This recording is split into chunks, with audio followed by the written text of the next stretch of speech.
Sunlight streams through the ancient forest canopy, painting the vibrant floor with dappled light as a mystical glow surrounds Ruby. Ruby watches a group of children playing innocently by a crystal-clear stream, their laughter echoing softly through the ancient trees. A palpable natural energy hums around Ruby, her ethereal presence a beacon in the serene wilderness. Yet faint, distant sounds of conflict drift through the trees, a stark contrast to the forest's peaceful embrace.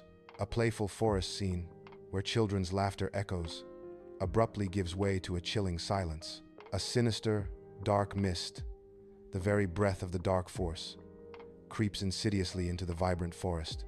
The children's joyful faces contort with growing unease as the ominous mist envelops their playground. Ruby's expression hardens, her protective instincts flaring as she senses the encroaching evil.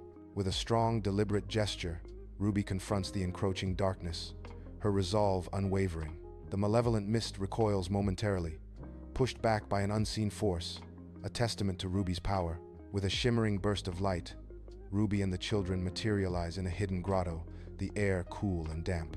A soothing waterfall cascades into a crystal-clear pool, its rhythmic roar filling the tranquil space. The children's wide-eyed fright slowly melts away under Ruby's gentle gaze, replaced by a fragile calm. Ruby's voice, soft and reassuring, promises sanctuary. You are safe here for now. The imposing gates of Shadowfire Castle loom, a grim silhouette against the desolate, war-torn landscape. Worn soldiers patrol the ramparts, their movements heavy, with an exhausting vigilance.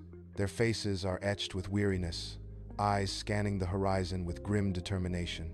The air is thick with tension, the palpable weight of ongoing war pressing down on everything. In the opulent Shadowfire throne room, King Mirando sits rigid on his throne, his weary gaze distant. A grizzled general speaks in hushed tones of skirmishes, his words a heavy weight in the silent hall.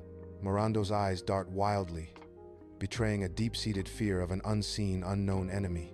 His fingers tap a nervous rhythm on the ornate armrest, a restless echo of his inner turmoil. The Castle of Fire looms, an intimidating fortress carved into the very heart of a volcanic mountain. Its stone walls pulse with an internal, fiery light, casting an ominous glow across the desolate landscape. The formidable structure stands as a testament to raw power, its ancient stones radiating an eerie warmth. Thick plumes of smoke billow relentlessly from its highest towers, staining the sky with dark, volatile clouds. The constant smoke is a stark declaration of the castle's untamed nature and immense destructive power.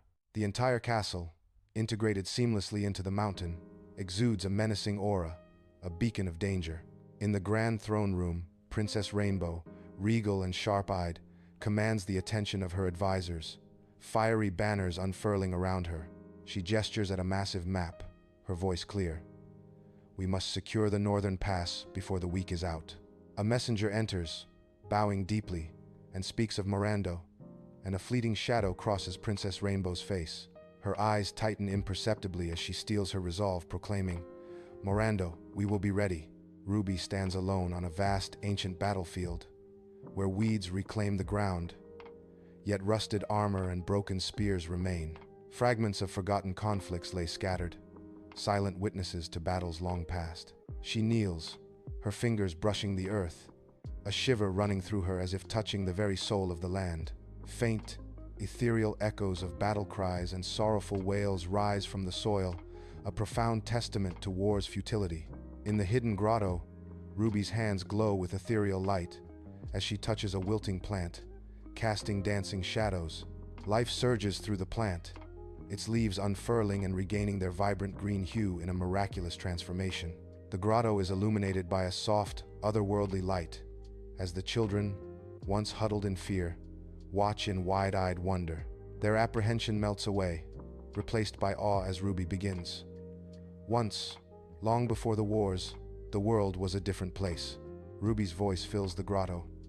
The trees sang, and the rivers whispered ancient secrets. Ruby scales a perilous mountain path, the thin air biting at her lungs.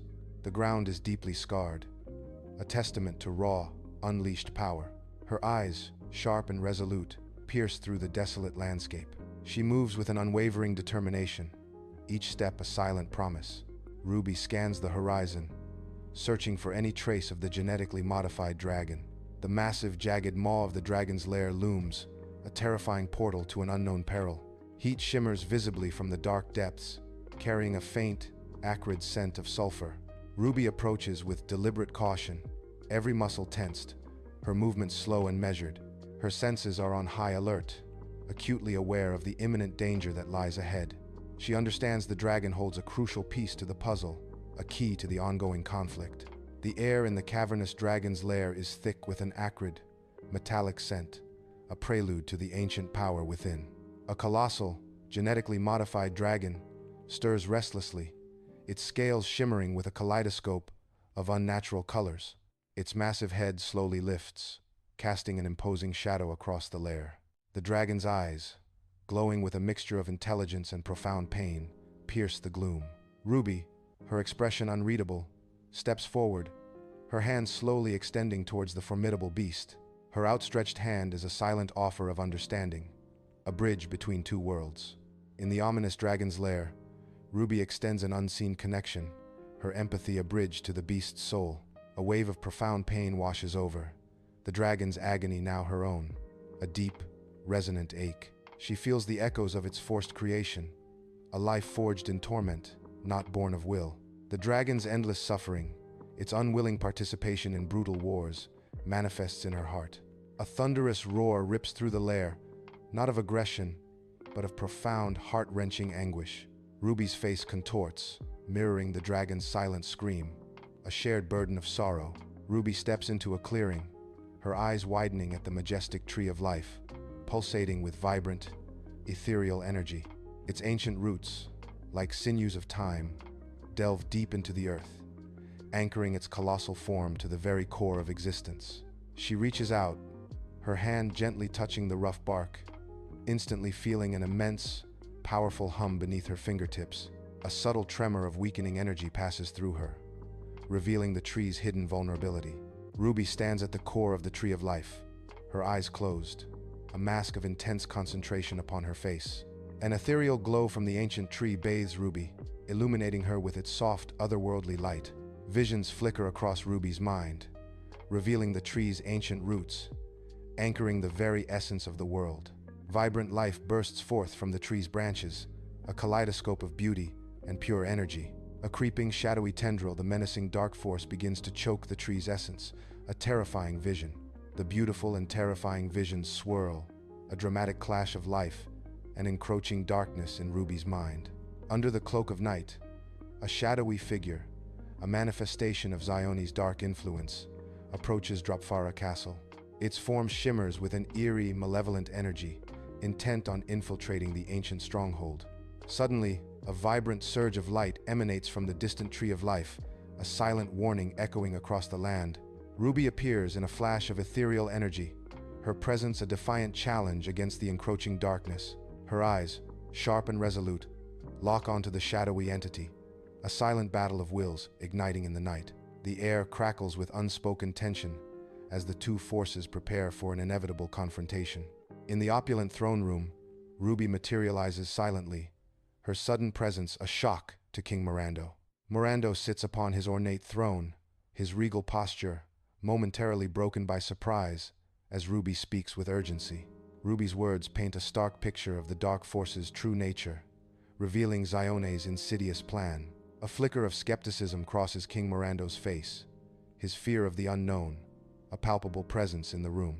Ruby materializes in the opulent Castle of Fire throne room, her sudden appearance a shock of vibrant energy. Princess Rainbow stands before her, a fortress of stubborn resistance, her eyes blazing with defiance. Rainbow's face is a mask of past grievances, a deep-seated fear of betrayal clouding her judgment. The memory of Mirando's treachery burns in her mind, making her deaf to any warning. She remains unreceptive, her heart hardened against Ruby's urgent pleas. Under the blazing sun, Ruby guides Mirando and Rainbow through ancient ruins, their vastness hinting at forgotten empires. Weathered stone structures, defiant against time, stand as silent witnesses to a bygone era. Ruby points to intricate inscriptions on crumbling pillars, each telling a silent story of ancient lives.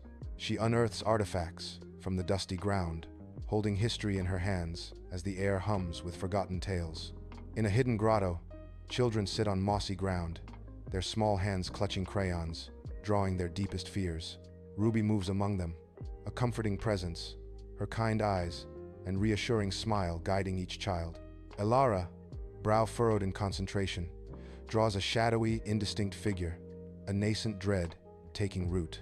This dark shape, a formless terror, is Yone's encroaching influence, unknowingly depicted by the child. The grotto, a sanctuary of soft light and hushed whispers, becomes a canvas for hidden fears. Ruby, a lean guide, fiercely hacks through dense jungle foliage with a machete, leading the way through the oppressive heat. Mirando, burly and impatient, stumbles over a root, nearly tripping the agile Rainbow, creating a tense moment. A sharp glare is exchanged between Mirando and Rainbow, their animosity palpable in the humid air. Ruby glances back, her eyes conveying a silent warning about their perilous journey, a reminder of the dangers ahead. They push deeper into the jungle, the air thick with humidity and the haunting calls of unseen creatures. Their initial animosity slowly dissipates, replaced by a cautious, unspoken cooperation as they face the jungle's trials. Ruby confidently guides Mirando and Rainbow toward the gaping, ominous maw of a dragon's lair. Mirando and Rainbow recoil in terror, their eyes wide with fear, but Ruby's calm demeanor offers a fragile hope.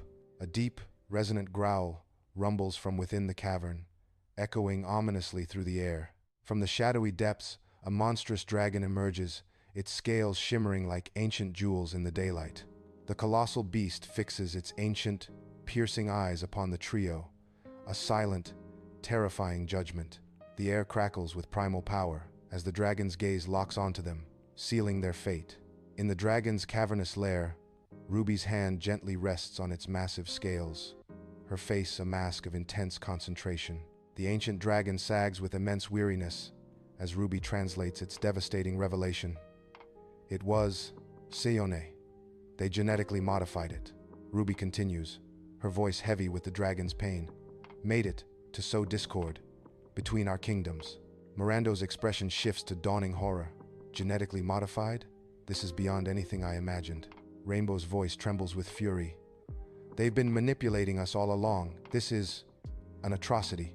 Mirando and Rainbow stand before the majestic tree of life, its once vibrant leaves now tinged with a sickly yellow. The massive trunk of the tree of life shows signs of decay, a stark symbol of impending doom. Ruby, her expression grave, gestures towards the ailing tree, her face etched with deep concern. Its demise would mean the end of all life, Ruby declares, her voice heavy with the weight of her words. She looks to Mirando and Rainbow, her gaze firm as she adds, "We share this responsibility." In a hidden grotto, moonlight casts dancing shadows as Elara thrashes in sleep, whimpering, "No, no." Ruby kneels, concern etched on her face, gently placing a hand on Elara's forehead, whispering, "Shh, it's all right, Elara. Just a bad dream." Elara's eyes snap open, wide and filled with primal fear, as Ruby pulls her close, stroking her hair. A profound realization dawns on Ruby's face as she whispers to herself, "She can feel him, can't she?" Zione. The sun beats down on a once vibrant landscape, now a desolate wasteland under a relentless sky. Shadowy tendrils, emanating from the insidious dark force, creep across the parched ground. As the tendrils advance, ancient trees wither and crumble into ash, their life force consumed. Vibrant green grass instantly crumbles to dust, leaving behind a barren, lifeless expanse. The very air thickens with an oppressive, unseen weight, suffocating the once fresh atmosphere. The borderlands, once a vibrant buffer, now lie choked and dying, a testament to the encroaching darkness. In the bustling Dropfara war room, generals in varied uniforms huddle around a table covered with maps, a flurry of activity. Mirando stands firm at the table's head, his gaze sweeping across his assembled generals, doubt vanishing from his eyes. He declares, "For too long, we have allowed fear to divide us, to paralyze us, but no longer." Mirando passionately rallies them. "Together, we will overcome this. Together, we will prevail." In the Castle of Fire's war room, Rainbow stands before her warriors, the air thick with anticipation and her newfound conviction. Her voice resonates with power as she declares, "We stand at a crossroads. The animosity that once divided us must now be set aside." Her gaze sweeps across the assembled faces, a silent plea for unity and purpose. She concludes with unwavering resolve. "For the greater good, we must forge a new alliance." Against the bright, boundless sky, a majestic dragon soars, a powerful silhouette etched against the sun-drenched heavens. Its immense form casts a fleeting shadow over the sprawling kingdoms below, a harbinger of its presence. A thunderous roar rips through the air, not of pain, but a deep, resonating call of pure defiance.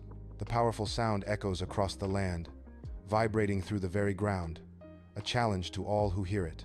This defiant cry signals the imminent clash, an epic battle about to unfold beneath the vast open sky. Ruby stands before the ancient tree of life, her face a mask of fierce determination. Her hands trace intricate patterns in the air, an ethereal glow emanating from her fingertips. The once vibrant leaves of the tree dim, its bark visibly aging, as its immense power is channeled. Around the hidden grotto, shimmering energy coalesces, forming a translucent, protective barrier.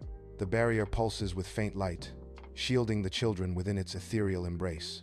Under the unforgiving daylight, the armies of Dropfara and the Castle of Fire stand united on the battlefield. Their weapons, sharp and deadly, glint ominously, reflecting the impending clash against the encroaching dark force. Above them, a genetically modified dragon, a formidable ally, hovers with majestic power. Its scales shimmer with an unnatural, almost otherworldly sheen, a testament to its engineered might. The dragon casts an imposing shadow, a symbol of hope and dread, against the vast open sky. Every warrior looks up, their faces etched with a mix of awe and grim determination, ready for battle. The battlefield rages, a maelstrom of chaos and shadowy forms. Mirando and Rainbow move with synchronized precision, a deadly dance amidst the swirling conflict. Side by side, their combined strategies prove effective against Xione's shadowy manifestations. Each strike, each parry, is a testament to their unwavering resolve as they fight. Their battle is a symphony of coordinated power, a desperate struggle against encroaching darkness. On the ravaged battlefield, Ruby appears and disappears in flashes of light, a blur of motion across the chaos. She materializes beside a fallen soldier, her hands glowing with an ethereal, life-giving magic. A surge of energy revitalizes the soldier, his eyes flickering open as hope ignites within him. Ruby's presence radiates like a beacon, her magic a balm to the weary, desperate fighters. She is everywhere at once, a whirlwind of healing, her movements swift and purposeful. Her encouragement echoes amidst the battle, a powerful force against despair, a true hero of the war-torn land. A majestic dragon, a creature of scales and fire, unleashes torrents of scorching flames, pushing back the encroaching dark force. With each fiery blast, the dragon's energy visibly wanes, its power dimming against the overwhelming odds. Xione, a shadowy figure of impossible speed, relentlessly counterattacks, sapping the dragon's strength. The battlefield rages as the dragon fights against a relentless foe, its fiery spirit slowly being extinguished. The battlefield, once a maelstrom of chaos, now holds its breath in an eerie, unsettling calm. From the ground, Xione begins to coalesce, a swirling vortex of shadows and raw negative emotions. Its form expands, growing larger and more menacing, casting an ominous pall over the silent field. No longer a mere phenomenon, Xione reveals itself as a sentient, terrifying entity, its presence chilling the air. The battlefield, now a stage for horror, braces for the monstrous being that has emerged. In the hidden grotto, Elara sits on damp earth, fingers stained with charcoal, eyes wide with unnerving clarity. Her hand moves with otherworldly speed, frantically drawing on a large parchment. Images of a monstrous, shadowy entity spill onto the paper, its form shifting and writhing. The intricate depictions reveal specific symbols and patterns. These symbols highlight vulnerable points on the creature's ethereal body. It is as if her subconscious mind channels the entity's weaknesses directly onto the page. The battlefield crackles with chaotic energy, a maelstrom of conflict and despair. Ruby's eyes widen, a sudden, chilling realization dawning upon her amidst the chaos. She understands Xione's monstrous power is not innate, but a twisted reflection of the fear and prejudice festering around them. With a surge of fierce resolve, Ruby teleports, a blur of motion, across the tumultuous scene. She appears instantly beside Mirando and Rainbow, her gaze intense and urgent. Ruby's voice rings out. His power feeds on our fear. We need to show them unity, hope. On the ravaged battlefield, Mirando and Rainbow stand united, their eyes locked on Zione. An invisible current of unwavering trust binds Mirando and Rainbow, a powerful force against chaos. Their combined resolve emanates, a palpable aura that pushes back against the encroaching darkness. Zion's dominion over the battlefield visibly falters, his control weakening under their defiant gaze. The chaotic energy of the battlefield recoils, a testament to Mirando and Rainbow's unyielding unity. The dragon, a colossal shadow, feels the air shift, its ancient instincts sensing a new, vulnerable target on the battlefield. Its terrifying gaze locks onto Zione's weakened form, a predator's focus sharpening on its prey.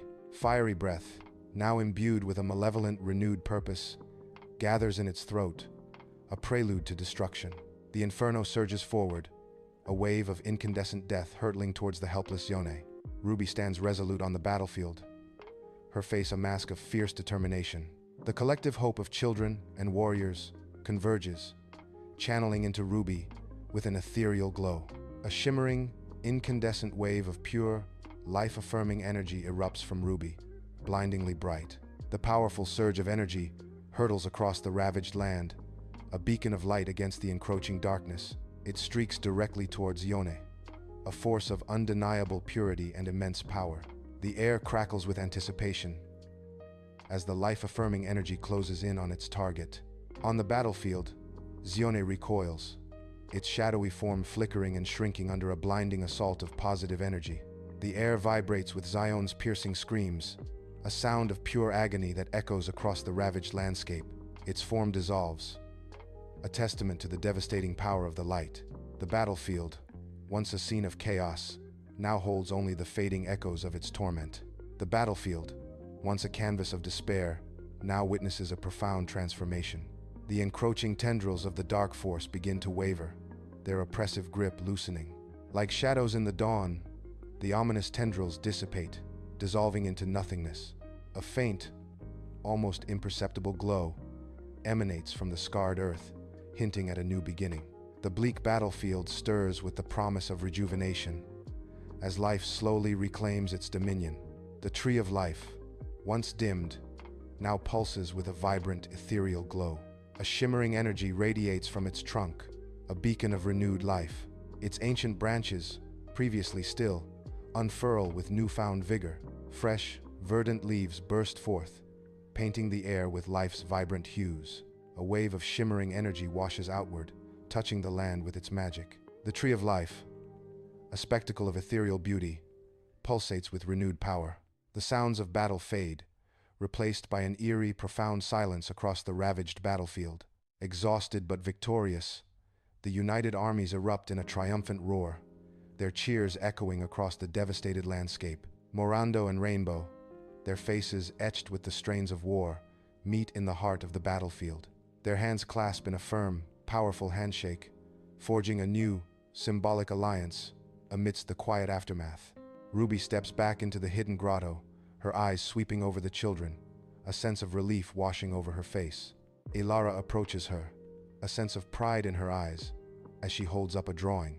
The drawing depicts Yone as a small, contained shadow, a symbol of its defeat and future containment. A hopeful smile graces Ruby's lips as she gazes at the drawing, a new future dawning. Above the ancient dragon's lair, a majestic dragon, its scales shimmering with vibrant natural colors, takes to the sky.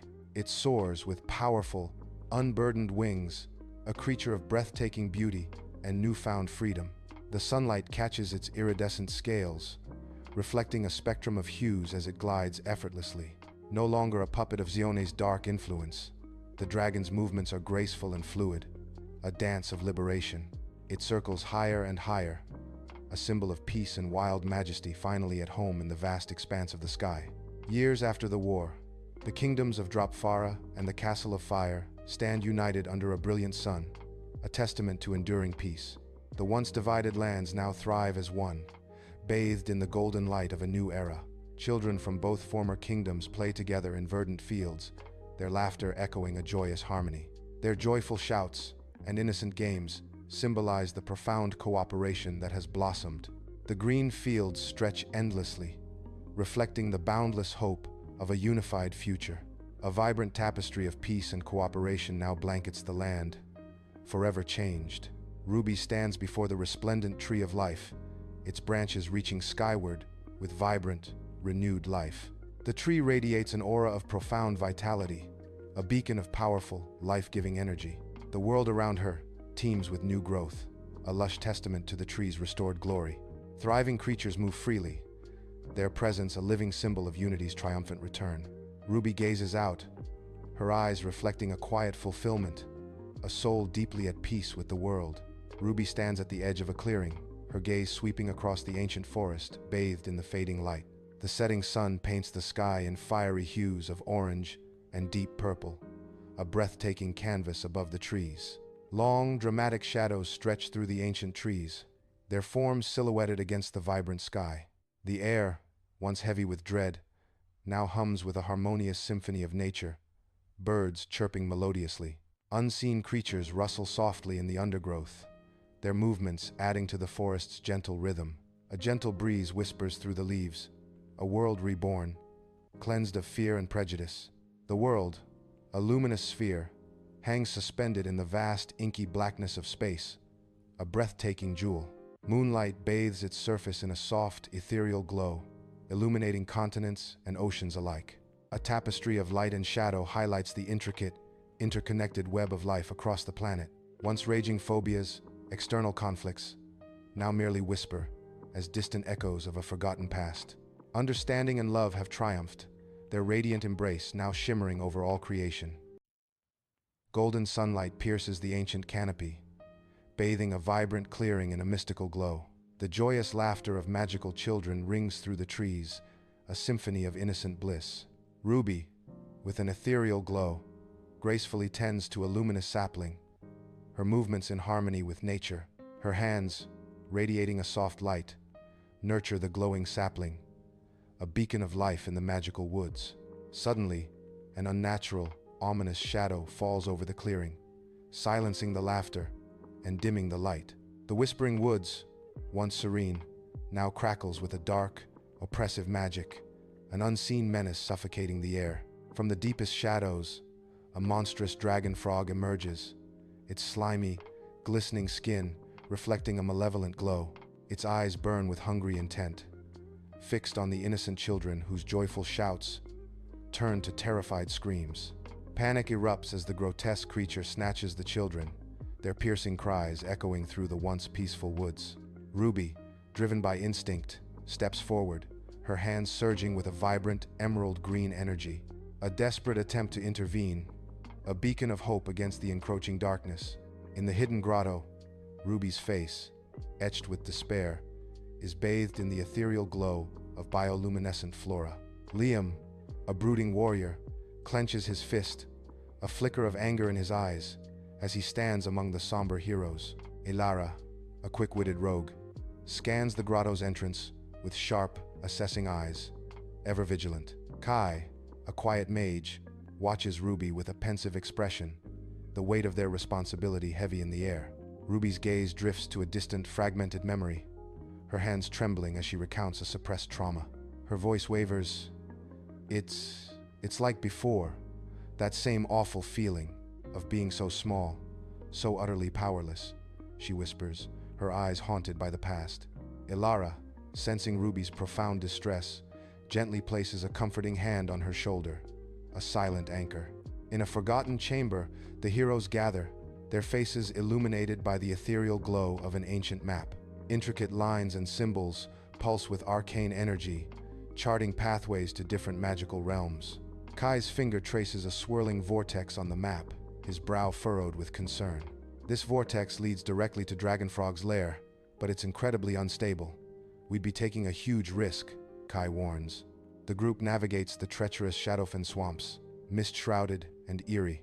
Twisted trees, ancient and gnarled, loom overhead, their branches clawing at the perpetually dim sky. Liam leads, his eyes scanning, ears twitching, with a supernatural sense of direction. Ilara leaps across crumbling, moss-covered logs with effortless grace, light on her feet. Kai's hands glow, conjuring ethereal orbs of light, casting a soft, dancing glow on their path. Ruby and her companions trudge through the murky, decaying Shadowfin swamps, their path filled with dread. Ahead, grotesque swamp creatures huddle, their wide, fearful eyes fixed on the newcomers, their homes in ruins. A swamp creature laments. He came, the dragon frog. A path of ruin follows him. Another creature adds, our homes, gone. His power. It shakes the very ground. Ruby's gaze softens, filled with profound empathy as she vows, I understand your pain. We will make him pay for this. In the skeletal ruins, a small campfire flickers erratically, casting grotesque, dancing shadows across the crumbling stone. Liam's usually stoic face is softened by the firelight as he speaks, his voice low and gravelly, revealing a hidden pain. There was a mission, a long time ago. I failed to protect someone. It's why I am the way I am. Ruby sits opposite him, her gaze unwavering, a silent testament to her deep understanding and shared burden. I understand, Liam, more than you know, Ruby whispers, her words a soft echo in the vast, dark ruins. The group ascends the majestic crystal peaks, jagged formations shimmering and glinting under the harsh sunlight. The thin, crisp air bites at their exposed skin as Ruby, eyes focused, senses stable footholds, guiding them. She leads them through treacherous, icy paths, her innate connection to nature a beacon in the dangerous terrain. Kai pauses frequently, his gaze fixed on the vibrant magical energy radiating from the crystals, absorbed in its mystery. The air crackles with ethereal energy as they ascend the jagged, treacherous crystal peaks. A reclusive crystal guardian, shimmering with pure, ancient energy, materializes before them. Its form is fluid, constantly shifting, as it observes them with an intensity that pierces their very souls. Its thoughts echo in their minds. Who are you, and what brings you to these sacred heights? The guardian's voice reverberates. Many have sought passage, few have been worthy. Your intentions will be judged. It probes deeper. A prophecy speaks of a child of nature, one who will unite the fractured realms. Is this destiny yours? Within the Crystal Guardian's sanctuary, the air hums with ancient energy, illuminated by a being of shimmering light. Ilara's eyes dart across holographic projections, her fingers tracing ancient symbols, deciphering cryptic texts. She uncovers Dragonfrog's origins, revealing a connection to a destructive, long-lost magic, her face etched with concern. Liam pulls a dust-covered relic, an ancient weapon, its power dormant yet palpable, from a hidden shelf. The heroes plunge into an ethereal underwater world, the sunken city of Azure unfolding in breathtaking grandeur. Glowing coral formations illuminate ancient structures, casting an otherworldly light on the submerged metropolis. Their powers grant them effortless breath and movement, allowing them to glide through the vibrant aquatic realm.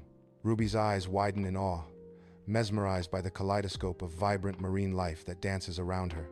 Her connection to nature deepens, embracing this new, wondrous environment, as if it were always a part of her. In the vastness of the sunken library, light filters through ancient, water-stained windows, illuminating dust motes. My gaze sweeps across the murals, depicting an ancient war with a benevolent dragon, its scales shimmering. The dragon, a protector, shimmers with ancient power, its form etched into the wall's grand narrative.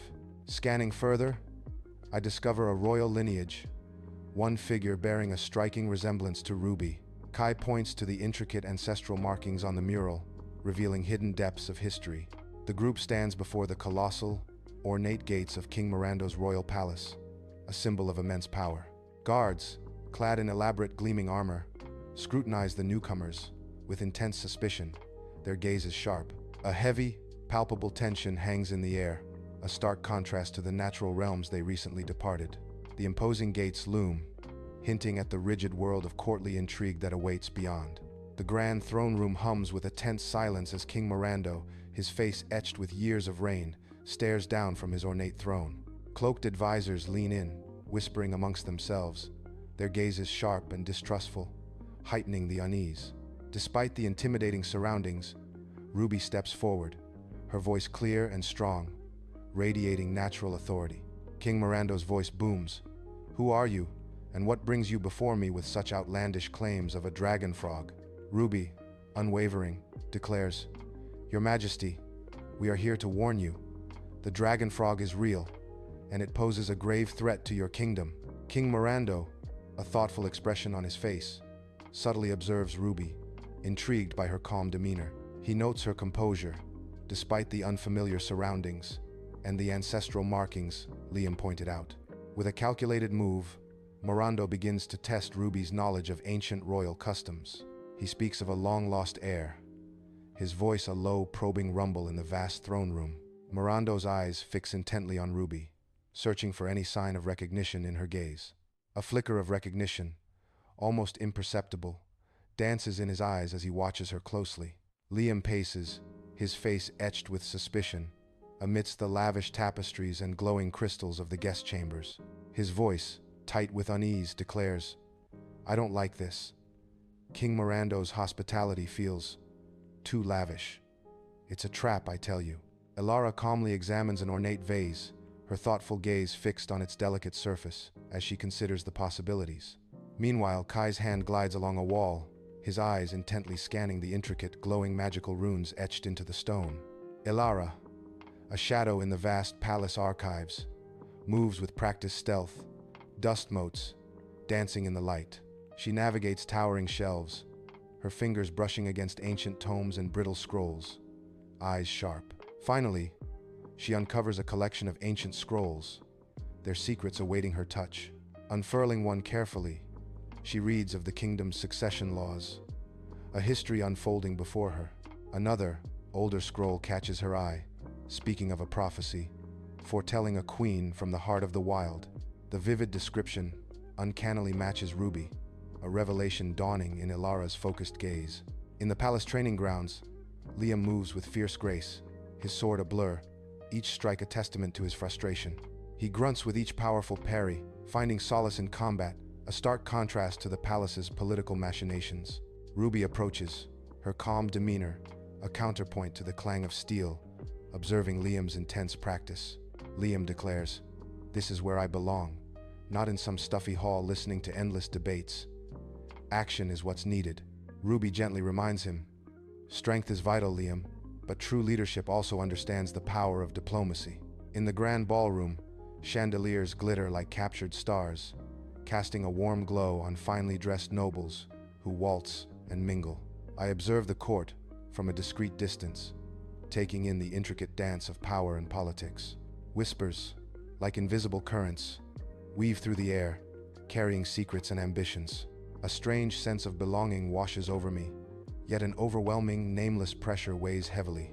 My ears catch fragments of hushed conversations. King Mirando's failing health, a scramble for power. The vultures are circling, their shadows long and ominous in the opulent hall. In the opulent ballroom, a disgruntled nobleman, his face etched with contempt, eyes ruby with suspicion. He challenges her. And who, pray tell, are you to stand among us? Your origins are, shall we say, rather obscure. Ruby stands tall, her gaze unwavering, a subtle smile playing on her lips, radiating inner strength. My origins are as clear as the stars above, nobleman, and my place here is by right, not by birthright alone. In the dimly lit study, King Mirando paces before Ruby, his face etched with the crown's heavy burdens, eyes flickering with unease. Ruby stands regal, her posture defiant, as the air crackles with unspoken truths and the weight of prophecy. King Mirando confesses, I know, Ruby. I know of your true lineage, and I confess, I fear the prophecy. His voice deepens. You must prove your worth, not just as a queen, but as a leader capable of uniting the realms. Dust devils swirl across a desolate, windswept field, where broken armor and rusted weapons lie as silent monuments to a forgotten war. Liam, his face etched with a somber expression, surveys the grim landscape, a deep-seated fear in his eyes. His voice, low and heavy, recounts a personal tale of loss from this very battlefield, a haunting echo of the past. The air thickens with the palpable dread of impending war, a crushing weight pressing down on them, history's cycle looming. The whispering woods at night, a symphony of rustling leaves and hushed sounds, creating an ethereal, secret world. Ruby stands at the heart of the ancient woods, her eyes closed, a soft, mystical glow radiating from within her. The ancient trees lean in, their branches swaying gently, as if engaged in a silent, profound conversation with Ruby. She draws a deep breath, absorbing the raw, untamed energy of the forest, a vital force flowing into her. The trees respond, their ancient voices echoing, offering guidance and reassurance to Ruby in the mystical night. Ruby draws strength from her deep connection to nature, reaffirming her solemn purpose to protect all realms. The palace war room is thick with palpable tension as King Mirando, a stern and weary ruler, presides over his advisors. The heroes, faces grim, stand before a large map, highlighting red areas, their urgent voices outlining a strategy. They present findings about the enigmatic dragon frog and the looming draconic threat, proposing a united front. A murmur of skepticism ripples through the conservative nobles, their doubt a stark contrast to the heroes' resolve. In the opulent palace war room, Kai's hands move with practiced ease, conjuring a holographic map. The map shimmers, displaying Dragonfrog's terrifying trajectory and predictive models of widespread devastation. Kai's voice, calm and measured, outlines the logical steps to counter the looming threat. Initially resistant, hesitant advisors slowly lean forward, drawn in by Kai's compelling strategy. Their expressions subtly shift, doubt giving way to a flicker of consideration. The holographic map pulsates with impending doom, yet a glimmer of hope emerges in the room. The group struggles through the desolate forbidden peaks, a storm-battered landscape where jagged rocks pierce the sky like broken teeth. Wind whips at their clothing, every step a grueling battle against the brutal environment, testing their very souls. Elara moves with unwavering purpose, her eyes intensely scanning the treacherous terrain, a silent promise in her gaze. With a decisive gesture, she guides them, her ancient knowledge the only beacon, through the perilous, unforgiving path. Nestled high in the forbidden peaks, a small, isolated community emerges, their faces etched with the harsh realities of mountain life. Their clothes, patched and worn, tell tales of resilience against the elements, each thread a testament to their enduring spirit. Initially wary, these mountain folk stand guard, primitive weapons clutched in their hands, their eyes narrowed with suspicion. Slowly, cautiously, their guard drops, and they begin to share their stories, voices hushed with a palpable fear. They speak of Dragonfrog, his growing power, and the terror he instills, words painting a vivid picture of dread. Their hushed tones echo the fear that grips the surrounding lands, a chilling testament to Dragonfrog's reign. Inside a cozy mountain dwelling, the fire crackles, casting dancing shadows as the heroes share a meal with the mountain folk. Liam, usually stoic, finds his gaze drawn to a young boy whose bright eyes hold a curious spark. A rare, soft smile touches Liam's lips as the boy reminds him of a lost sibling, a hidden vulnerability revealed. He leans in, engaging the boy in quiet conversation, a side of Liam rarely seen by others. The shared humanity in the room solidifies their bond, a silent understanding passing between them. The massive entrance of an ancient dragon lair looms, a cavern carved into the mountainside, dark and foreboding. Jagged rock formations twist around the entrance, like monstrous claws guarding a primordial secret. The very air around the lair hums with a primal energy, a palpable sense of immense power contained within. A faint, shimmering distortion in the air hints at powerful magical wards, unseen but felt, protecting the entrance. Sunlight struggles to penetrate the deep shadows of the cavern, swallowed by the ancient darkness within. The silence is profound, broken only by the distant whisper of wind, carrying the weight of ages from the lair. Dust motes dance in a shaft of light, illuminating intricate carvings of majestic dragons on ancient walls. Ruby's eyes scan the powerful, protective draconic images, a profound sense of awe washing over her. They discover a hidden chamber, a small alcove bathed in an ethereal, soft glow. At its center, a large, iridescent dragon egg pulsates with gentle, rhythmic energy, stirring a protective instinct in Ruby. The heroes trudge across a desolate landscape, a vast expanse of smoldering volcanic rock stretching endlessly before them. Thick, toxic fumes hang heavy and oppressive in the air, obscuring the horizon and stealing every breath. Ruby's brow furrows with intense concentration, her hands extending forward with a soft green glow emanating from her palms. Small, shimmering pockets of purified, breathable air form around the group, a fragile sanctuary in the poisonous atmosphere. They move slowly, each step a struggle, each breath a conscious effort against the suffocating air. The volcanic wasteland looms, a silent, deadly testament to the harsh journey they endure. The air shimmers with intense heat as grotesque creatures, born of fire and shadow, surge from molten rock. Their eyes glow with malevolent intent, ambushing Liam, Alara, and Kai as a fierce battle ignites. Liam's combat prowess shines as he parries and strikes with fluid precision against the fiery foes. Alara moves with breathtaking agility, a blur of motion as she evades encounters, a dance of survival.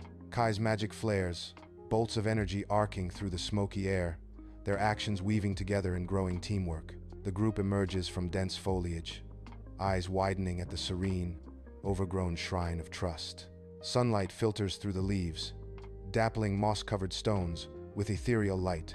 An ancient inscription, worn by time, is carved into a large stone tablet at the shrine's heart.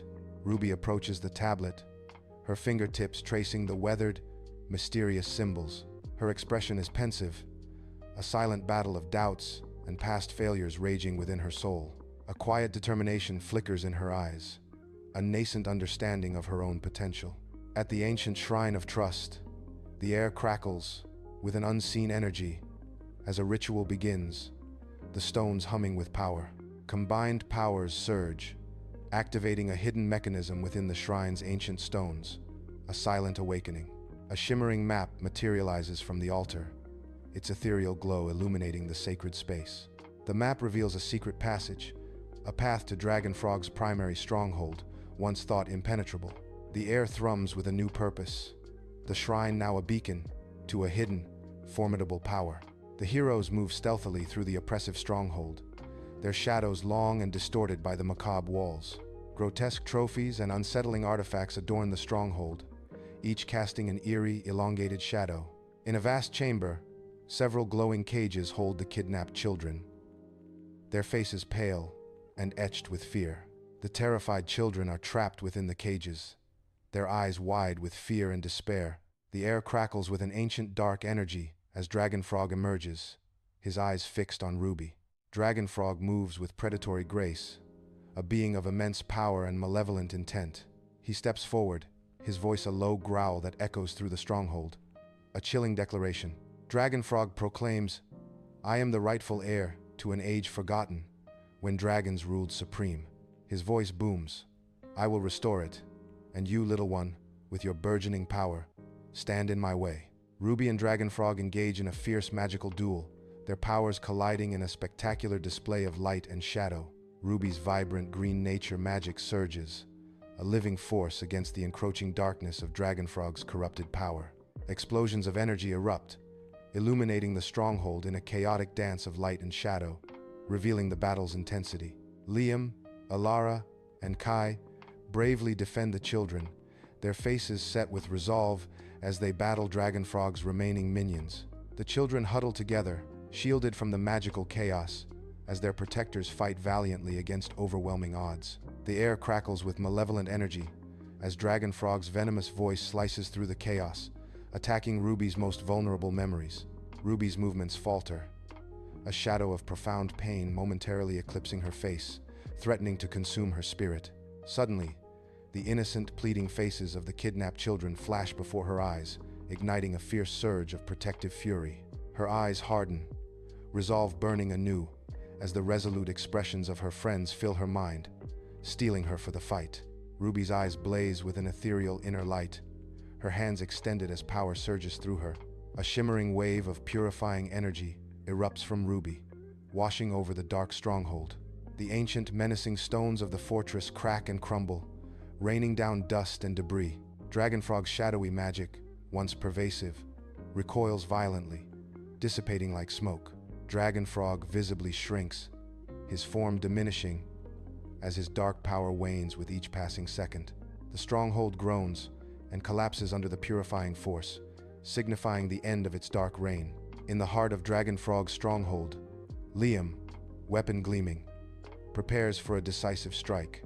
With a surge of power, Liam delivers a critical blow, his ancient weapon finding its mark. Dragonfrog recoils, his formidable form going limp, defeated by Liam's unexpected attack. The air crackles with the aftermath of the battle. As Dragonfrog lies incapacitated, Elara moves with swift precision, her movements a blur as she secures the fallen villain. Dragonfrog is bound, his reign of terror brought to a definitive end by Elara's quick action. In the ominous stronghold, Kai's hands shimmer with ethereal light, a beacon in the oppressive darkness.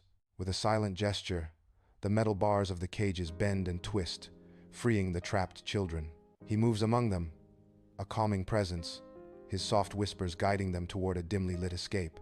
The children, silent and watchful, follow Kai, their faces illuminated by the faint promise of freedom. The last hero scrambles from the crumbling stronghold, clutching a rescued child as the ancient walls begin to shudder and buckle. Dust plumes erupt as the fortress groans, then implodes in a cascade of debris, becoming a heap of rubble. The oppressive clouds part, and the sun breaks through with blinding brilliance, casting triumphant rays. Long, golden rays of sunlight bathe the scene, illuminating the triumphant hero and the child amidst the ruins. The royal palace courtyard pulses with electric energy as a jubilant crowd roars, their cheers echoing against ancient stone. Travel-worn but triumphant, the heroes enter, greeted by a deafening wave of adoration from the throng. King Mirando steps forward, his face alight with profound relief, his gaze fixed solely on Ruby. He extends a hand to Ruby, a gesture of both welcome and profound, unspoken respect. The king declares, "Ruby, your bravery has saved us all. Your inherent right to the throne is undeniable." The crowd's cheers intensify, a thunderous wave of approval washing over the scene as Mirando continues. "I, along with all of Eldoria, recognize it fully." In the opulent royal throne room, Ruby, adorned in symbols of her lineage, commands the attention of the assembled court. Her regal gaze sweeps across the faces of her people, a silent promise in her eyes. Ruby speaks of unity and peace, her voice resonating with a wisdom far beyond her years. "We stand at a crossroads not just as a kingdom, but as a collective of realms," she declares forcefully. "Our strength lies not in isolation, but in the bonds we forge, in the peace we cultivate, and in the unwavering protection we offer to all, regardless of their borders," Ruby concludes, her resolve unshaken. Golden sunlight filters through the ancient canopy of whispering woods, painting the forest floor with dappled light. Rescued children, their faces beaming with pure joy, rush into the tearful embraces of their families. Laughter and cries of relief echo through the trees, which sway gently as if in a joyous celebration. Ruby stands a little apart, a soft, contented smile gracing her lips as she watches the reunions unfold. A profound sense of satisfaction washes over her, a quiet triumph in the heart of the vibrant woods. Liam, Elara, and Kai stand as one, their figures stark against the deepening, mysterious woods. A silent understanding passes between them, a shared gaze speaking volumes of their arduous journey. Their expressions reflect the trials faced, etched with the profound changes they've endured. The quiet air crackles with unspoken history, a bond forged in fire and shared purpose. They stand united, their silhouettes a testament to their unwavering resilience and profound transformation. Ruby steps into the ancient dragon lair, the air thick with the scent of old stone and magic. Her gaze falls upon the dragon egg, a faint internal glow pulsing from within its surface. A hairline crack appears, then another, spreading like a delicate web across the shell. Ruby's eyes widen with awe, witnessing the promise of new life unfolding before her. This fragile egg holds renewed hope for the draconic race, a silent testament to their enduring spirit. On a grand palace balcony, Ruby surveys her vast kingdom, the wind gently caressing her hair. Her gaze sweeps across the sprawling lands, a silent promise of a peaceful future. The soft whispers of the wind carry the hopes of her people, resonating with her newfound power. No longer just connected to nature, she embodies the strength of a queen, a leader, a beacon of hope. The sun illuminates her, a powerful figure standing tall, her presence a symbol of unwavering resolve. A breathtaking panorama unfolds, revealing interconnected magical realms where lush forests meet shimmering deserts. Towering crystal cities border ancient, mist-shrouded mountains, all bathed in a vibrant, humming energy. The air thrums with life, a stark contrast to the lingering shadows of past conflicts. This is a world reborn, thriving in an era of cooperation and understanding, a testament to bravery. In a dense jungle, the dawn reveals a chaotic mess of uprooted trees and glistening mud, remnants of a violent storm. Ruby, regal yet exhausted, kneels on the damp earth, her hands pressed firmly into the soil. A faint, ethereal glow emanates from her fingertips, breathing life into the ravaged earth.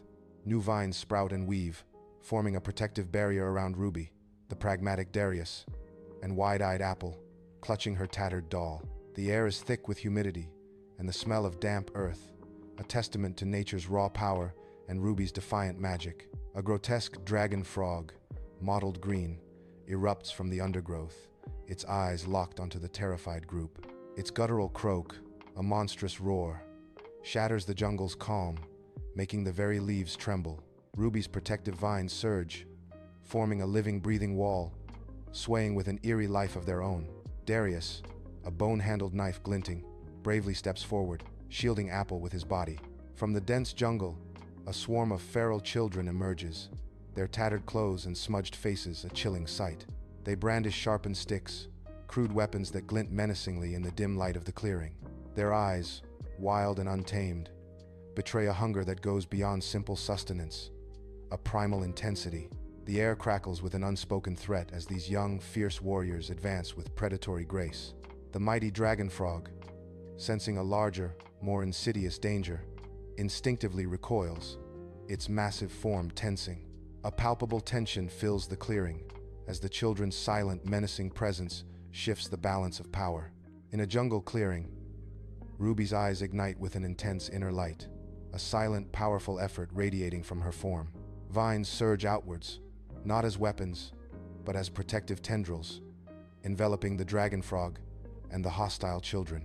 A shimmering, vibrant green energy pulses from Ruby, momentarily illuminating the dark, dense jungle around them.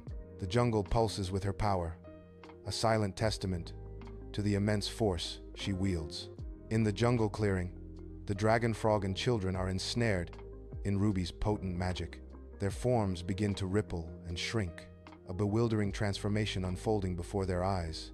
Aggressive snarls contort into bewildered meows, their bodies shifting with unsettling speed. The metamorphosis is swift, a strange and beautiful spectacle of magic and change.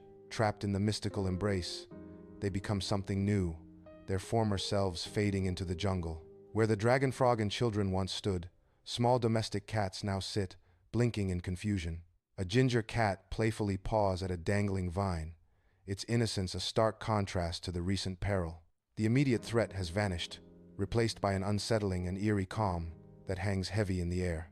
Ruby sways, visibly drained, her exhaustion a testament to the harrowing ordeal she has just endured.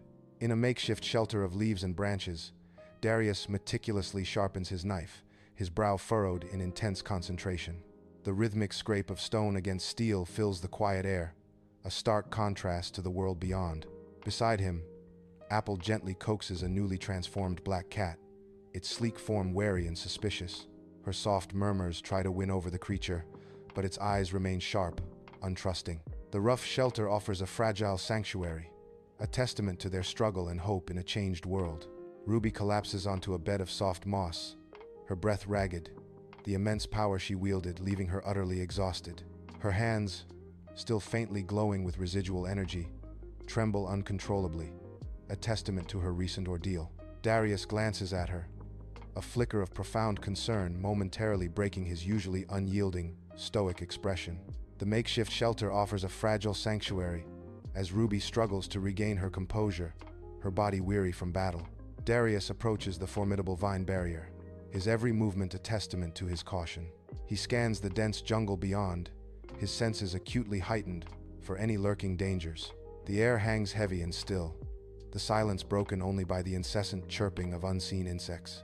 His desperate gaze searches for anything edible amidst the verdant, treacherous wilderness. Darius's watchful eye scans the dense jungle, his gaze fixed on Apple as she moves with practiced ease. Apple's small hands deftly pluck berries, her innate wisdom separating the safe from the deadly.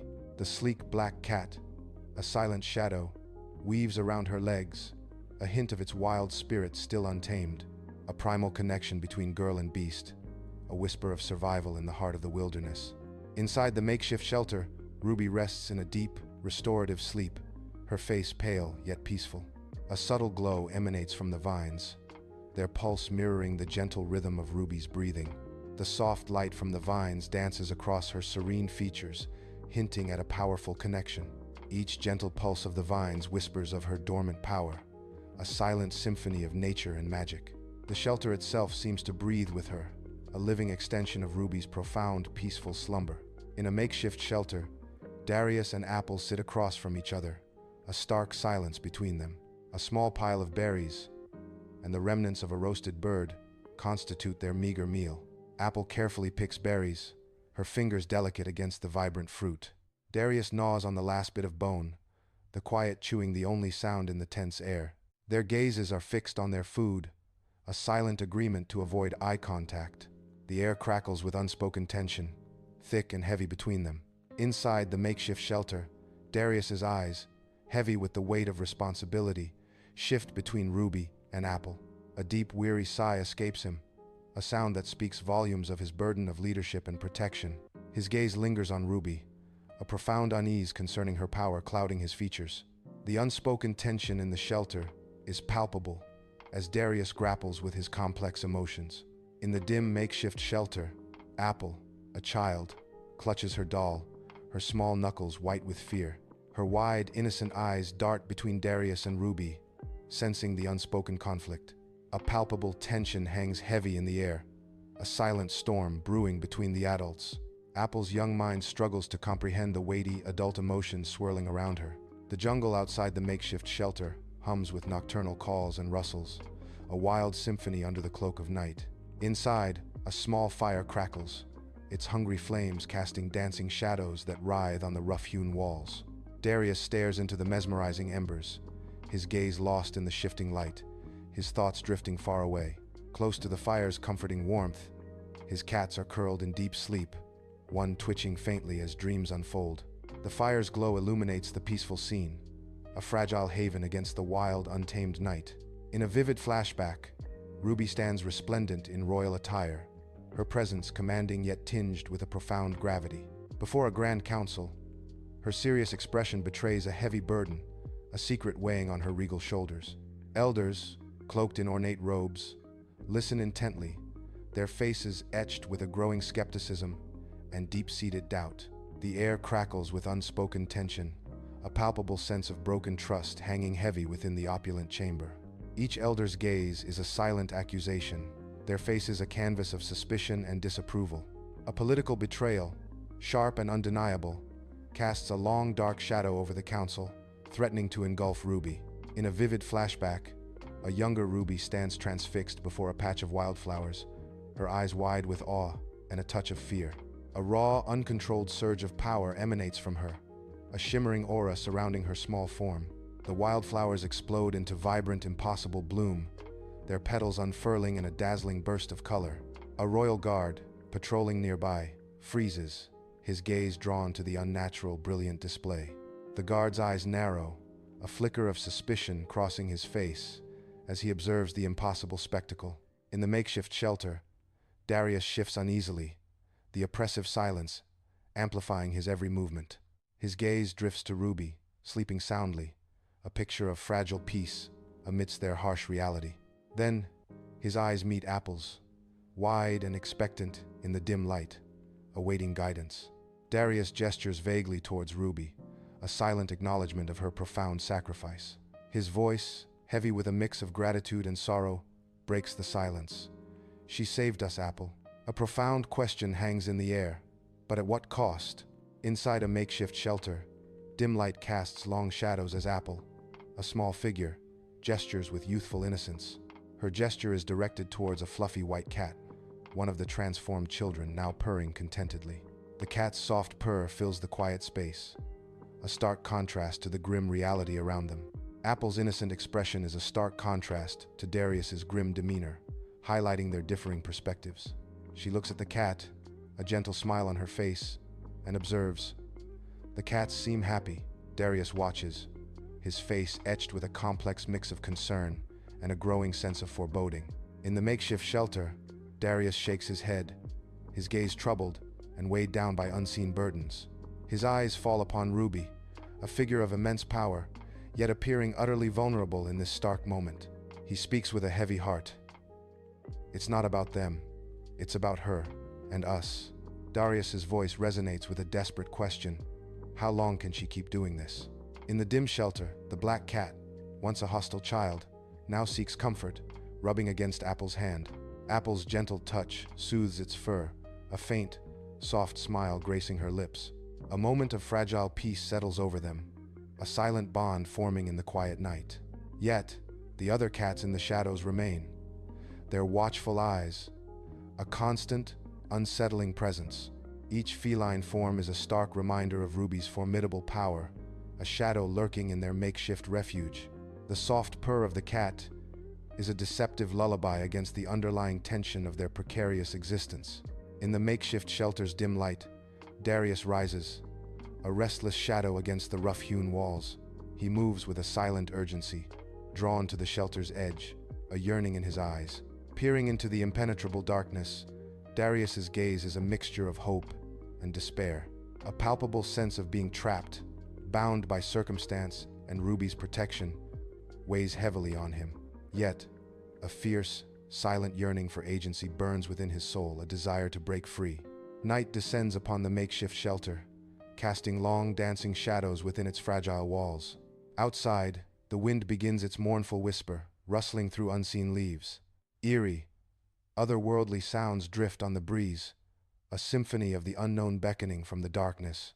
The air itself hums with an almost imperceptible energy, a subtle tremor of mystical power. This fractured realm, Reborn, breathes with an ancient, quiet magic, ever-present and profound.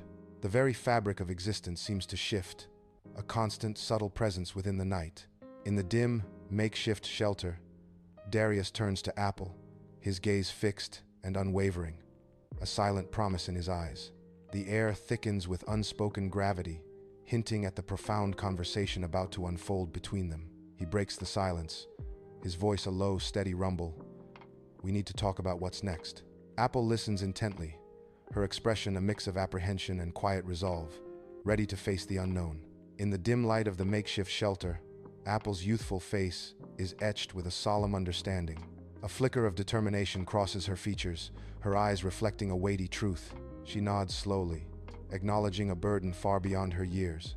The gravity of their situation settles around her like a heavy cloak. Despite her youth, a profound sense of responsibility shines in her serious gaze. In the dim quiet of the makeshift shelter, Darius's face is etched with profound worry, his gaze distant. He speaks in a voice barely a whisper, a silent plea not to disturb the sleeping Ruby. His hand gestures vaguely, heavy with the unspoken weight of royal duty. He murmurs, "The crown. It's heavy, isn't it? A burden I wouldn't wish on anyone." Darius continues, "Especially not with power like yours. It's always been a blessing, yes, but also a curse." His words hang in the air, hinting at the crushing reality of Ruby's immense double-edged power. In the dim shelter, Apple's ears twitch, catching every subtle sound, a sentinel in the encroaching darkness. Her gaze flits between Ruby, a silent, unwavering anchor in the gloom, and the unsettling forms of transformed cats. The once familiar feline shapes are now disturbingly alien, their presence a stark reminder of their new reality. A silent, agonizing battle rages within Apple, loyalty to her companions clashing with a deeper longing.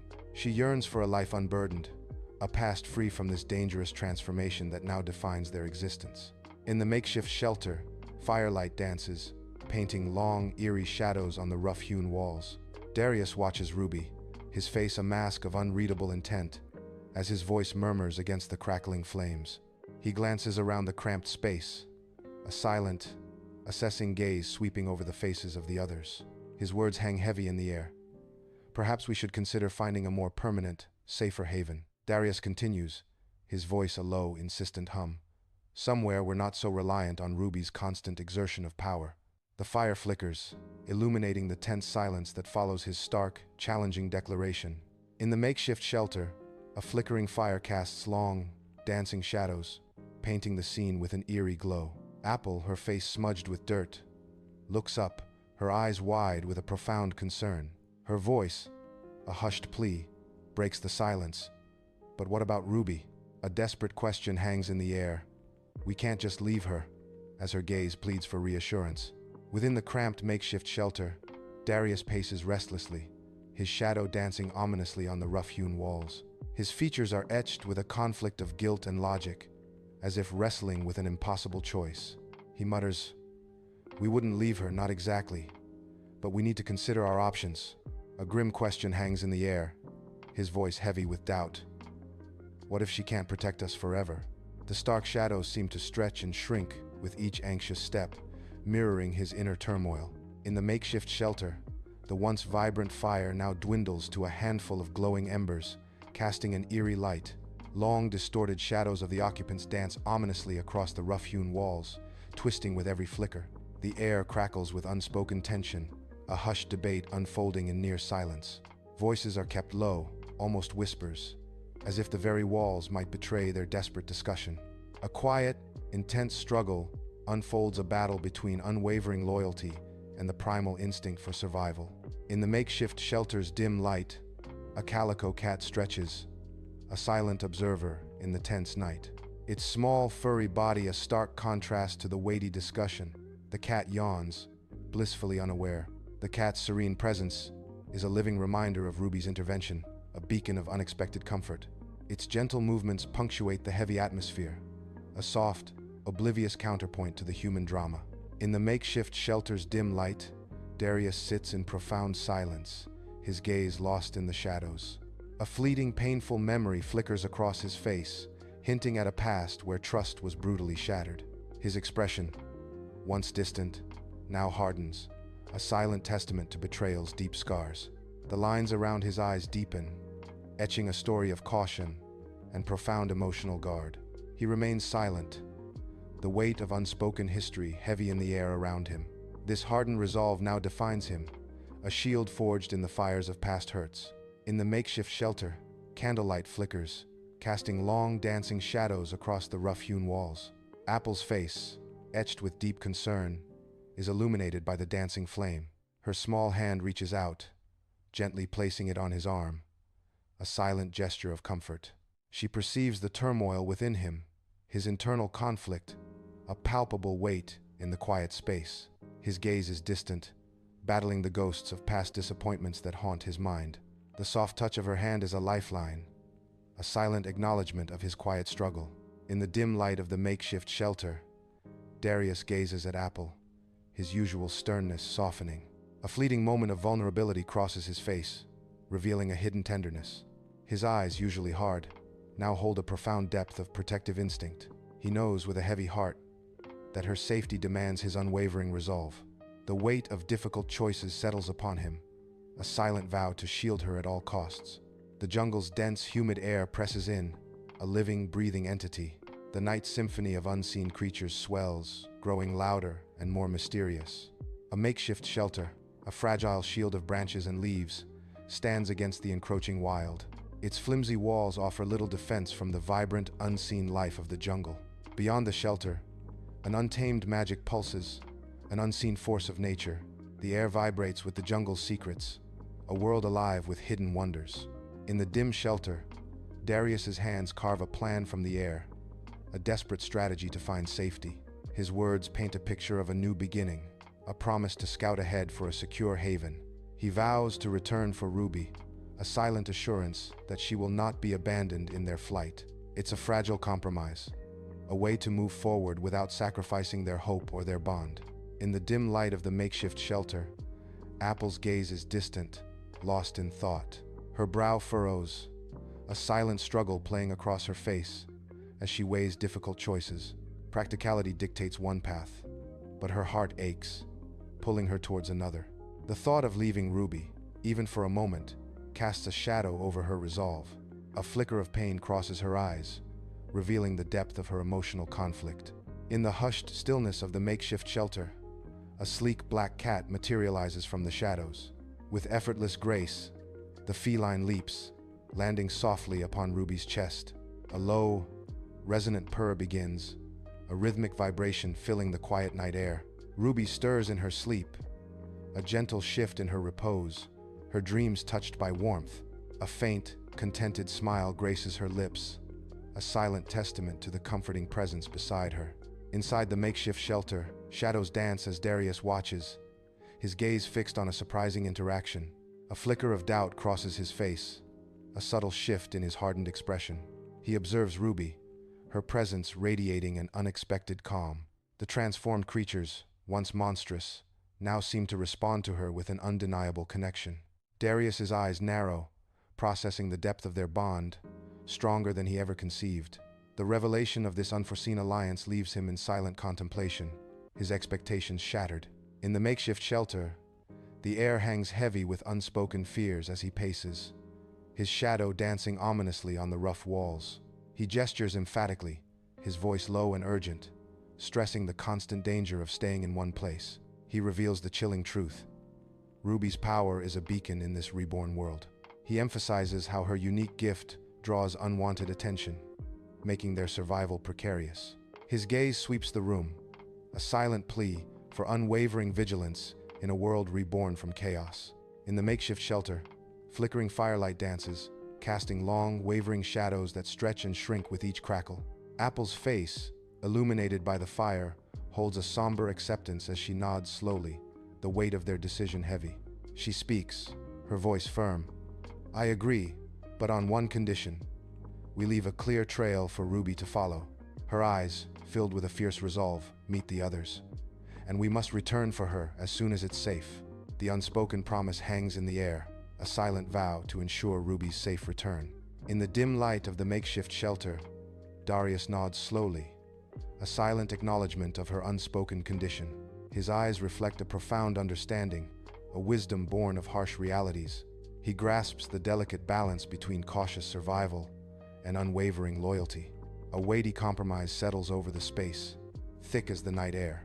It brings with it a fragile, temporary peace, a moment of respite in their harsh existence. The shelter, once a place of tension, now holds a quiet, almost sacred calm. Inside the makeshift shelter, a single, flickering lantern casts dancing shadows across the huddled forms. Around Ruby, a kaleidoscope of cats, their fur a tapestry of colors, begins to settle into peaceful slumber. Their soft, rhythmic purrs rise and fall, a soothing chorus filling the small, intimate space. Each furry body is a silent testament to Ruby's profound power and boundless compassion. In a makeshift shelter, Darius carefully unfurls a tattered map on the dirt floor, its secrets illuminated by a flickering candle. Apple, her brow furrowed in deep concentration, meticulously counts a handful of dried berries, a vital provision. Long, dancing shadows stretch across their faces, cast by the sputtering flame, hinting at unspoken worries. Despite the cramped space and scarcity, a fierce spark of determination gleams in their eyes as they prepare their meager supplies. In the makeshift shelter, firelight flickers, casting long, dancing shadows that twist and writhe like phantoms. The air is thick with the smell of smoke and fear as I move with silent, measured steps. I place a small, recognizable marker near Ruby, a token of hope and a silent promise. It's a personal item she'll instantly know, a vow of my return etched in the quiet night. The flickering light illuminates her sleeping form, a fragile beacon in the encroaching darkness. In the dim light of the makeshift shelter, Apple gently strokes Ruby's hair, her small fingers tracing a silent farewell. Her touch is soft, a tender caress across Ruby's sleeping face, a child's love in every movement. Apple whispers, her voice a fragile promise in the quiet night. "I'll be back, Ruby. I promise." The words hang in the air, a testament to her unwavering faith in her sleeping protector. A profound moment of quiet devotion unfolds as Apple bids a temporary goodbye to her guardian. Pre-dawn, the jungle breathes a cool, fresh air, promising a new day and challenges. Darius and Apple, shadows against the dark, emerge from the vine barrier, their movements silent. The dense jungle canopy above still holds the night, but a faint glow promises the coming dawn. They move with cautious purpose, their senses alert to every rustle and whisper of the awakening jungle. Each step taken is a silent testament to their resolve, venturing deeper into the unknown. The dense jungle canopy swallows the last vestiges of light as figures vanish into the encroaching darkness. A single, ethereal ray of pre-dawn light pierces through the thick foliage, a beacon in the gloom. The luminous beam falls directly upon Ruby's sleeping form, nestled deep within the jungle's embrace. Vines surrounding her begin to glow with an otherworldly, faint luminescence, as if guarding her slumber. The jungle stirs awake, a silent, ancient guardian watching over the tranquil scene. Under the pre-dawn sky, a vast and mysterious jungle slowly unfolds, its ancient secrets stirring in the dim light. This realm, steeped in ancient magic, promises both new beginnings and untold dangers. Deep within the dense foliage, Ruby sleeps soundly, oblivious to the looming fate of her companions. The heavy air hums with unspoken threats, a silent prelude to the unfolding drama. Her peaceful slumber belies the precarious balance of her world, now hanging by a thread. The crumbling barracks reek of decay, the air thick with dust and the ghosts of forgotten battles. Ruby, her face etched with weariness, but her eyes alight with defiance, jolts awake from a nightmare. Her hand instinctively reaches for a weapon that isn't there, a phantom weight in her grasp. Around her, shadowy figures on makeshift beds stir restlessly, their sleep disturbed by unseen fears. A distant, chilling howl echoes through the desolate ruins, a predator's cry in the dead of night. Ruby's gaze hardens, a silent promise of survival in the face of encroaching terror. The first tendrils of dawn pierce the dense canopy, painting the forest edge in a ghostly palette of gray and silver. Kyle, a burly sentinel, stands guard, his scarred face a grim testament to a lifetime of brutal battles. His eyes, sharp and vigilant, sweep the tree line, searching for any flicker of movement in the spectral morning mist. Natish, an ethereal young woman, sits cross-legged on the damp earth, her fingers tracing intricate symbols into the dirt. The thick mist clings to ancient trees, obscuring the ominous depths of the forest as they prepare for arduous travel. In a makeshift camp, the Heartchild family huddles close, their faces etched with the harsh realities of survival. Ilara, stern and watchful, meticulously cleans a hunting knife, her movements precise and wary. The glint of the blade reflects her grim determination, a silent promise of protection. Leo, quiet and observant, watches his mother, a silent understanding passing between them. Lyra, her young face etched with anxiety, clutches a small carved wooden bird, her knuckles white with fear.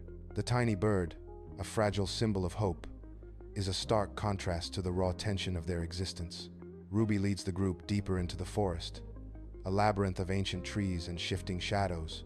Sunlight struggles to pierce the dense canopy, creating an eerie, dappled gloom. Every snap of a twig and rustle of leaves amplifies the palpable tension, making them jump. Kyle's hand instinctively rests on the hilt of his axe, ready for any unseen threat. Ruby finds herself trapped in a nightmarish battleground, engulfed by the deafening roar of explosions. The air thickens with the agonizing screams of the wounded, their cries a chilling symphony of despair. The metallic clang of clashing weapons echoes ominously, a relentless rhythm of violence. A shadowy, menacing monster with glowing red eyes looms over Ruby, its form indistinct, yet terrifying. Paralyzed by an overwhelming fear, Ruby struggles against the invisible chains that bind her limbs, unable to move. A distorted, blaring alarm clock rings in the distance, its piercing sound cutting through the chaos, a harbinger of doom.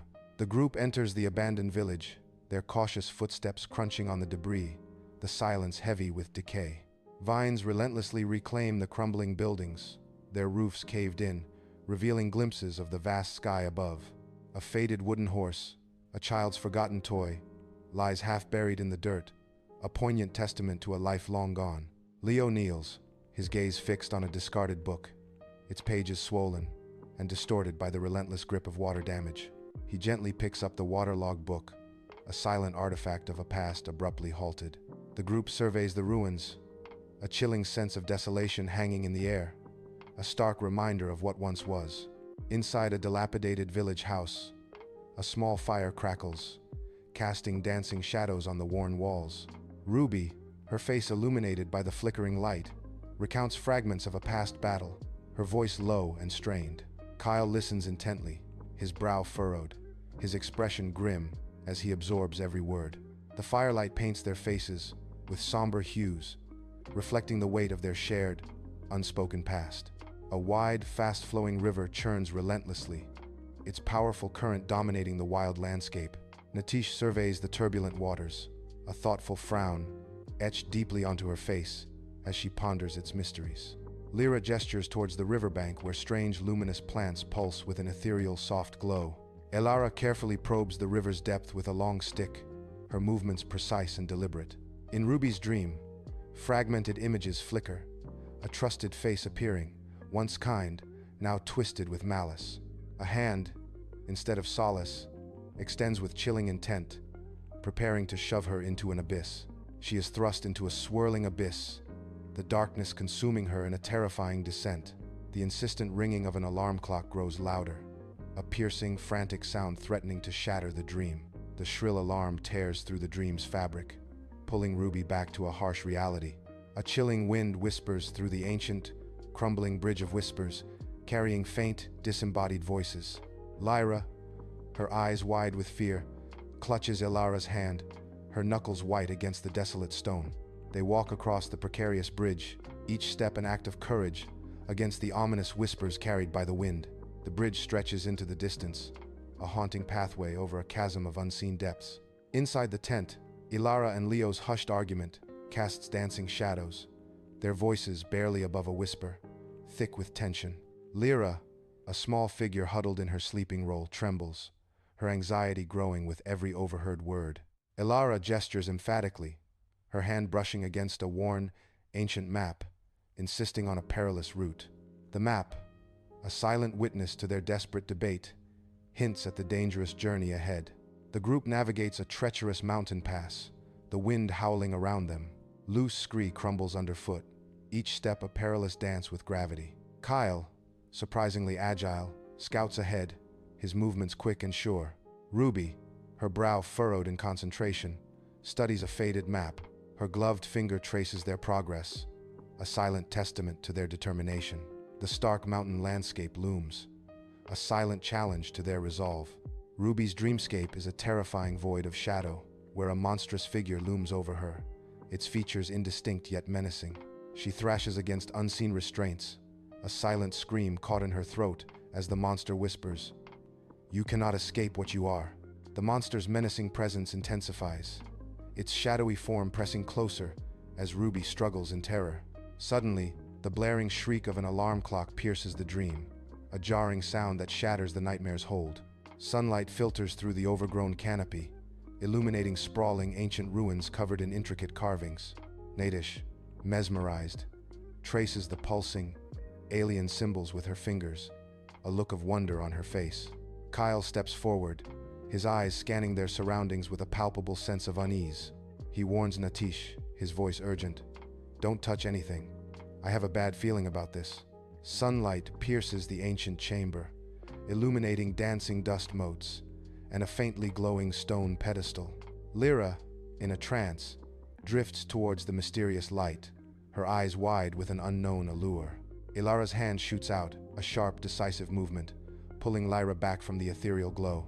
Ruby gazes at the pedestal, an inexplicable pull and a strange sense of familiarity washing over her. Beyond crumbling ruins, a vibrant sunken garden flourishes, a hidden world bathed in ethereal light. Bioluminescent flora pulses with soft light, illuminating the verdant foliage in an otherworldly glow. The air thrums with an almost palpable magical energy, a silent symphony of ancient power. Natish moves with purpose, her silhouette graceful amidst the glowing plants. She carefully collects samples, her movements precise and deliberate. Her eyes, wide with curiosity, reflect the otherworldly glow, mirroring the garden's mystical beauty. Ruby stands before a mirror, her eyes wide with a mixture of fear and confusion, her heart pounding. Instead of her own face, the reflection shows a monstrous, shifting form that writhes silently. The grotesque reflection contorts, a silent mockery of her own image, twisting her reality. The distant thrum of an alarm clock is a muffled, fading heartbeat, barely registering in her terror. Her eyes are transfixed by the horror, trapped in a nightmare where her own image betrays her. The sun fights a losing battle, its light fractured by a dense canopy of gnarled, twisted trees. Skeletal branches claw at the murky air, a silent, menacing welcome to the twisted woods. The once clear path has shrunk to a narrow trail, forcing the group into a cautious single file. An oppressive silence suffocates the air, broken only by the rhythmic scuff of their footsteps. Each step echoes on the leaf-strewn ground, a stark reminder of their journey into the unknown. Inside the damp, cold cave, a small fire flickers, casting dancing shadows and offering a fragile warmth against the chill. Ruby, with a gesture of care, tears a piece of dried meat and hands it to Lyra, who eagerly accepts the sustenance. Kyle's face, illuminated by the fire's golden glow, intently sharpens his axe, each stroke a testament to his vigilance. In a secluded corner, Natish sits cross-legged, eyes closed, lost in the quiet depths of meditation amidst the cave's embrace. The cave hums with a silent tension, a stark tableau of survival and inner peace under the flickering light. Under the scorching sun, a vast, shimmering barrier pulsates with an ethereal glow, marking the edge of a magical kingdom. The air crackles with an unknown power, a palpable energy that hints at the magic beyond the shimmering boundary. Elara, her brow furrowed in concentration, meticulously consults an ancient map, its weathered surface hinting at untold journeys. Her gaze shifts from the map to the barrier, a mix of awe and determination etched on her face as she prepares to cross. Ruby's legs pump frantically, a desperate, futile effort against the dream's terrifying grip. A shadowy, formless monster gains on her with terrifying ease, its presence a chilling dread. Flashes of her comrade's fear, contorted faces appear, then vanish into an unseen abyss, one by one. The insistent, irregular pulse of an alarm clock brutally shatters the dream's oppressive silence. Before them, a grand, ornate gate of dark wood and shimmering brass looms, its surface writhing with intricate carvings of mythical beasts. On either side, two imposing figures in gleaming dark armor stand perfectly still, their visored helmets obscuring all expression. Ruby approaches the formidable gate, her steps hesitant, her hands slightly raised in a gesture of peace. The silent guards remain motionless, their spears held rigidly at attention, unyielding to her attempts at communication. Ruby's gaze sweeps over the unyielding gate and the stoic guards, a silent plea hanging in the air. Sunlight streams through tall, arched windows, illuminating dust motes, dancing in the air as Ruby, Kyle, and Natish are ushered in. At the far end, a regal queen sits upon an ornate throne, her posture impeccable. Her sharp, scrutinizing eyes fix on the approaching trio, the air thick with anticipation. The queen's commanding voice echoes, "State your purpose. What brings you before me?" Natish steps into the royal library, her eyes wide with unbridled wonder, taking in the vastness before her. Towering shelves, laden with ancient scrolls, stretch impossibly high to the arched ceiling, a silent testament to forgotten knowledge. Soft, ethereal light from glowing orbs illuminates every corner, casting an otherworldly glow on the countless texts. Natish moves with a determined purpose, her fingers tracing the spines of texts, a silent quest for answers. She seeks the secrets of her world's magic and history, her hunger for knowledge palpable in the hallowed halls. Lyra and Leo stroll through the kingdom's vibrant gardens, a kaleidoscope of fantastical creatures and plants surrounding them. Lyra's eyes, wide with wonder, drink in the exotic beauty, a soft smile gracing her lips. In stark contrast, Leo remains vigilant, his hand hovering near the hilt of his small dagger. His gaze, sharp and restless, constantly sweeps their surroundings, ever watchful for unseen dangers. The idyllic beauty of the gardens is underscored by Leo's silent, unyielding preparedness. Ruby is trapped, frozen in a room where the air crackles with an unseen dread. 26 identical alarm clocks, like metallic eyes, suddenly erupt into a cacophony of blaring rings. The unbearable sound pierces Ruby's mind, her face contorted in silent agony. She clamps her hands over her ears, a desperate attempt to silence the invading noise, screaming without a sound. Beneath the door, a monstrous shadow begins to grow, long and distorted, stretching towards her. The shadow looms, a silent, terrifying presence, amplifying Ruby's torment in the deafening room.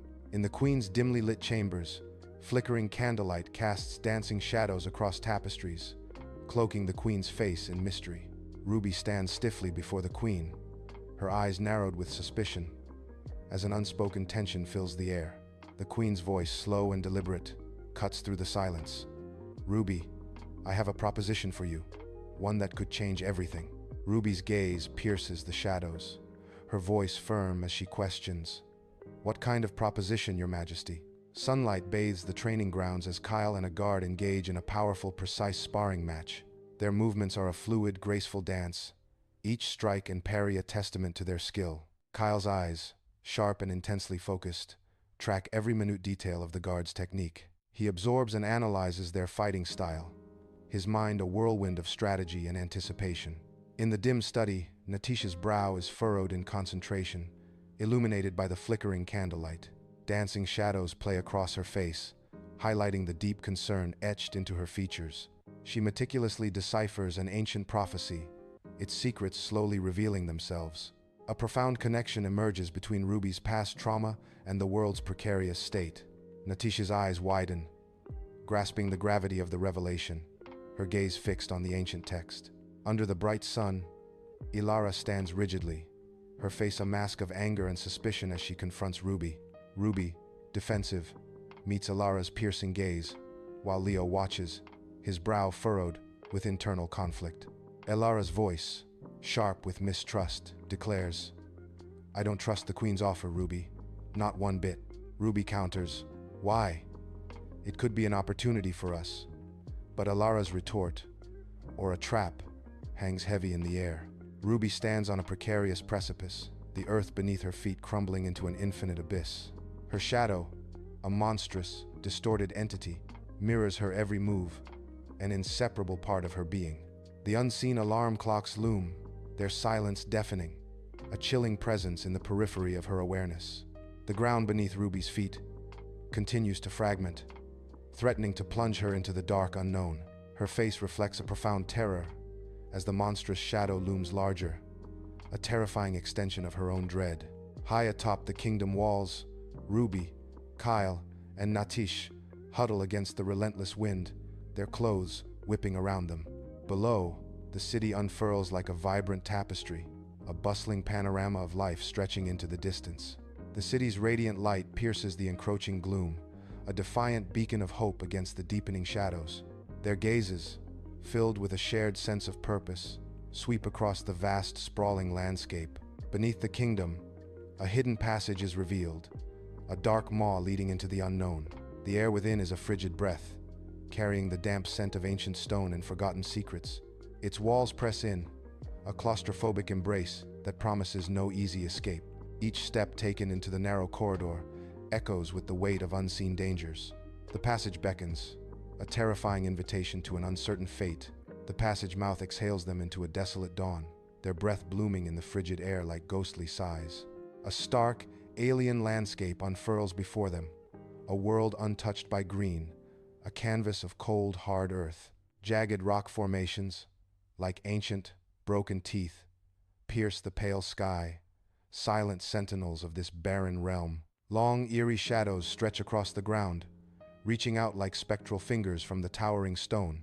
The vast, empty expanse whispers of forgotten secrets, a chilling testament to its desolate beauty. They stand on the precipice of an unknown world, a chilling panorama of jagged rock and endless, barren ground. Ruby stands transfixed in a swirling, surreal room, where reality itself bends and distorts around her. Faces of friends and foes materialize from the shifting mists, their expressions fleeting and spectral. They appear and vanish like smoke, leaving Ruby suspended in a suffocating cloud of uncertainty. The air thickens with a palpable sense of dread as Ruby struggles to grasp what is real. A faint, rhythmic tick-tock of an alarm clock pierces the chaotic silence, a chilling reminder of time slipping. A disembodied voice, the monster, echoes through the dream. Which is real? The relentless desert wind howls through the skeletal remains of a forgotten outpost, kicking up dust like ghosts. Weather-beaten buildings stand as silent sentinels, bearing witness to a war long past. Amidst the desolation, a tattered flag, a relic of dwindling supplies, hangs limply from a broken pole. Its familiar insignia, barely visible, hints at forgotten loyalties in this desolate landscape. In a dimly lit outpost bunker, Ruby, a weary soldier, hunches over a dusty table, the silence heavy around her. Her fingers trace the brittle pages of an ancient, leather-bound journal, its secrets waiting to unfold. The faded ink on the old pages tells a story of a mission from long ago, a history etched in time, As Ruby reads, a chilling shadow crosses her face, hinting at a deep, devastating betrayal that still haunts her. The weight of the past presses down on her, the journal a conduit to forgotten pain and unresolved sorrow. Her eyes, filled with a profound weariness, reflect the echoes of a betrayal that refuses to fade. The relentless sun scorches a desolate landscape, casting long, stark shadows across the barren earth. Before them, the monstrous maw of the monster lair yawns open, a black abyss of unknown horrors. A thick, sulphurous stench, rank and suffocating, billows from the depths of the gaping entrance. Kyle, his face a mask of grim determination, meticulously inspects his weapons, preparing for the inevitable. Each weapon is checked with practiced precision, a silent promise to face the horrors that lie within. The air in the monster's lair is thick with a musky, metallic scent, a grim prelude to the horror within. A grotesque monster, a nightmarish amalgamation of scales and pulsing flesh, stands before them, a terrifying sight. The battle rages, fierce and brutal, as the sounds of impacts echo off the cavern walls, a symphony of destruction. Ruby moves with renewed ferocity, each strike fueled by a visible anger that burns in her eyes. Her movements are precise, a steely determination guiding her every blow against the monstrous foe. Ruby battles a monstrous figure in the swirling chaos of her dream, her movements a desperate fluid dance of survival. She lands a powerful blow, and the monster shudders, its grotesque form beginning to warp and distort. The monster's face dissolves into a chilling reflection of Ruby herself, its eyes mirroring her own terror. The terrifying image shatters like fragile glass, splintering into countless fragments of self-doubt. A piercing alarm clock rips her from the nightmare, its insistent ring echoing the dream's lingering horror. The battlefield is thick with the acrid scent of ozone and dust, the air still heavy with the echoes of conflict. I emerge from the gaping maw of the monster's lair, exhausted yet triumphant, a silent testament to the victory. Ruby, visibly injured, stands with her head held high, her spirit unbroken, a beacon of unwavering resolve. I move to Ruby's side, my hands gently tending to her wounds, a moment of quiet care amidst the aftermath. Natish, ever the pragmatist, meticulously examines the grotesque remains of the creature, her brow furrowed in thought. Her focused gaze dissects the fallen foe, seeking answers and understanding in its silent, monstrous form. Flickering candlelight casts dancing shadows across their faces as Elara, Leo, and Lyra stand in a room thick with unspoken tension. Elara takes a deep breath, her gaze fixed on Ruby as she prepares to reveal a painful truth. "There's something I need to tell you, Ruby." Leo's face is etched with concern as he demands, "What are you talking about?" Lyra's eyes dart between them, her voice filled with apprehension. "A betrayal? Who are you talking about, Elara?" Sunlight dances, a dazzling spectacle, across the surface of the shimmering ethereal pool. Ruby approaches the water's edge with a hesitant, cautious grace, her face etched with a silent struggle. She submerges herself. The water embracing her as a profound, palpable relief washes over her features. A visible transformation unfolds. The burdens of pain and trauma begin to recede, dissolving into the clear depths. Lyra stands, a silent observer, her gaze fixed, mesmerized by the miraculous change unfolding before her eyes. The healing waters ripple, reflecting Ruby's serene face, now free from the shadows that once haunted her. Ruby stands in a serene, endless field, bathed in the soft glow of a dreamscape, the air calm and still around her. On a distant, gentle hill, an alarm clock rests, its sound a soft, comforting hum, no longer jarring or frightening. The terrifying monster that once haunted this space is gone, its oppressive shadow lifted from the tranquil scene. A faint, hopeful light pulses gently in the distance, a beacon of peace in Ruby's transformed dream. Ruby's face shows a profound sense of peace and relief, her dream now a sanctuary of quiet joy. A verdant valley, alive with birdsong and the gentle rush of a stream, becomes the canvas for a new beginning. A diverse group, a mosaic of ages and experiences, moves with purposeful rhythm, felling trees with silent collaboration. Each swing of an axe, each lift of a timber, is a testament to their shared hope, carving out their future. They clear brush and lay foundations, their actions a silent symphony of collaboration and determination. The air hums with their collective energy, a nascent community taking root, building their dreams from the earth.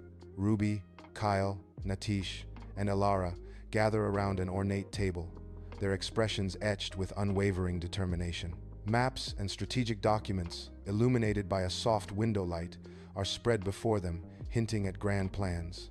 Their lively discussion fills the room, each gesture emphasizing their shared purpose and resolve. Eyes meet across the table, a silent understanding passing between them, solidifying their united front. The air crackles with intense focus as they engage in a discussion that will shape their destiny. Under the vast, star-studded canvas of night, Natish meticulously constructs a small observatory, the air crisp and silent. Lyra watches, her eyes wide with curiosity, as Natish points to constellations with a precise, graceful laser. Natish's face, illuminated by the soft glow of her instruments, is alight with passion, her voice a hushed melody. She shares ancient lore and prophecies, weaving tales against the profound silence of the night. Ruby sits in quiet solitude, her mind adrift in a sea of memories. She cradles an old, faded photograph, its edges softened by time and touch. Her thumb gently traces the image, a silent caress of a cherished moment. A faint, peaceful smile blooms on her lips, a reflection of distant joy. On her nightstand, the soft glow of an alarm clock marks the silent, relentless passage of time. The sky erupts in a symphony of orange and pink as dawn breaks, bathing the thriving settlement in a warm, ethereal glow. Children's laughter, light and free, dances on the morning breeze as they play lively games, their movements quick and unburdened. Adults move with a quiet purpose, their hands busy with tasks that keep the community's heart beating strong. Every tree and blade of grass seems to pulse with a vibrant energy, the very landscape alive with the dawn's promise. Silhouetted against the rising sun, Ruby stands on a nearby hill, a watchful presence, a silent guardian. Her gaze sweeps over the settlement, a profound sense of responsibility etched onto her shadowed features as she observes her charge. Ruby's eyes close, and the familiar world around her begins to melt away into an ethereal haze. The mundane settlement dissolves, replaced by a breathtaking panorama of interconnected communities. Vibrant hues paint a tapestry of peace and harmony, stretching as far as the eye can see. A faint, distant ringing, like a forgotten melody, drifts on the unseen currents of the air. The gentle sound, a whisper of memory, slowly fades into the vast, silent expanse. Ruby's vision of a thriving, interconnected world lingers, a profound and hopeful echo. In the ancient library, moonlight streams through tall, arched windows, illuminating dust motes dancing in the air. Ruby, commanding yet kind, stands before a group of young students, her presence a beacon of calm. Her voice, resonant with knowledge and authority, fills the sacred space as she explains complex magical runes. The students listen intently, captivated by her words and the powerful aura she projects. Her hands move with graceful precision, illustrating the intricate patterns of the ancient symbols. A sense of wonder and awe washes over the young faces as Ruby guides them through the mysteries of magic. Ruby's hands ignite with controlled, vibrant energy as she begins to weave an intricate, powerful spell. Darius and Kane watch, their faces alight with awe and admiration for their mentor's magical prowess. Ruby's movements are fluid and precise, a dance of ancient power unfolding before their eyes. Around them, other young supernaturals attempt to replicate her spell, some with clumsy enthusiasm, others with growing skill. The air crackles with latent magic as Ruby's demonstration culminates, a testament to her mastery and their eager learning. In her private chambers, Ruby pores over ancient texts and maps, her brow furrowed in deep concentration. A faded locket, her only memento, lies open on the table, a tiny portrait of a regal couple within. Her fingers, trembling with a melancholic touch, trace the ethereal faces of her parents in the locket. The soft glow of a lamp illuminates her focused gaze, hinting at a hidden sorrow beneath her resolve. Sunlight dapples the forest floor as Ruby, vibrant and energetic, guides a group of eager students through the dense undergrowth. Her voice animated, she gestures to various plants, identifying rare herbs, her laughter echoing light and free.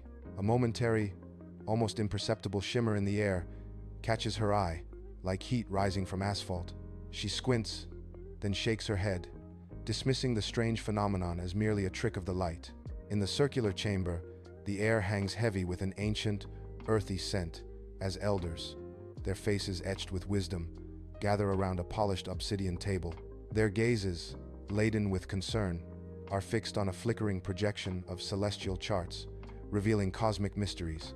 A low, worried hum of murmurs fills the room, a chorus of unease echoing through the ancient space. One elder, eyes closed in deep contemplation, slowly opens them, a profound revelation dawning in their depths. The elder's voice, grave and resonant, breaks the silence. There are unforeseen shifts in the ancient ley lines. Ruby's body twitches in her sleep, eyes darting beneath closed lids, as a crown of shadows forms in her dream. A disembodied voice whispers, "Destiny," filling the darkness, as a throne of thorns manifests in her mind. Ruby gasps awake, chest heaving, sweat slicking her forehead, her eyes snapping open in terror. Her hand is clenched, the locket pressed tightly into her palm, a tangible link to the nightmare. Sunlight filters through overgrown foliage, casting dappled shadows on ancient crumbling stones in the silent ruins. Ruby and Darius move cautiously through the ancient ruins, their eyes scanning every shadow, every weathered surface. They stop abruptly, their gazes fixed on strange, glowing glyphs etched into the weathered rock. The symbols pulsate with an ethereal light, unlike any magical script they've encountered, mesmerizing and mysterious. Ruby feels an inexplicable pull towards the glyphs, a profound sense of familiarity washing over her, a connection to the unknown. In the Elder's sanctum, ancient stones absorb all sound, and a palpable tension hangs heavy in the dim night. Ruby, hands trembling, presents her findings to the grim-faced elders, their expressions unreadable in the faint light. Ilara's flint-like eyes fix on the glyphs, a flicker of ancient recognition crossing her features as she studies them intently. Her voice low and resonant, Ilara reveals, "These glyphs, they are a royal crest, long thought lost. They speak of your lineage, Ruby." Candlelight flickers, casting long dancing shadows across Ruby's opulent chambers, a stage for unfolding drama. Ruby stands before Ilara, her posture rigid, eyes burning with a silent, desperate demand for truth. Ilara, her face etched with sorrow and reluctance, shifts uncomfortably, avoiding Ruby's intense, searching gaze. Ruby's voice cuts through the tension. "Tell me, Ilara, where are my parents? What happened to them?" Ilara's voice, heavy with a forgotten past. They were royalty, Ruby, from a kingdom long forgotten. Their disappearance was a mystery, born of betrayal. In the training grounds, Ruby's once controlled powers begin to flicker, betraying an ominous shift. A spell, meant for precision, explodes with a burst of dark energy, startling her students. The force of the uncontrolled magic ripples through the air, sending a shiver of unease through the onlookers. Darius and Cain exchange worried glances, their eyes reflecting a growing concern for Ruby's erratic state. A silent understanding passes between them, sensing an unsettling transformation within their mentor. In the Elder's sanctum, Ilara's aged hand glides over an ancient tapestry, its threads shimmering in dim light. The tapestry reveals a shadowy dark force figure, its ominous form hinting at a devastating future. Ruby's eyes fall upon the image, and she recoils, a sharp gasp catching in her throat. The figure on the tapestry bears a horrifying resemblance to Ruby, chilling her to the core. Her face is a mask of horror, body trembling, as the weight of Ilara's prophecy settles upon her. Ruby, a solitary figure, embarks on a perilous ascent of the forbidden peak, her spirit as unyielding as the jagged rocks. The relentless wind whips around her, a furious tempest mirroring the turmoil raging within her soul. Each step is a battle against the elements, a testament to her unwavering resolve in the face of despair. Her gaze drifts across the vast, unforgiving landscape, searching for answers in the endless expanse. A profound question echoes in her mind, a silent plea for identity and purpose amidst the desolate grandeur. She stands on the precipice, a lone silhouette against the immense sky, her destiny hanging in the balance.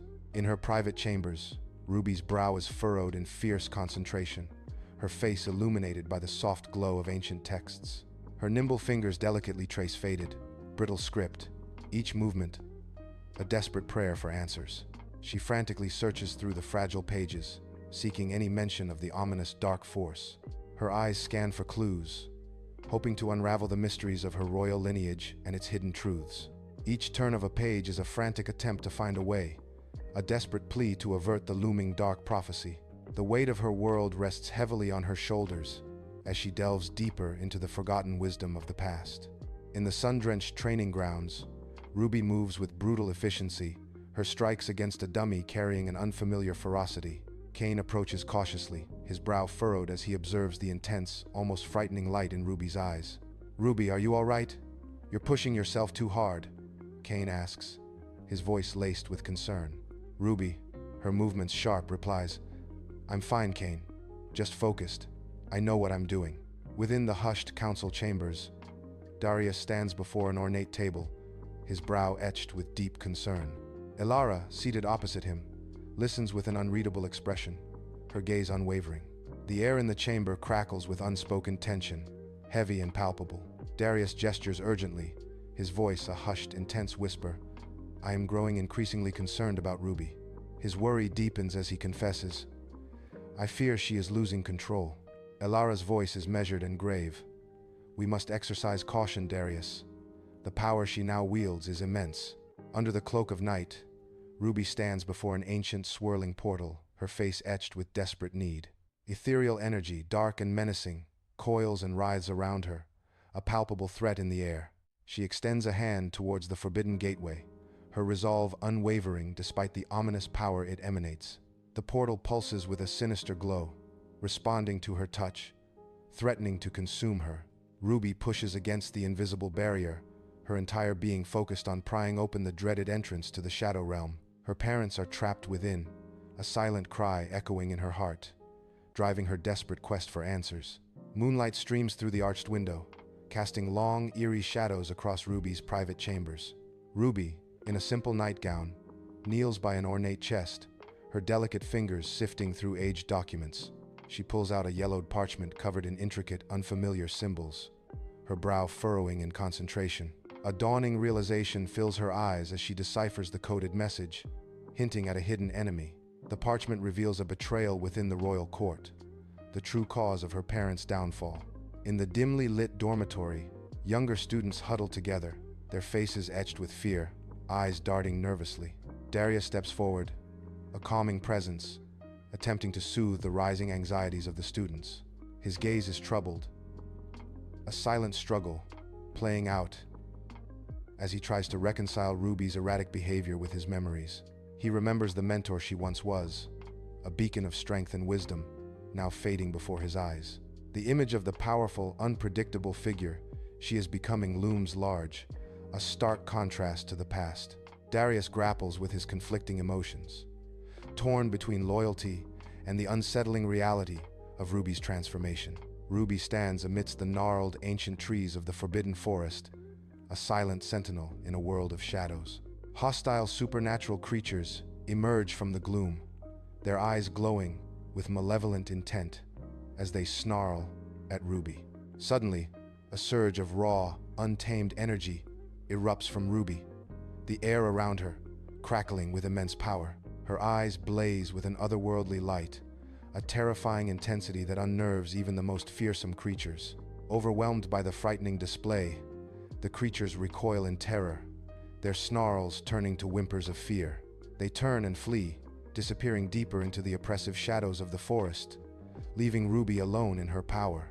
In the Elder's sanctum, Elara, her voice hushed, leans in, her expression grave as shadows dance on ancient tapestries. She reveals a dark secret. King Tai, our current ruler, he was once my father's greatest rival. Her eyes burn with conviction as she adds, they vied for the throne for years. With chilling certainty, Elara declares, I believe he orchestrated my parents' disappearance, a calculated move to seize power. In her private chambers, Ruby clutches a delicate locket, her knuckles stark white against its gleam. Tears stream down her face, reflecting the dim candlelight in shimmering trails of sorrow. The crushing weight of King Tai's betrayal transforms her sorrow into a burning, fierce anger. A flicker of dark energy dances menacingly in her eyes, a nascent, terrifying power stirring within her. Her trembling hands tighten around the locket, a silent vow etched in her tear-stained resolve. Ruby, cloaked in mystery, approaches the imposing gates of King Ty's royal palace, her presence a stark contrast to the grandeur. The massive gates loom before her, their intricate carvings hinting at the power they guard. Her cloak billows slightly in the breeze, a silent testament to her journey and hidden purpose. A close-up reveals her eyes, once hesitant, now burning with an unyielding resolve. Her posture, rigid and determined, speaks volumes of her unwavering commitment to face whatever lies beyond the gates. The sunlight glints off the ornate metalwork of the gates, framing Ruby as she prepares for her destiny. Ruby steps into the opulent throne room, a vast chamber shimmering with gold and jewels, yet it feels small. Her gaze locks onto King Tay, who sits on his throne, radiating an aura of arrogance and cruelty. The weight of her presence seems to shrink the gilded surroundings, silencing the air. A newfound authority imbues her voice, making it echo through the hushed hall. She confronts him, her demand cutting through the silence. "I demand answers about my parents." The tension crackles between them, a silent battle of wills in the grand throne room. King Ty, initially dismissive, now transforms, his face contorting into a mask of pure, unbridled rage. His eyes narrow, glowing with an ominous malice as Ruby's accusations strike a raw nerve. A thunderous roar erupts from his lips, shaking the very foundations of the throne room. He vehemently denies the charge. "I deny any involvement," his voice echoing with fury and defiance. Within the opulent throne room, Ruby and King Ty unleash a torrent of clashing, multicolored magic. Sparks explode, and shockwaves ripple, tearing through the luxurious decor with destructive force. Elaborate tapestries fray and unravel, succumbing to the intense magical onslaught. Marble columns begin to scorch and crack under the relentless assault of their formidable powers. Ruby's raw magic manifests in untamed, bright bursts, a chaotic dance of energy against King Ty's might. In the opulent throne room, Ruby's eyes burn with an infernal fury, her gaze fixed on King Ty. She unleashes a devastating wave of dark energy, a torrent of raw power surging through the air. The arcane force slams into King Ty, an overwhelming impact that shatters his defenses. He stumbles, then collapses to the polished floor, defeated and utterly vanquished. King Ty's reign ends abruptly, a violent conclusion echoing through the silent, stunned chamber. Darius and Cain step into the palace courtyard, their eyes wide with disbelief at the chaotic scene. Disoriented palace guards stumble and clutch their heads, a lingering energy crackling in the scorched air. Scorched earth marks the ground, a testament to an unseen force that has ravaged the courtyard. Darius and Cain exchange a profound look, their faces etched with a potent mix of awe and fear. Flickering torchlight paints dancing shadows across the elders' faces, etched with worry and grim resolve. Hushed, urgent whispers fill the sanctum, barely audible above the crackling fire, heavy with unspoken dread. The air thickens with the crushing weight of King Ty's defeat and Ruby's escalating, terrifying power. A chilling realization dawns. Ruby might be unknowingly fulfilling the prophecy they fought to prevent. Ruby's private chambers lie in disarray, a chaotic testament to inner turmoil, with clothes and furniture scattered. Amidst the wreckage, Ruby sits, her gaze distant, fixed on an unseen world beyond the physical. The recent victory feels hollow, an empty echo in the silent chambers, leaving her profoundly disquieted. What once was a shadow now feels like a growing presence, a palpable darkness consuming her. Her eyes, wide and unfocused, reflect a profound inner void, a victory that tastes like ash. The air crackles with an oppressive stillness, amplifying the silent scream of her soul. Under the scorching sun, Darius stands on a rugged mountain path, his expression etched with earnest concern. Ruby's eyes flicker with an unsettling, dark energy, a chilling contrast to the bright daylight. Her movements become erratic and unpredictable, a sudden shift in her demeanor. With a surge of dark power, Ruby violently pushes Darius away, a silent scream in her actions.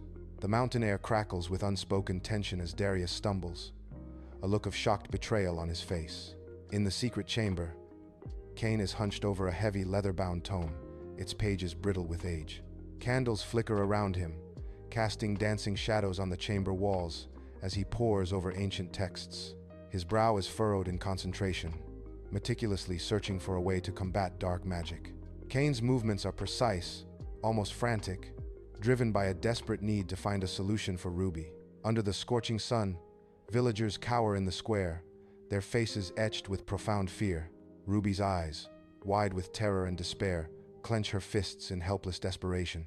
A low, ominous rumble echoes through the ground, a harbinger of impending chaos. The earth beneath their feet shudders violently as small cracks spiderweb across the dry dirt. Ruby stares at her trembling hands, a chilling realization dawning in her eyes. The overwhelming awareness of her own destructive power washes over her, a crushing burden. Moonlight streams through the stained glass window, painting the stone floor with intricate, ethereal patterns. In the Elder's sanctum, Elara stands before Darius and Kane, her face a canvas of deep concern and unwavering determination. The air thickens with an impending gravity as Elara speaks, her voice resonating with urgency. Princess Elwyn's upcoming birthday celebration is more than just a festivity. It's a critical juncture, Elara reveals. In her private chambers, Ruby stares into an ornate mirror, her reflection a distorted, shadowy visage. Her brow furrows, a deep concern etched into her expression as she studies the terrifying transformation. The glass reveals not her face, but a twisted, dark form, a chilling premonition of her fate. Ruby whispers, her voice laced with dread, "Am I truly becoming the dark force?" Sunlight filters through ancient trees, dappling the lush green lawn of the royal gardens. Princess Elwyn, a girl of 10, with an innocent smile and regal bearing, giggles as she chases vibrant butterflies. She is utterly oblivious to any troubles, her world painted with a joyful anticipation. Her eyes sparkle with the promise of her upcoming birthday celebration, a pure moment of childish delight. The royal kitchens hum with a symphony of clanking pots and sizzling pans as chefs move with practiced efficiency. Brightly colored vegetables are chopped with rhythmic precision, while glistening roasts turn slowly on spits. The air is thick with the rich aroma of spices and baking bread, a tantalizing scent of an opulent feast. Yet, an unnerving calm settles over the meticulous order, a fragile shell of peace before chaos erupts. Under the crystal chandeliers, guests in shimmering finery fill the opulent palace ballroom.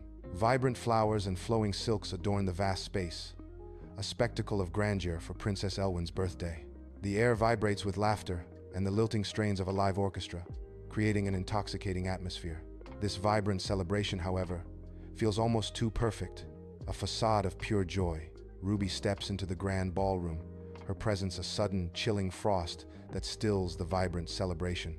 A palpable chill fills the opulent air, her dark aura an almost visible shroud silencing the festive atmosphere. Heads slowly turn, whispers abruptly cease, and the joyous music falters into an unnerving silence. All eyes fix on Ruby, her arrival a dramatic halt to the revelry, leaving only a tense, breathless quiet. In the opulent palace ballroom, Darius approaches Ruby, his face etched with a desperate, unspoken plea. He extends a hand towards her, a poignant gesture of appeal, seeking the mentor she once was. His eyes plead with her, urging her to resist the encroaching darkness that seems to consume her. A silent battle wages in his gaze, a desperate attempt to rekindle the woman he once admired. Amidst the swirling elegance of the palace ballroom, Kane stands on the periphery, a silent observer. His gaze, a burning intensity, is fixed solely on Ruby, lost within the crowd. Beneath the rich fabric of his cloak, his hands move with subtle, practiced precision. He retrieves a hidden artifact, its shape concealed, a desperate hope clutched within his grasp. This device, his last resort, holds the power to contain or reverse a terrifying transformation. The unfolding horror draws closer, demanding his immediate, unwavering action. A palpable tension hangs heavy in the air of the palace ballroom, a silent storm brewing amidst the opulent decorations. Princess Elwyn, radiating innocence, approaches Ruby, her eyes sparkling with a guileless smile. Elwyn extends a hand, offering Ruby a vibrant, hand-drawn picture, a simple gesture in a complex world. Ruby hesitates, a flicker of her former self, a ghost of a smile, briefly touches her eyes before vanishing. The opulent ballroom erupts into chaos as soldiers in old regime colors surge forward, their faces contorted with rage. Ruby's eyes flash with a dangerous intensity as a dark, potent energy begins to emanate from her very being. A shimmering, visible force field flickers into existence around Ruby, her surging powers now undeniable. With devastating force, Ruby unleashes a powerful counterattack, the energy rippling outwards. The attacking soldiers are sent sprawling across the ballroom floor, their assault utterly repelled. Silence descends, broken only by the groans of the fallen, as Ruby stands amidst the wreckage, a formidable presence. The opulent ballroom, once alive with celebration, now echoes with desperate screams and the frantic scuffle of terrified feet. Guests scatter in terror, their elegant attire disheveled, their faces contorted in fear as chaos engulfs the grand hall. At the epicenter of this pandemonium stands Ruby, her form a swirling vortex of raw, untamed power. Her eyes are wide, reflecting a desperate struggle within, as she fights to contain the overwhelming force. Ruby's control visibly wavers, a terrifying tremor running through her, threatening to unleash an even greater catastrophe. The air crackles with uncontrolled energy. A silent scream of impending doom hangs heavy over the shattered elegance. In the opulent palace ballroom, a tempest brews as the enraged Ruby advances, her fury a palpable force. Darius and Cain surge forward with desperate speed, their bodies moving to intercept the impending clash. They position themselves protectively before Princess Elwyn, a human shield against Ruby's wrath. Their combined presence forms an unyielding barrier, a desperate bid to quell the rising storm. A unified front, they stand resolute, a last-ditch effort to bring calm to the chaotic ballroom. Ruby's eyes dart, a frantic dance between Elwyn's terror and her friend's desperate pleas. A visible tremor runs through Ruby, betraying the fierce internal struggle tearing her apart. Her gaze, once unwavering, now flickers with an agonizing indecision. The palace ballroom, a stage for her silent war, amplifies the tension. A battle rages within Ruby, a soul-wrenching conflict between light and encroaching darkness. Every muscle tenses, every breath a testament to her profound emotional torment.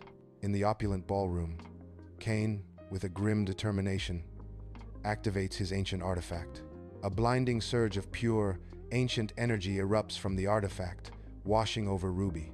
The powerful energy does not banish the encroaching darkness, but rather pierces it with a momentary, vibrant glow. Ruby's eyes, previously clouded, flicker with a profound, sudden clarity. A fragile moment of understanding dawns upon her, her expression shifting from torment to a fleeting peace. Ruby's face, etched with newfound resolve, reveals a conscious choice in the opulent palace ballroom. She focuses her power, not to destroy, but to contain the volatile energy within herself. It is a painful act of self-control, a visible struggle against the raw force that courses through her veins. Her muscles strain, her breath catches, as she battles the tempest raging within her own body. The oppressive dark aura around Ruby recedes, dissipating like smoke into the opulent ballroom air. Ruby stands, visibly exhausted, but her eyes now possess a calm, resolute control. The grand ballroom is enveloped in a profound silence, the air thick with unspoken wonder. Remaining guests are frozen, their faces a mixture of disbelief and profound relief. A collective breath is held, as the ballroom witnesses the aftermath of an unseen struggle. On a grand palace balcony, Ruby stands, her gaze lost in the vast, twinkling expanse of the kingdom below. The cool night air whispers secrets around her, a silent witness to her profound contemplation. The city lights shimmer like a scattered constellation, mirroring the weight of her future. Darius and Cain emerge, their faces etched with a fragile, almost desperate hope. The unspoken burden of an uncertain tomorrow hangs heavy in the air, a palpable tension. Yet, a path forward has been forged, a glimmer of resolve in the deepening night. Weeks later, the ancient library's weathered stone facade gleams under the brilliant sunlight, a beacon of timeless knowledge. Inside, Ruby moves with an ethereal grace among towering shelves, her presence radiating a profound stillness. Her eyes, once questioning, now hold the wisdom of a sentinel, her journey of self-discovery etched on her serene face. She is not merely a mentor, but a guardian, her profound transformation only just beginning to unfold. Sunlight filters through ancient, towering trees, dappling the lush green lawn of the royal palace gardens. Princess Elwyn, a blur of bright dress, laughs with pure joy, chasing butterflies with her friends. Their high-pitched giggles echo through the tranquil gardens, a symphony of innocent play.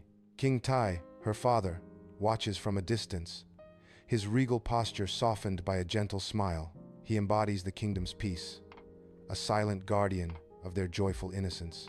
In the grand, dimly lit throne room, shadows dance menacingly across ornate tapestries, hinting at unspoken dangers. King Tai's advisors, their faces etched with profound worry, stand before Elwyn, their expressions somber. The grim news of King Tai's disappearance is delivered, a cruel blow that shatters the fragile peace. The crushing weight of the world settles upon Elwyn's small shoulders, marking the abrupt and tragic end of her childhood. In the dim quiet of her chambers, Elwyn clutches a framed portrait, her father's kind eyes gazing back at her. Tears stream down her cheeks, a silent river of sorrow, illuminated by the soft glow of a single lamp. Through her grief, a flicker of fierce resolve ignites in her eyes, burning against the darkness. The rhythmic cadence of her quiet sobs becomes a poignant soundtrack to her burgeoning determination. Elwyn, a young woman, commands the head of the polished council table, her posture radiating authority. Her eyes, though hinting at youthful anxiety, hold a steady, piercing gaze, meeting the skepticism of the older advisors. Her voice, initially soft, gains a powerful resonance with each pronouncement, filling the chamber with her conviction. Elwyn gestures with purpose, her arguments clear and concise, silencing the whispers of doubt among the council. The advisors' expressions shift from skepticism to dawning respect, captivated by Elwyn's commanding presence and unwavering resolve. Under a brilliant sun, Elwyn stands resplendent in royal regalia as a grand coronation ceremony unfolds. The weight of the crown settles upon her head, a symbol of immense power and responsibility. The crowd erupts in thunderous cheers, their adulation echoing through the royal courtyard. In Elwyn's eyes, pride, sorrow for unseen losses, and the immense burden of her new role intertwine. Queen Elwyn's study, bathed in the soft, intimate glow of a single oil lamp, reveals ancient secrets. Her brow deeply furrowed, Queen Elwyn pores over leather-bound texts and unfurled maps, tracing forgotten kingdoms. Long, dancing shadows stretch across the study walls, mirroring the immense and complex task before her. She is utterly absorbed, her dedication to her kingdom palpable in the quiet intensity of her study. The air is thick with the weight of history and the silent resolve of a queen burdened by the past and future. Sunlight drenches Kingdom Square as Elwyn stands before her people, a beacon of hope amidst the bustling crowd. Her voice, clear and resonant, weaves a tapestry of unity, captivating the diverse assembly. Initial divisions subtly soften as citizens listen intently, drawn into Elwyn's powerful vision. A collective hum of understanding ripples through the crowd, their faces reflecting burgeoning inspiration. Elwyn's growing influence is palpable, a tangible force binding them together in shared purpose. The square hums with renewed hope, a testament to Elwyn's unwavering call for unity. Ruby, charismatic and powerful, enters the opulent throne room, her presence commanding every gaze. Her eyes sweep across the lavish hall, a direct challenge in her unwavering gaze. The air crackles with unspoken tension as she steps forward, each movement deliberate and powerful. Her eyes lock onto Elwyn, a silent confrontation hanging heavy in the air. Her voice rings out, clear and resonant. "Elwyn, the time has come to answer for the injustices of your predecessors." A stark declaration echoes through the throne room. Accountability is long overdue. In the private meeting room, the air crackles with unspoken tension as Elwyn faces Ruby, her posture stiff with initial defensiveness. Ruby's voice, carefully controlled, carries the heavy burden of generations as she recounts historical grievances. Her hands, clasped tightly on the table, tremble with the raw conviction of her words, revealing her deep-seated emotions. As Ruby speaks, Elwyn's initial guardedness melts away, replaced by a dawning understanding in her eyes. Elwyn and Ruby tread across a desolate battlefield, a haunting expanse of overgrown ruins stretching to the horizon. Ruby's voice, laced with sorrow, recounts a 1,000-year-old tragedy. "This place, it's where my family lost everything." The scarred landscape, littered with broken stones and rusted weapons, echoes her ancestors' sacrifice during the Great Schism. Her resolve hardens, It's why I can't just stand by and watch history repeat itself. Sunlight streams into the spacious palace kitchen, illuminating a long wooden table laden with a half-eaten meal. Elwyn, older now, sits with her friends, their laughter echoing through the grand room, a familiar comfort. Their conversation, initially light-hearted, drifts to the weighty future of their beloved kingdom. Youthful idealism still flickers in their expressions, now tinged with a pragmatic, almost somber concern. An enduring bond shines between them, a silent acknowledgement of their shared and profound responsibilities. Sunlight streams through tall arched windows, illuminating dancing dust motes in the royal archives. Endless shelves of ancient scrolls and thick, leather-bound tomes line the vast archive, a testament to forgotten histories. Elwyn and Ruby, in elegant scholarly attire, sit at an ornate table, surrounded by maps and documents. Their movements are precise, their gaze is intensely focused on the spread before them. Across the table, their eyes meet, a flicker of cautious understanding passing between them. The air, thick with the scent of aged paper and cedar, hums with the quiet intensity of their shared work. The village market bursts with a vibrant tapestry of sounds and colors, a living canvas of daily life. Elwyn and Ruby navigate the bustling crowd, their eyes scanning stalls laden with fresh produce and handcrafted goods.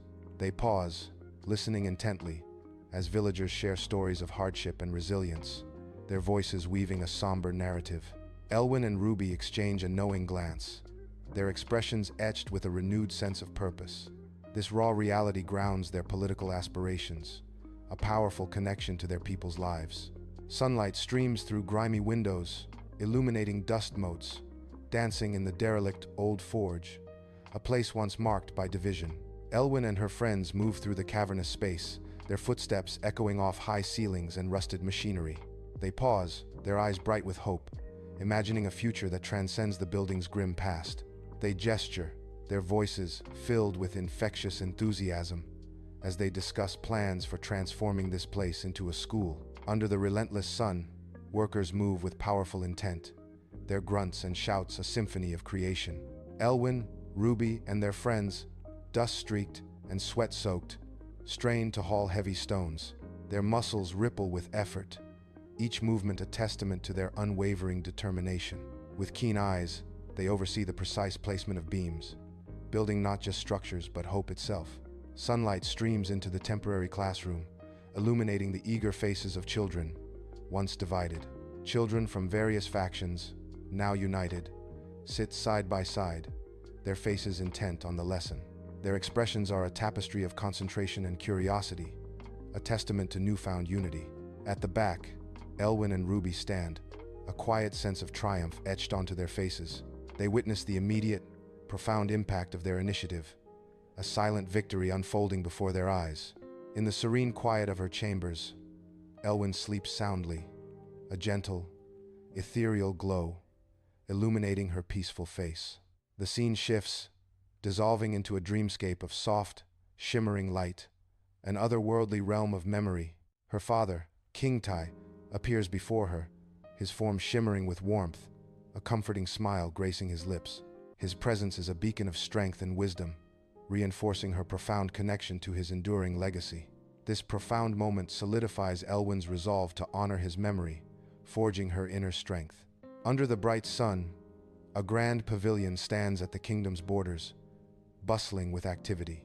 Elwyn and Ruby, radiating regal confidence, engage in animated discussions with foreign dignitaries. Their earnest expressions and confident gestures underscore their growing influence and diplomatic prowess.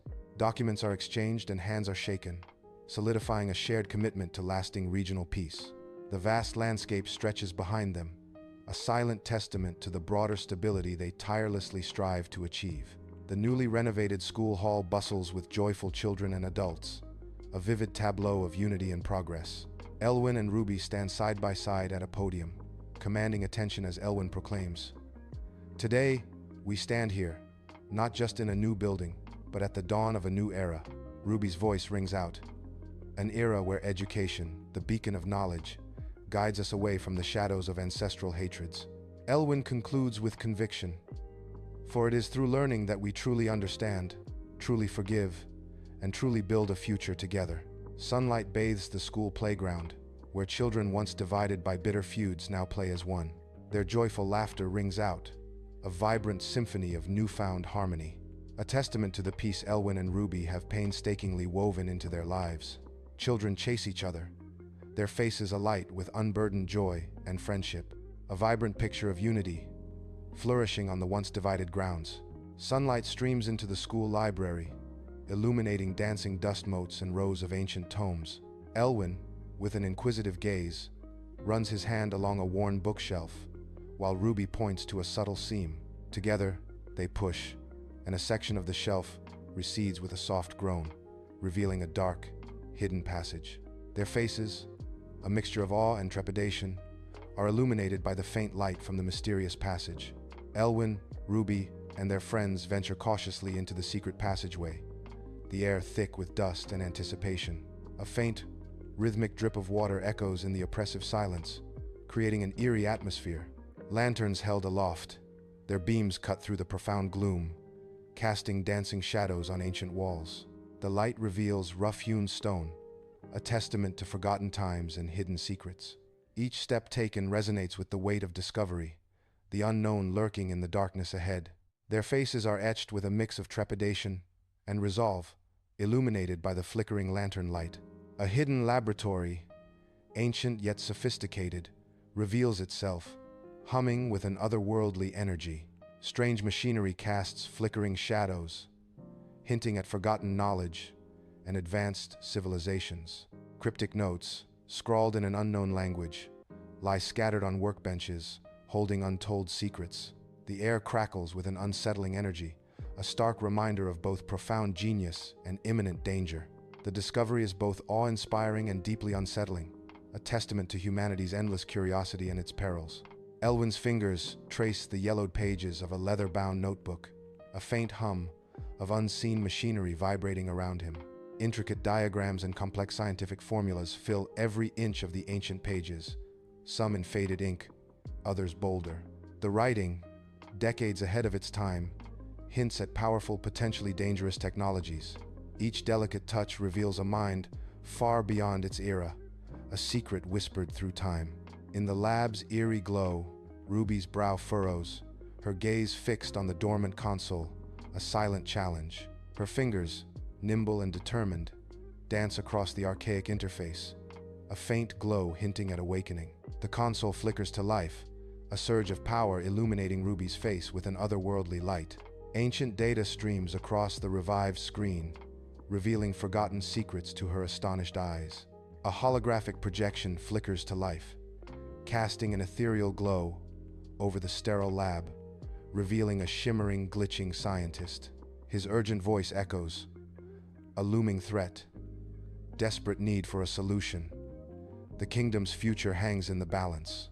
Fragmented messages from a past scientist appear, his image shimmering and occasionally glitching, conveying the gravity of the situation.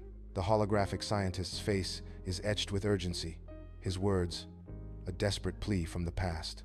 In the lab, Elwyn and Ruby's faces are bathed in the eerie glow of monitors, their tired eyes fixed on lines of complex data. Empty coffee cups and crumpled snack wrappers litter the table, silent witnesses to their relentless all-night work. A sudden, shared realization dawns upon them, their eyes meeting in a silent, profound exchange. The hidden technology they've unearthed isn't merely for rebuilding. It's a shield against a lurking, unknown menace. A crucial defense for their kingdom, now revealed in the cold, hard data. In the dimly lit council chamber, Elwyn stands before her council, a stack of data slates and ancient scrolls on the table. Advisors lean forward, their faces etched with concern, their expressions a mixture of shock and disbelief. The air is thick with the weight of Elwyn's revelations, a palpable tension gripping the room. They grapple with the profound implications of the knowledge Elwyn has bravely brought forth. The LAB training room hums with a low, mechanical thrum as Elwyn and her friends navigate a blend of ancient and modern devices. Their initial movements are tentative, fumbling with controls and deciphering unfamiliar interfaces. With each passing moment, a spark of understanding ignites, their fingers becoming more dexterous, eyes sharper. They begin to master simpler devices, their awkwardness replaced by a growing, undeniable proficiency. On a newly built observation deck, Elwyn and Ruby stand beneath a breathtaking tapestry of endless stars. The cool night air carries a profound quiet, deepening the vastness of the cosmos before them. Starlight illuminates their faces, revealing the gravity of their silent conversation. Elwyn's voice is heavy. The more we learn, the heavier the responsibility feels, protecting our people. His gaze drifts to the unseen, his words trailing off from what we can't even see. Ruby's voice is firm. It's a burden, yes, but also a duty. We've been given this knowledge for a reason. Sunlight floods a vast, high-tech lab, illuminating royal scientists in ornate robes gathered around holographic displays. Awe and intense concentration etch the scientists' faces as they absorb complex data from the shimmering projections. Elwyn and Ruby move among them, patiently explaining algorithms and manipulating advanced equipment with practiced ease. The air hums with the vibrant energy of collaboration, a fusion of ancient wisdom and cutting-edge technology. Scientists eagerly jot notes on illuminated tablets, their eyes alight with the thrilling promise of new discoveries. The lab's security room hums with advanced technology, its low thrum a prelude to the intricate work within. Elwyn, intensely focused, types with fierce concentration on a holographic keyboard, lines of code flashing before him. Ruby, equally absorbed, scrutinizes complex schematics projected onto a transparent screen, her gaze sharp and discerning. Their combined efforts weave new, intricate security protocols, a digital fortress rising against unseen threats. The air crackles with the silent intensity of their critical mission, safeguarding invaluable secrets. Every keystroke and every glance reinforces the profound importance of their work, protecting the lab's critical information. Sunlight glints off the ancient kingdom walls, now a hive of urgent activity. Engineers and soldiers move with purpose, their hands weaving new tech into old stone. Gleaming metallic panels are seamlessly integrated, a stark contrast to the weathered battlements. Strange, intricate devices hum with a low, resonant energy, a new heartbeat for the kingdom. This formidable defense system stands as a testament to recent lab findings, a shield against unseen threats. The walls pulse with a silent promise of future conflicts, a kingdom bracing for the storm. Elwyn sits alone, her face illuminated by a datapad, her brow furrowed in deep thought, wrestling with the lab's immense power.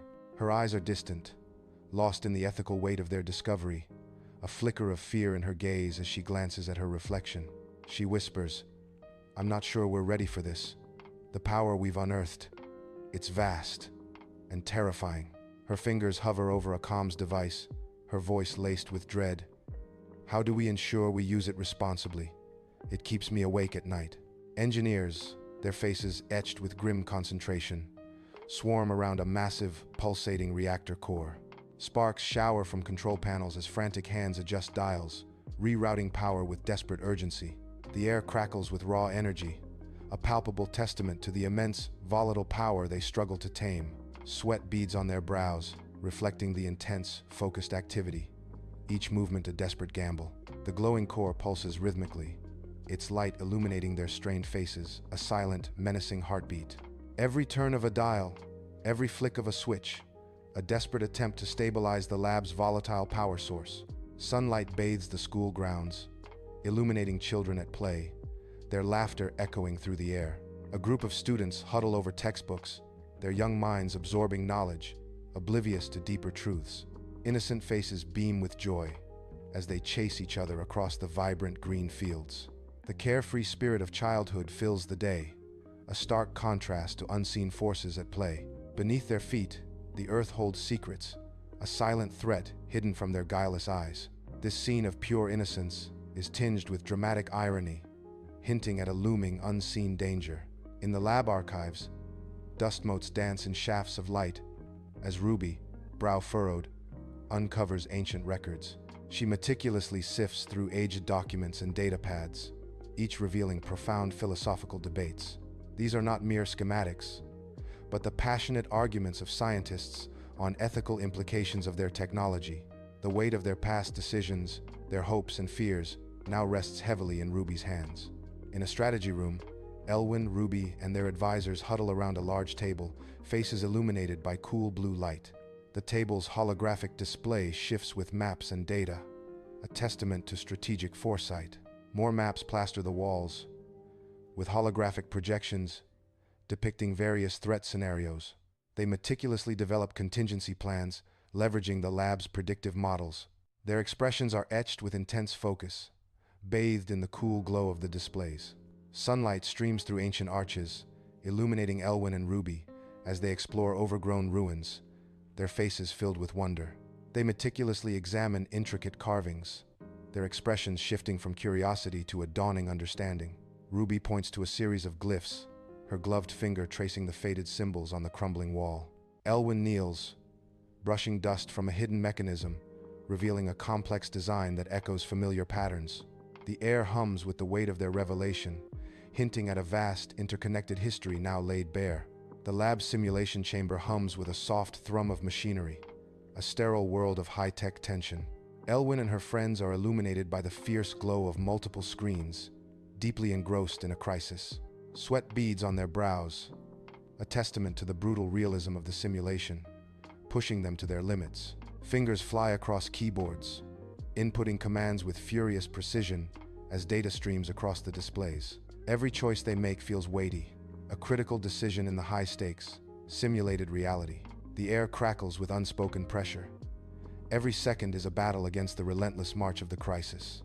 Elwyn sits at a grand mahogany desk, a quill poised over parchment, her gaze lost in the moonlit chamber.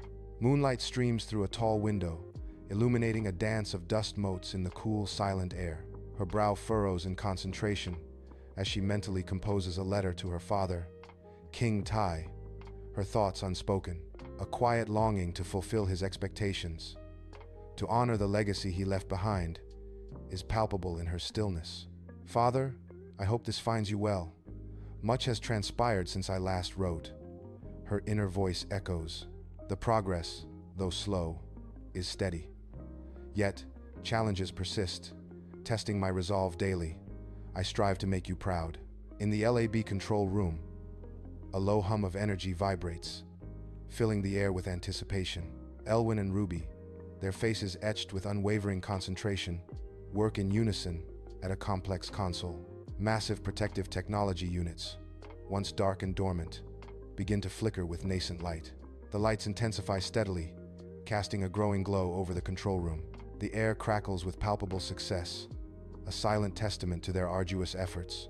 Under a clear, bright sky, a vibrant kingdom thrives, bustling with life and a palpable sense of peace. Children spill from a school, their laughter echoing as satchels bounce, a testament to carefree days. Sleek, silent transports glide effortlessly along the streets, a subtle integration of new technologies. Automated agricultural drones tend to vast fields, ensuring abundance and prosperity for all. Every scene radiates an undeniable sense of prosperity, a golden age unfolding before our eyes. This vibrant kingdom stands as a shining beacon, showcasing the profound impact of Elwyn's leadership. In the dim quiet of her quarters, Ruby sits, her face etched with deep thought, illuminated by a faint light. She cradles an ancient, tarnished family heirloom, its cold weight a tangible link to her past. As she turns the relic in her hands, a profound shift occurs. The symbol of old grievances now feels strangely lighter. Her eyes, deep pools of reflection, tell a story of transformation, a journey from vengeance to unity. The heirloom, once heavy with the past, now glows softly, reflecting Ruby's journey towards a brighter future. Elwyn commands the stage, her resonant voice echoing through the vast school auditorium, captivating the graduating class. Students in caps and gowns hang on her every word, their faces a mixture of thoughtful reflection and eager anticipation. Elwyn emphasizes her words with a powerful gesture.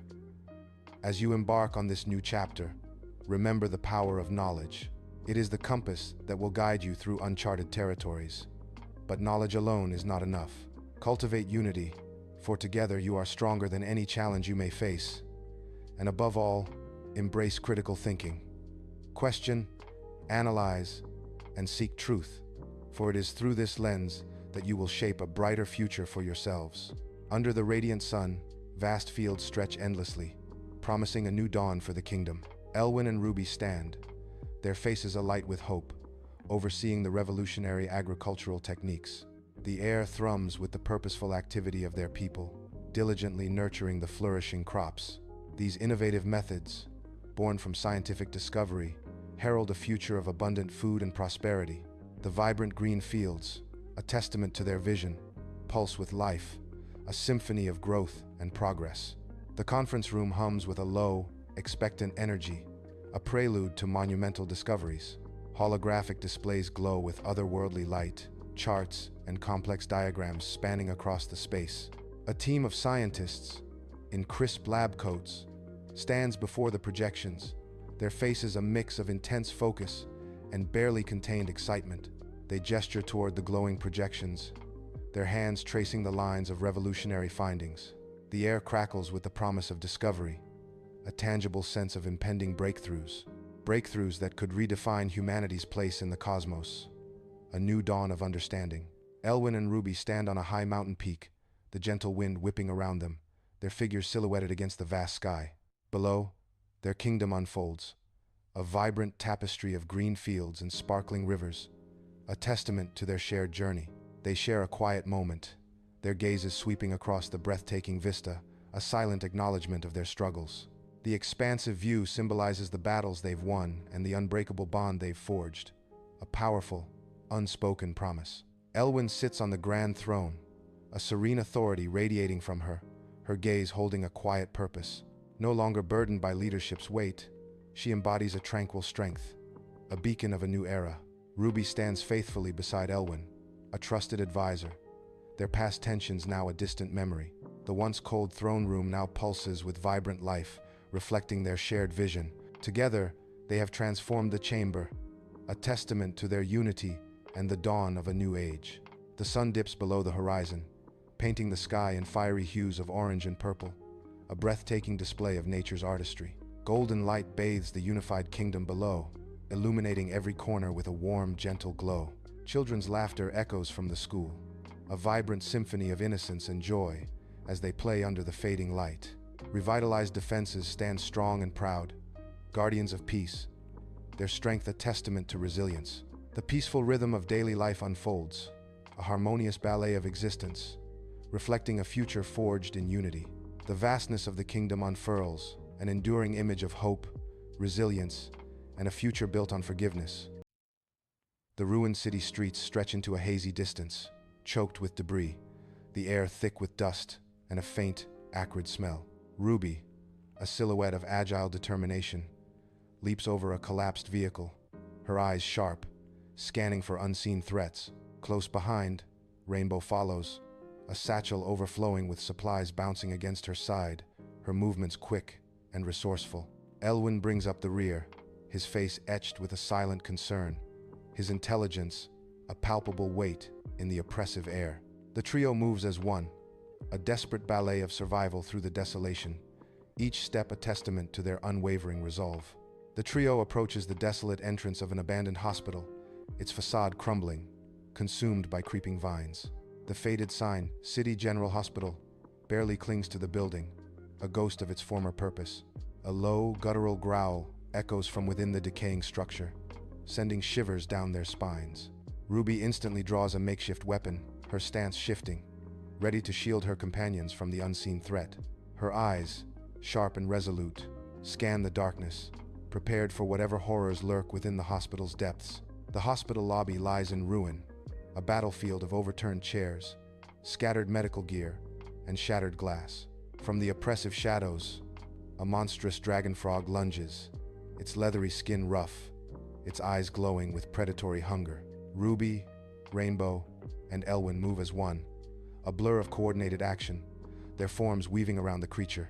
They dance a dangerous ballet of defense, their diverse skills a perfect complement against the looming threat. The dragon frog's massive form fills the frame, its glowing eyes fixed on its agile adversaries. Every movement is precise, a testament to their practiced synergy in the face of overwhelming danger. In a sterile hospital corridor, Rainbow points to strange glowing pods embedded in the walls, pulsing with an eerie light. Elwyn approaches a pod cautiously, his fingers hovering just above its surface, a mix of fear and fascination on his face. The rhythmic glow of the pods casts an unsettling light on Elwyn's face as he explains their chilling purpose. Elwyn's voice, hushed and urgent, reveals their connection to magical seeds and their dark transformative effects on children. In a sterile hospital room, a young kid, adorned with shimmering scales, cowers in the corner, whimpering softly. The kid's eyes are wide with an overwhelming primal fear, reflecting the stark, cold light of the room. Ruby approaches, her usual fierce demeanor softened by a wave of tender concern for the frightened child. Her eyes, usually sharp and commanding, now hold a gentle empathy as she moves closer to the trembling kid. Ruby extends a comforting hand, a gesture of unexpected warmth in the cold, clinical setting. Her touch is a silent promise of protection, a stark contrast to the fear etched on the kid's face. Within the surprisingly intact, if aged, operating theater, Elwyn meticulously arranges his research notes and schematics. His hands move with purpose, laying out his vision on a sterile tray. Elwyn gestures around the room, his eyes blazing with an almost feverish excitement. He declares with profound conviction, "This, my friends, will be more than just an operating theater." His voice rings with a transformative promise. It will be a classroom, a place of learning and rehabilitation for the kids. In the hospital kitchen, Rainbow, hands smudged with grease, kneels beside a makeshift stove, a testament to her ingenuity. A small blue flame sparks to life, its warmth, a stark contrast to the sterile hospital air, filling the room with the scent of food. Ruby and Elwyn huddle close, their hushed voices barely audible as the stove's glow illuminates their faces. Their expressions, a mix of grim determination and budding hope, reveal their plans for the new school. Weeks later, the sterile operating room has been transformed into a makeshift classroom. Crude desks, replacing medical equipment. Several children, some with minor mutations, others more pronounced, sit attentively, their eyes fixed on Elwyn. Elwyn stands before them, his calm voice filling the repurposed space as he teaches them about the world beyond. Their initial fear slowly gives way to an eager curiosity, a hopeful glow in their young eyes. A quiet hum of engagement now fills the room, a testament to their newfound understanding and hope. The once somber operating theater now resonates with the vibrant energy of learning and growth. Against the dying light of sunset, Ruby stands alone on the hospital roof, a solitary silhouette. Below, the city lies in ruin, a haunting landscape of twisted metal and crumbling structures stretching to the horizon. The setting sun paints the sky in fiery hues of orange and purple, casting long, dramatic shadows across the devastation. In her hand, a worn, ancient talisman flickers with an ethereal glow, reflecting the immense responsibility in Ruby's eyes. In the sterile hospital common room, a new warmth blooms, replacing the usual silence with a gentle hum. Rainbow, her brow furrowed in concentration, meticulously stitches a torn uniform, a soft, tuneless hum escaping her lips. Around a battered table, the kids are engrossed in a board game, their joyful laughter echoing playfully. A palpable sense of community begins to bloom, transforming the once silent halls with newfound life. A cramped hospital supply closet, transformed into a makeshift lab, hums with scientific chaos and the scent of herbs. Vials glint under harsh fluorescent lights as beakers bubble with unknown, potent concoctions. Elwyn, his brow furrowed in intense concentration, meticulously grinds herbs with a mortar and pestle. With practiced precision, he mixes solutions, his unwavering focus set on creating a stable, life-saving antidote. In a brightly lit hospital classroom, Ruby demonstrates a self-defense technique, her movements fluid and powerful. The kids, a diverse group with visible transformations, mirror her actions, their eyes fixed on her every detail. Ruby moves among them, gently adjusting a stance and correcting a hand position, her guidance firm yet gentle. She emphasizes, "Remember, this isn't about hurting anyone. It's about protecting yourselves. It's about safety." A small group of curious kids venture along the jungle perimeter, their eyes wide with wonder at the vibrant foliage. Rainbow, a figure of calm authority, watches over them, her gaze sharp and attentive. One child, with unusually long fingers, points excitedly to a strange glowing plant, its light pulsing.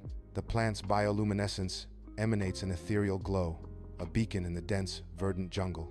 Rainbow's expression shifts, her scientific curiosity clearly piqued by the mysterious flora. With precise and deliberate movements, she carefully collects a sample, her focus absolute.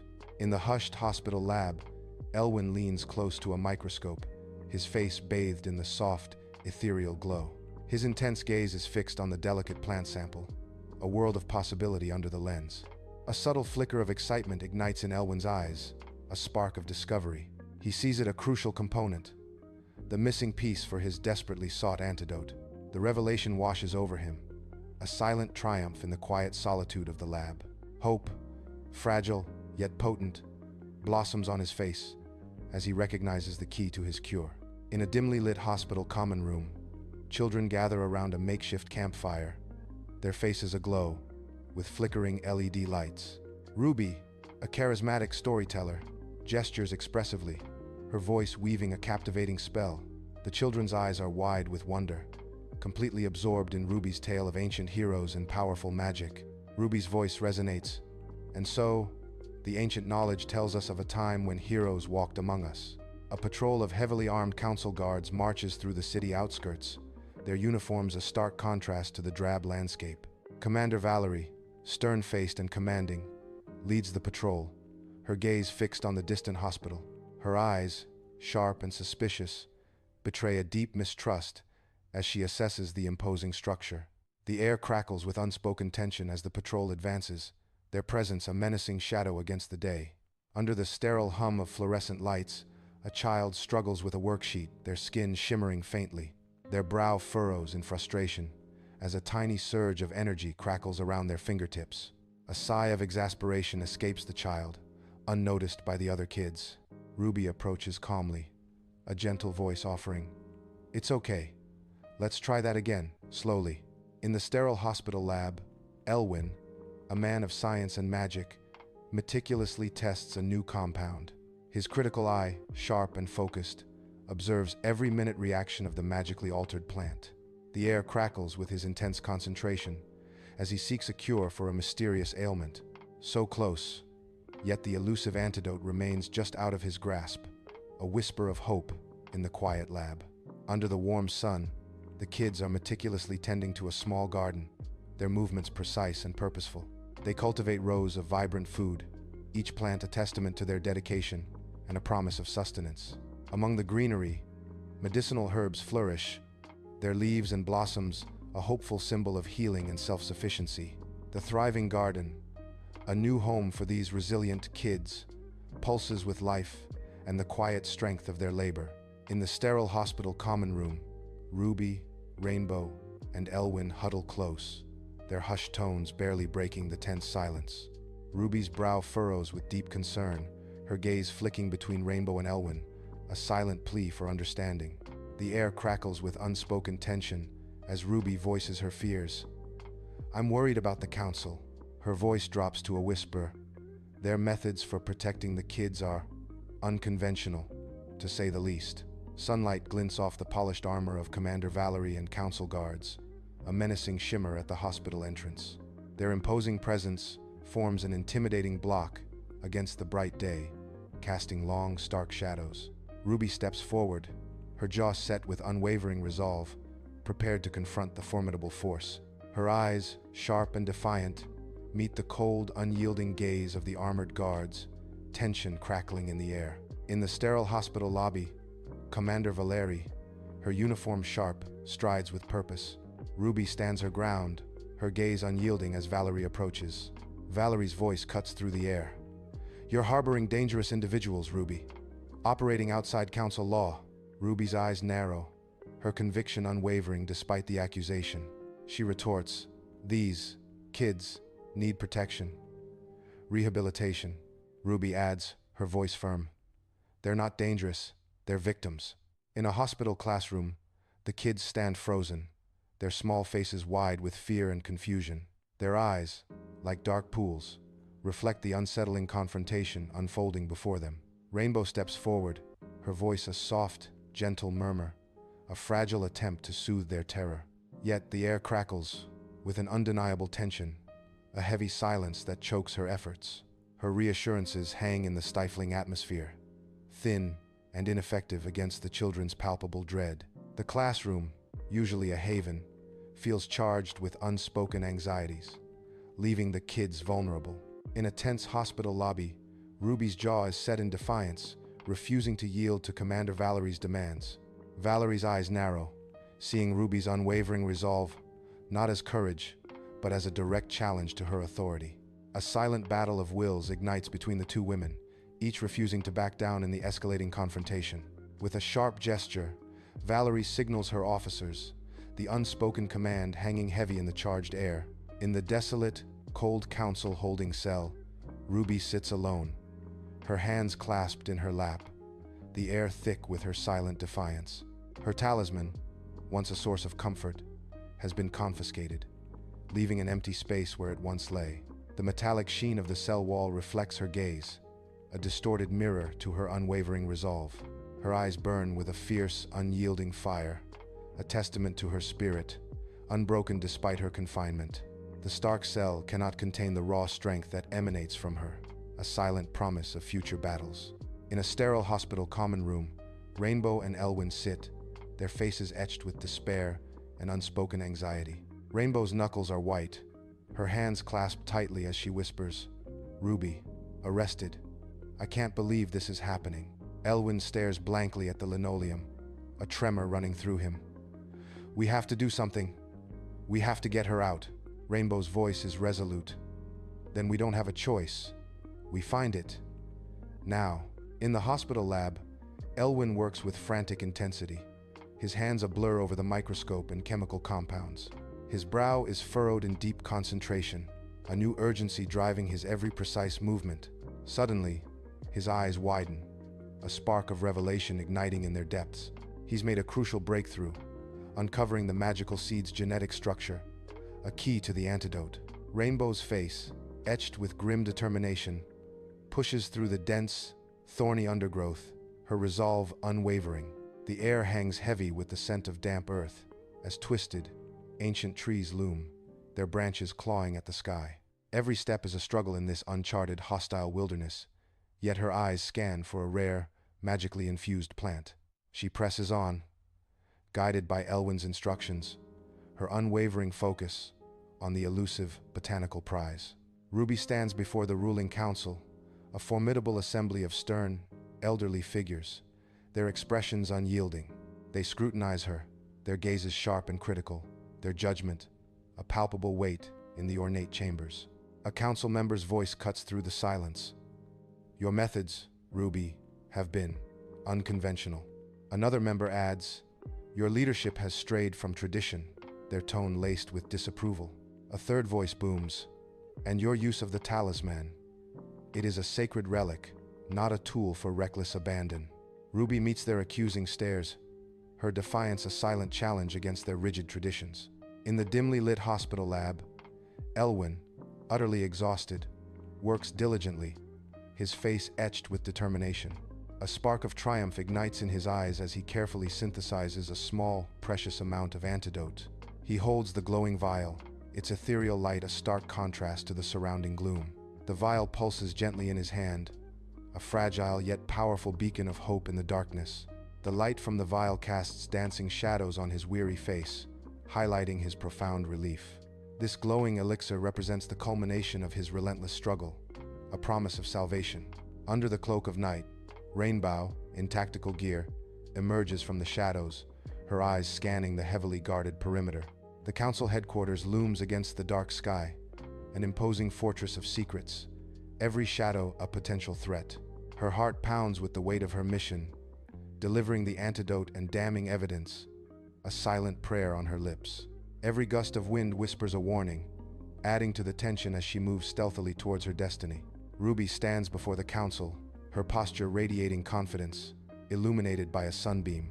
Dust motes dance in the sunlight, a silent testament to the weighty atmosphere of the chambers. She gestures with conviction, her eyes sweeping across the council members, a beacon of determination. Her words, a passionate plea for compassion, slice through the prevailing fear and control. She articulates her vision for the kids, painting a future shaped by empathy and understanding. Ruby speaks of a legacy they are building, a powerful call to embrace a brighter future. In the dim corridor, Rainbow is a stark silhouette, pressed against the cold metal wall, her heart hammering. A patrol of guards marches past, their footsteps echoing ominously in the oppressive silence. Rainbow's breath hitches, her gaze fixed on the receding figures, a silent prayer on her lips. Her hand tightens around a small vial of antidote, its glass cool against her palm, a fragile hope. The liquid inside the vial glows faintly, a beacon of light in the overwhelming darkness. Her heart pounds a frantic rhythm against her ribs, a drumbeat of fear and desperate resolve. In the somber council chambers, a chilling silence hangs heavy in the air. The council members sit like statues, their faces etched with grim determination. Their gazes are unyielding, a silent verdict already cast. Each member is poised, ready to deliver a harsh sentence upon Ruby. The oppressive atmosphere signals an inescapable fate for the accused. The council chambers are hushed, the air thick with anticipation, as the Grand Elder prepares to deliver the verdict. Suddenly, Rainbow bursts through the ornate doors, her entrance shattering the solemn proceedings. Elwyn follows close behind, both carrying an antidote vial and a data slate, their faces etched with urgency. Their unexpected arrival throws the chamber into disarray, interrupting the grave judgment about to be passed. In the opulent council chambers, the polished oak table gleams under a soft, diffused light, setting a serious tone. Elwyn commands attention, gesturing towards a holographic projection of intricate molecular structures, her voice resonating. She declares, "This, Council, is the culmination of years of research. The antidote works by targeting genetic markers." Rainbow, seated beside her, taps a tablet, displaying charts and graphs, reinforcing Elwyn's presentation with hard data. Rainbow adds, "And the results speak for themselves. Our school provides not just a safe haven, but a structured environment." The transformed kid is led into the sterile council chambers, a figure of dramatic change. Elwyn, with a steady and practiced hand, prepares a small dose of the antidote. The antidote is administered, a tiny injection that promises a profound shift. A visible calm washes over the kid, their tense form beginning to relax. Rough scales on the kid's skin recede slightly, a subtle but significant change. The kid's eyes, once wild and feral, clear, revealing a glimmer of their former self. The council chambers hum with an oppressive tension, thick enough to taste. Skeptical council members, their faces etched with doubt, begin to exchange uneasy, furtive glances. Whispers, like a rising tide, ripple through the hallowed room, unsettling the rigid silence. Their once unyielding beliefs visibly waver, cracking under the weight of an unseen force. A dawning, unsettling realization washes over their faces, betraying a profound inner shift. In the hushed council chambers, Ruby stands before the council, her gaze sweeping across their faces, a quiet intensity in her eyes. Her hands gesture with purpose, emphasizing her powerful words, "We stand at a crossroads." She continues, her voice resonating. "For too long, we have viewed science and nature as opposing forces." Ruby proclaims, "But I believe they are two sides of the same coin, each essential for a truly peaceful and sustainable future." In the Grand Council chambers, Commander Valerie emerges from the shadows, her presence commanding attention. Her eyes, once filled with skepticism, now gleam with a newfound respect, a profound shift in her demeanor evident. She steps forward, her stride purposeful, ready to address the hushed chamber. Valerie's voice resonates with conviction. "I admit, I underestimated Ruby and her friends." A flicker of admiration crosses her face as she acknowledges their triumph. "Their methods, unconventional as they were, have proven successful," she declares, a testament to their victory. The circular chamber hums with the weighty silence of a recent, arduous debate. Council members, their faces etched with the strain of deliberation, nod slowly in a hard-won consensus. Ruby, previously confined, steps forward, her posture radiating a profound sense of relief. Her eyes, however, hold a quiet, unwavering resolve, hinting at battles yet to come. The Council's cautious acceptance of her unconventional methods hangs in the air, a fragile truce. Ruby's journey from scrutiny to reluctant acceptance culminates in this moment of fragile victory. Under the bright sun, Ruby, Rainbow, and Elwyn stand together, their gazes fixed on the joyful children in the garden. Long shadows stretch across the vibrant green grass, painting a serene scene. In Ruby's hand, the returned talisman pulses with a soft, ethereal glow, a beacon of renewed hope. The trio watches, a quiet understanding passing between them as the talisman's light illuminates their faces. In a hospital classroom, a quiet energy now fills the air as diverse kids gather, their faces a mix of hope and apprehension. Elwin, at the front, gestures emphatically, his passion evident as he stands before a chalk-covered blackboard. He addresses the class. "Good morning, everyone. As you know, our little school is now officially recognized." His voice rings with hope, which means we'll be seeing more new faces, like these wonderful individuals here, seeking our help. Elwin explains, "Today, we're going to talk about something fundamental to life itself, symbiotic relationships." He challenges them. How do we here form our own symbiotic relationships? How do we help each other not just survive but thrive? Council guards, in distinctive uniforms, move with purpose, their presence a stark contrast against the city's edge. They load heavy boxes of provisions onto trucks, their movements efficient and synchronized, a symbol of newfound alliance. Each box represents a shift, a dynamic evolution from mere observation to active, crucial cooperation. The scene hums with a quiet, powerful energy, a testament to the evolving relationship between the council and the trio. In the hospital lab, the soft hum of fluorescent lights fills the air, casting a sterile glow on the intricate equipment. Elwin and Rainbow stand side by side, their faces illuminated by the monitors, a silent understanding passing between them. Their hands move with precise, synchronized grace, a dance of scientific rigor, amidst a complex array of beakers. They are refining an antidote, a delicate balance of science and magic, their focus absolute. Each movement a testament to their seamless collaboration as they work towards a long-term solution. The air crackles with unspoken determination as they combine their knowledge of magical biology to create a cure. Ruby, bright-eyed and backpack-laden, guides a lively group of kids through a vibrant, untamed wilderness. Their eyes gleam with infectious energy, sweeping over the exotic flora and fauna of the magical world.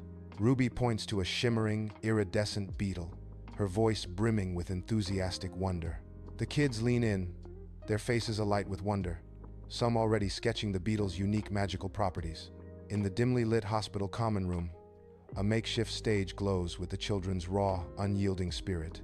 The kids perform their journey, their tiny figures imbued with a mixture of fear and profound acceptance.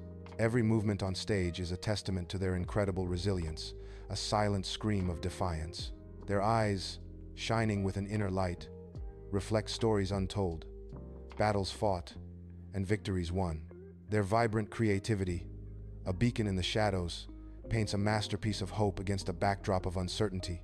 In the council chambers, Valerie stands firm before the stern faces of the council, a glowing data slate in her hand. Her gestures are precise, the faint light of the data slate illuminating her determined expression. The school's success metrics continue to exceed projections, Valerie declares, her voice resonating with quiet triumph. The antidote's impact on the afflicted has been overwhelmingly positive, she continues, a slight smile touching her lips. With a 98% recovery rate and no reported relapses, Valerie concludes, her words a testament to their victory. The council members, their stern visages now softened, nod in unison, their expressions reflecting newfound approval and relief. Ruby, Rainbow, and Elwin stand silhouetted against the vibrant, fiery canvas of a sunset atop a hospital roof. Below, the city slowly awakens, its myriad lights twinkling on, a testament to its enduring spirit. In Ruby's hand, the talisman pulses with a soft, steady glow, a beacon of hope. Its light radiates, symbolizing unity and resilience against the encroaching twilight. The trio gazes out, bathed in the talisman's glow, their figures resolute against the fading day. The hospital grounds buzz with a vibrant celebration, a tapestry of kids, council members, and wondrously altered creatures. Joy radiates through the air, a powerful testament to the school's triumphant success and enduring legacy. Ruby, Rainbow, and Elwin share a profound, knowing look, their shared journey culminating in this glorious moment. Their silent understanding speaks volumes, a quiet acknowledgement of their hard-won victory and secure legacy. The diverse Heartchild family converges around an antique map, their faces illuminated by an ethereal glow. Peculiar artifacts adorn the room, each casting a soft light, hinting at a magical lineage. Ruby, a focused 14-year-old, points to a shimmering region on the map with urgent purpose. A palpable sense of destiny hangs in the air as their gazes fix on the mystical map. At the edge of a mystical forest, dawn paints the ancient trees with soft, magical light, casting emerald and gold hues. A small, shimmering glimmerwing flits past Elara, its delicate wings catching the golden light. Elara's melodic hum, a soothing melody, gently coaxes the creature closer, her voice a magical embrace. The glimmerwing lands delicately on her outstretched palm, a tiny jewel of light and magic. Elara examines its wing with a look of deep concern, a visible injury marring its delicate structure. The entire forest hums with the unseen presence of hidden life, a symphony of mystical energy. In the Heartchild lab, Elias, Ruby's father, meticulously works, surrounded by glowing vials and complex machinery. The air crackles with scientific energy, a faint, sweet aroma hinting at profound discoveries. Blueprints for a creature cure are spread across his workbench, illuminated by the soft glow of his experiments. Elias's focused expression reveals a man consumed by his quest, his every movement precise and deliberate. Ruby watches from a quiet corner, her eyes fixed on her father, absorbing every detail of his work. She diligently records observations in her leather-bound journal, a silent apprentice to a monumental task. Under a clear blue sky, a vibrant, slightly worn circus tent proudly stands, a beacon of wonder and illusion. Colorful banners, adorned with fantastical creatures and daring acts, flutter gently in the soft breeze. The air hums with distant children's laughter and whimsical carnival music, drifting from within the tent. This is the Heartchild family's public facade, a place where reality and magic intertwine. Under the grand canopy of the circus Big Top, the Heartchilds begin their dazzling aerial act, bathed in the glow of spotlights. Ruby, a vision of grace, soars high above the hushed crowd, her movements imbued with an unearthly precision. The audience below gazes upward, their faces illuminated by wonder and a subtle, unspoken tension. With breathtaking control, Ruby executes a flawless flip, her body a fleeting silhouette against the dark expanse. A collective gasp ripples through the crowd, a testament to the thrilling spectacle and the ever-present risk of the performance. Backstage, the circus's vibrant energy still hums as the family moves with practiced efficiency, shedding costumes. Elara leans close to Elias, her voice a low murmur, sharing a hushed, urgent message. Ruby, nearby, pauses her own changing, her head snapping up as she catches Elara's words. Her eyes wide with sudden intensity, Ruby hears Elara whisper, "Strange energy spike." Near the perimeter, the kitchen hums with the soft clinking of cutlery, vibrant exotic fruits piled high, and steaming herbal tea. Elias's voice, usually light, carries a new gravity as he speaks of the majority. Ruby listens intently, her gaze fixed on Elias, a determined glint in her eyes. The tension thickens as the shadowy influence of the majority looms over their morning. Sunlight dapples a secluded path as Ruby and Mara walk slowly, the air fresh, the only sounds rustling leaves and soft footsteps. Mara points to a plant, her fingers tracing its delicate forms, saying, "This one, Ruby, the moon petal, it's vital for the binding." Ruby bends to examine a leaf, asking, "And this, the sun's tear? Is it for the purification?" Mara nods gravely. "Precisely. Each herb plays its part in the cure. We must be meticulous, my dear, for the stakes are high." In the Heartchild lab, Elias and Ruby's faces glow with monitor light as they meticulously prepare a complex concoction. A new ingredient is carefully introduced into a glass chamber, and with a soft whoosh, colored smoke blooms within. They exchange a look of shared frustration, quickly replaced by steely, renewed determination. The air hums with the slow, uncertain rhythm of their critical work, a symphony of scientific endeavor. Under the bright sun, the town square bustles with purpose, as members of the majority move with rigid intent. Their stern faces and uniform attire stand out as they distribute flyers, denouncing mystical interference. A scattering of townspeople pause, their faces etched with curiosity, apprehension, and fear as they listen intently. Unnoticed by the throng, The Heartchilds observe the unfolding scene from a discreet, hidden distance. A single lamp casts a soft glow over a table, laden with maps and reports, illuminating the Heartchild family. Elara, her brow furrowed in deep concentration, traces a line on a map, a silent burden etched on her face. Around her, the Heartchild family pores over documents, their faces reflecting weary determination and shared responsibility. Their hushed, firm voices discuss the surge in rogue creature sightings, the air thick with unspoken fears. A palpable weight of responsibility hangs heavy, mirrored in their tired yet resolute expressions. Elara sighs, her concern evident as she states, "The cure's progress is agonizingly slow." Ruby, a small glowing orb clutched in her hand, carefully navigates the dark, dilapidated warehouse. The air is cold and damp, each breath misting before her, a visible sign of the biting chill.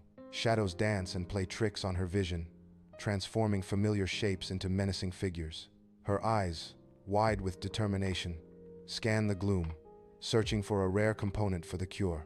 Ruby's dressing room explodes with vibrant costumes and theatrical props, a kaleidoscope of color and light. Despite the chaos, her eyes hold a quiet, intense focus, hinting at a secret world within. With a magician's practiced ease, her hands make a coin vanish, then reappear from thin air, a fleeting illusion. The immense weight of her public persona and secret mission presses down, a silent burden. She takes a deep, steadying breath, preparing herself for the stage and the perilous balance she maintains. Sunlight dapples a forest clearing, illuminating a rogue creature, a shadowy figure, thrashing in a shimmering, magical net. Its mournful cries echo through the trees, a sound of agony, not aggression. Elara stands nearby, her expression grim but resolute, her gaze fixed on the struggling creature. Elias approaches cautiously, a small, glowing vial, a prototype of the cure, clutched in his hand. The creature's violent struggles continue, its shadowy form contorting in pain, entangled in the shimmering net. A pang of empathy for the creature's suffering washes over, a shared understanding of its profound pain.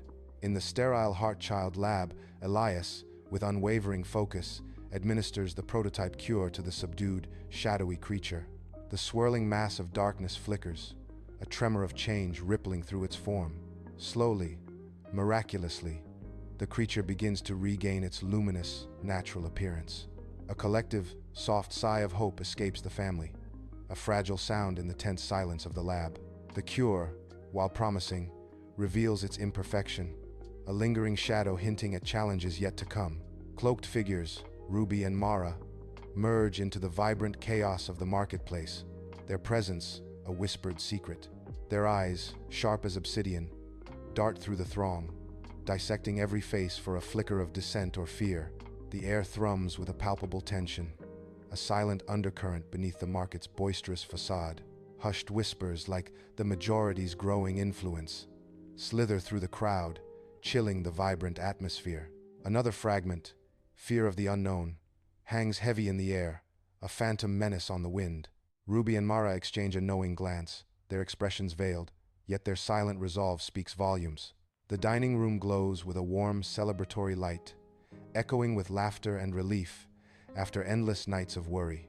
The tight-knit family shares a moment of triumph, their faces beaming with shared joy and togetherness. Elias, his eyes sparkling with rare joy, raises a glass, a silent promise in his gaze. "To our perseverance, and to this small victory," Elias exclaims, his voice ringing with heartfelt emotion. Under the cloak of night, a majority patrol car casts an ominous glow as it creeps past the silent circus grounds. Its piercing headlights sweep across the canvas tents, momentarily illuminating the hidden Heartchilds. The Heartchilds, cloaked in deep shadows, remain motionless, their eyes fixed on the slow-moving vehicle. A silent acknowledgement passes between them, a shared burden of constant threat. The patrol car's taillights fade into the darkness, leaving an unsettling stillness in its wake. The Heartchilds emerge from the shadows, their faces etched with a silent, grim resolve. In the sterile Heartchild lab, Ruby, with focused intensity, records data from a treated creature, her mind sharp. Her eyes, keen and analytical, scan the complex readouts, searching for any deviation, any whisper of the unusual. A subtle anomaly in the creature's energy signature catches her attention, a flicker almost imperceptible to others. Her brow furrows slightly, a silent testament to her deep concentration as she scrutinizes the unexpected data. A glint of realization sparks in her eyes, a suspicion forming that Elias, perhaps, missed this crucial detail. Ruby's invaluable observation skills shine through, revealing a truth hidden in plain sight, a testament to her genius. The riverbank glows with the last fiery kiss of sunset, painting the world in hues of orange and deep purple. Elara stands at the water's edge, her form a silhouette of grace as she begins her elemental dance. From the swirling river, shimmering water orbs rise, ethereal and luminous, to dance around her. Her gaze is a laser, focused and intense, as she hones her defensive magic, a silent warrior preparing for the unseen. Each fluid movement speaks of an urgent readiness, a quiet acknowledgement of impending peril. In a dimly lit library, Elias hunches over ancient texts, a soft desk lamp casting a halo around his focused face. Dust motes dance in the light as his fingers trace faded script on brittle pages, searching for lost knowledge. His intense gaze scans for creature anomalies and cures, a desperate quest etched on his features. His eyes fix on a cryptic reference, a lost Heartchild, a forgotten branch of his own lineage, a chilling revelation. Ruby and Mara ascend a treacherous mountain path, the crisp, thin air biting at their lungs. Ruby struggles, her breath coming in ragged gasps, every step a battle against the unforgiving incline.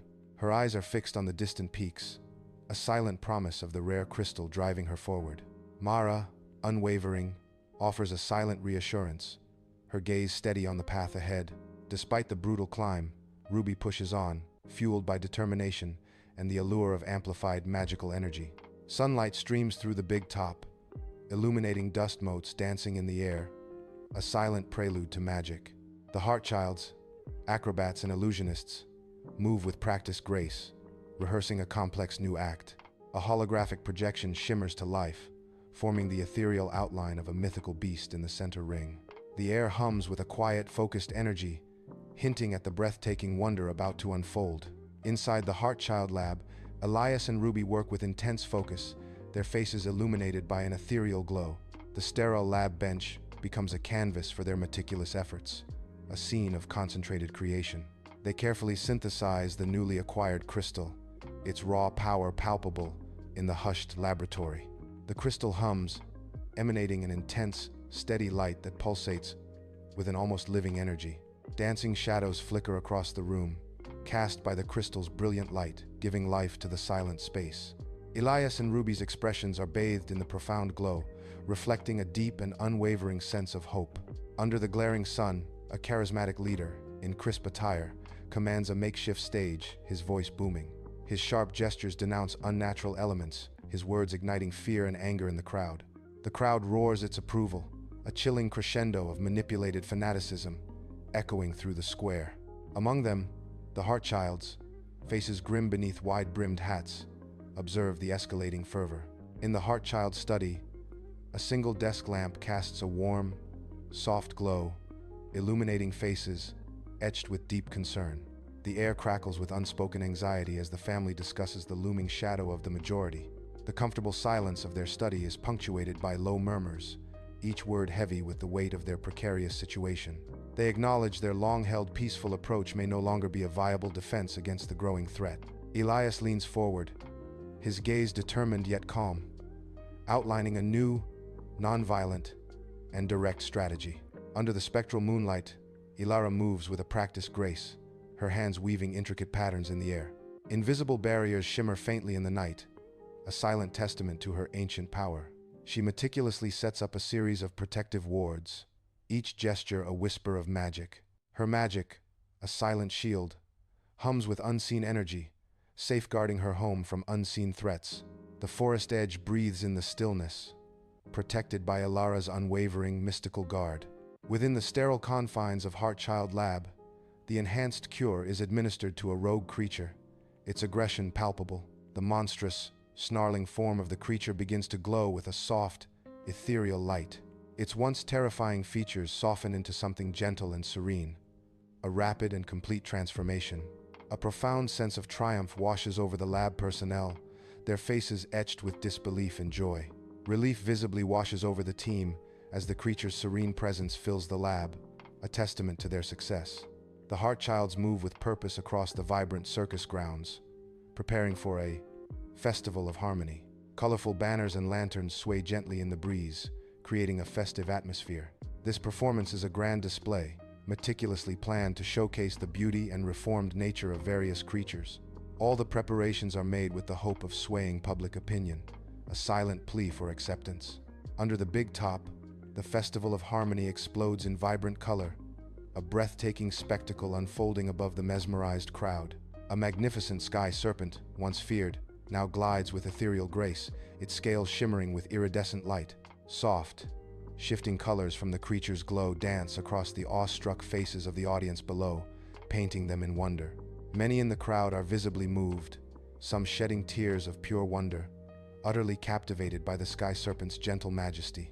The air crackles with a profound sense of peace, a testament to the Heartchild's powerful message of harmony and understanding.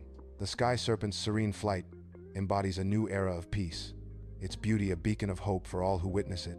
The festive circus grounds plunge into chaos as extremists burst forth, smoke bombs hissing, their angry shouts filling the night.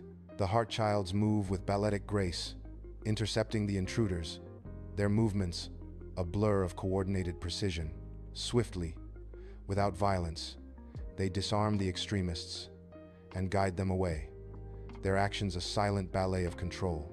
The initial tension in the crowd melts into relief as the threat dissolves, leaving behind only the lingering scent of smoke. In the dim living room, the Heartchild family gathers, their faces etched with weariness and grim resolve. The air is thick with unspoken tension as they debrief the recent incident, their voices hushed but firm. Ruby paces, her frustration palpable, her mind struggling with the growing hostility around them. It's just their blind hatred. I don't understand it, Ruby laments, her voice filled with anguish. Elias offers a steady gaze, his voice a pillar of strength. We will get through this, Ruby. We always do. In the Heartchild lab, Elias, a man of focused intensity, meticulously works on a complex array of scientific equipment. His brow is furrowed in concentration, a testament to his unwavering desire to perfect the cure. He refines the cure, making it more potent and easier to administer, driven by a profound sense of purpose. His ultimate goal is to reach as many creatures as possible, a beacon of hope in the sterile lab. Ruby, his capable assistant, moves with quiet efficiency, a silent partner in this vital endeavor. She hands him tools and carefully records observations on a tablet, her movements precise and dedicated. Elara guides a procession of newly reformed creatures through a narrow, overgrown path, anticipation humming in the air. They emerge into a hidden grotto, bathed in sunlight filtering through the dense canopy above. Crystal clear pools shimmer, reflecting the moss-covered stones, as an almost palpable energy fills the space. A soft, iridescent gleam hangs in the air, a testament to the grotto's potent natural magic. Creatures of various forms tentatively explore their new sanctuary, their movements filled with a quiet, burgeoning joy. The grotto embraces them, a haven of peace and magic, a new beginning for the reformed souls. In a dust-covered study, Elias sits at a large desk, the flickering desk lamp casting long shadows. He carefully opens an ancient leather-bound diary, its brittle pages whispering secrets of the past. His eyes scan the faded script, his brow furrowing as he reads of a Heartchild exile. The words reveal a hidden chamber within their own home, a shocking revelation. His hands tremble slightly, the immense weight of a newly unfolding mystery settling upon him. The Heartchild family descends into a dusty, forgotten basement, each step echoing in the oppressive silence. Cobwebs, like ancient tattered curtains, sway gently, disturbed by their cautious passage. The air hangs heavy, thick with the scent of old earth and a distinct, unsettling metallic tang. Ruby clutches a flickering lantern, its weak light struggling to pierce the gloom. Dancing shadows stretch and shrink on the walls, transforming familiar shapes into monstrous forms around them. Behind a false wall, a hidden chamber is revealed, shrouded in dim light and forgotten secrets. Inside, a gaunt young man is chained to a cold stone pillar, his body a testament to his ordeal. His eyes, wide with primal fear, dart around the chamber, seeking escape or understanding. A flicker of recognition ignites in his gaze, a desperate hope in the depths of his despair. The heavy chains bind him, a stark symbol of his captivity and the cruelty he endures. He is clearly a prisoner, his silent plea echoing in the oppressive stillness of the chamber. In a hidden basement chamber, Elias approaches the bound captive, his silhouette stark against the dim light. The captive watches Elias with wary eyes, his gaze darting around the harsh room before settling back on Elias. Elias's voice, a gentle murmur, contrasts sharply with the grim surroundings. "What's your name, son?" A whisper escapes the captive's lips, a single, resonant word: Caleb. The name Caleb echoes in Elias's mind, a forgotten melody from his family diary, a lost relative found. In the Heartchilds' living room, Caleb, free and clean, sits awkwardly on the worn sofa, disoriented, yet subtly grateful. Ruby extends a bowl of warm soup, a gesture of gentle comfort in the unfamiliar space. Caleb's trembling hands accept the bowl, a silent testament to his fragile state and the kindness offered. He begins to eat slowly, his eyes ceaselessly scanning the room, absorbing every detail of his new surroundings. Each glance is a silent question, a tentative exploration of a world he's only just begun to inhabit. In the sterile Heartchild lab, Elias, with piercing eyes, meticulously examines Caleb, who lies motionless on a diagnostic table.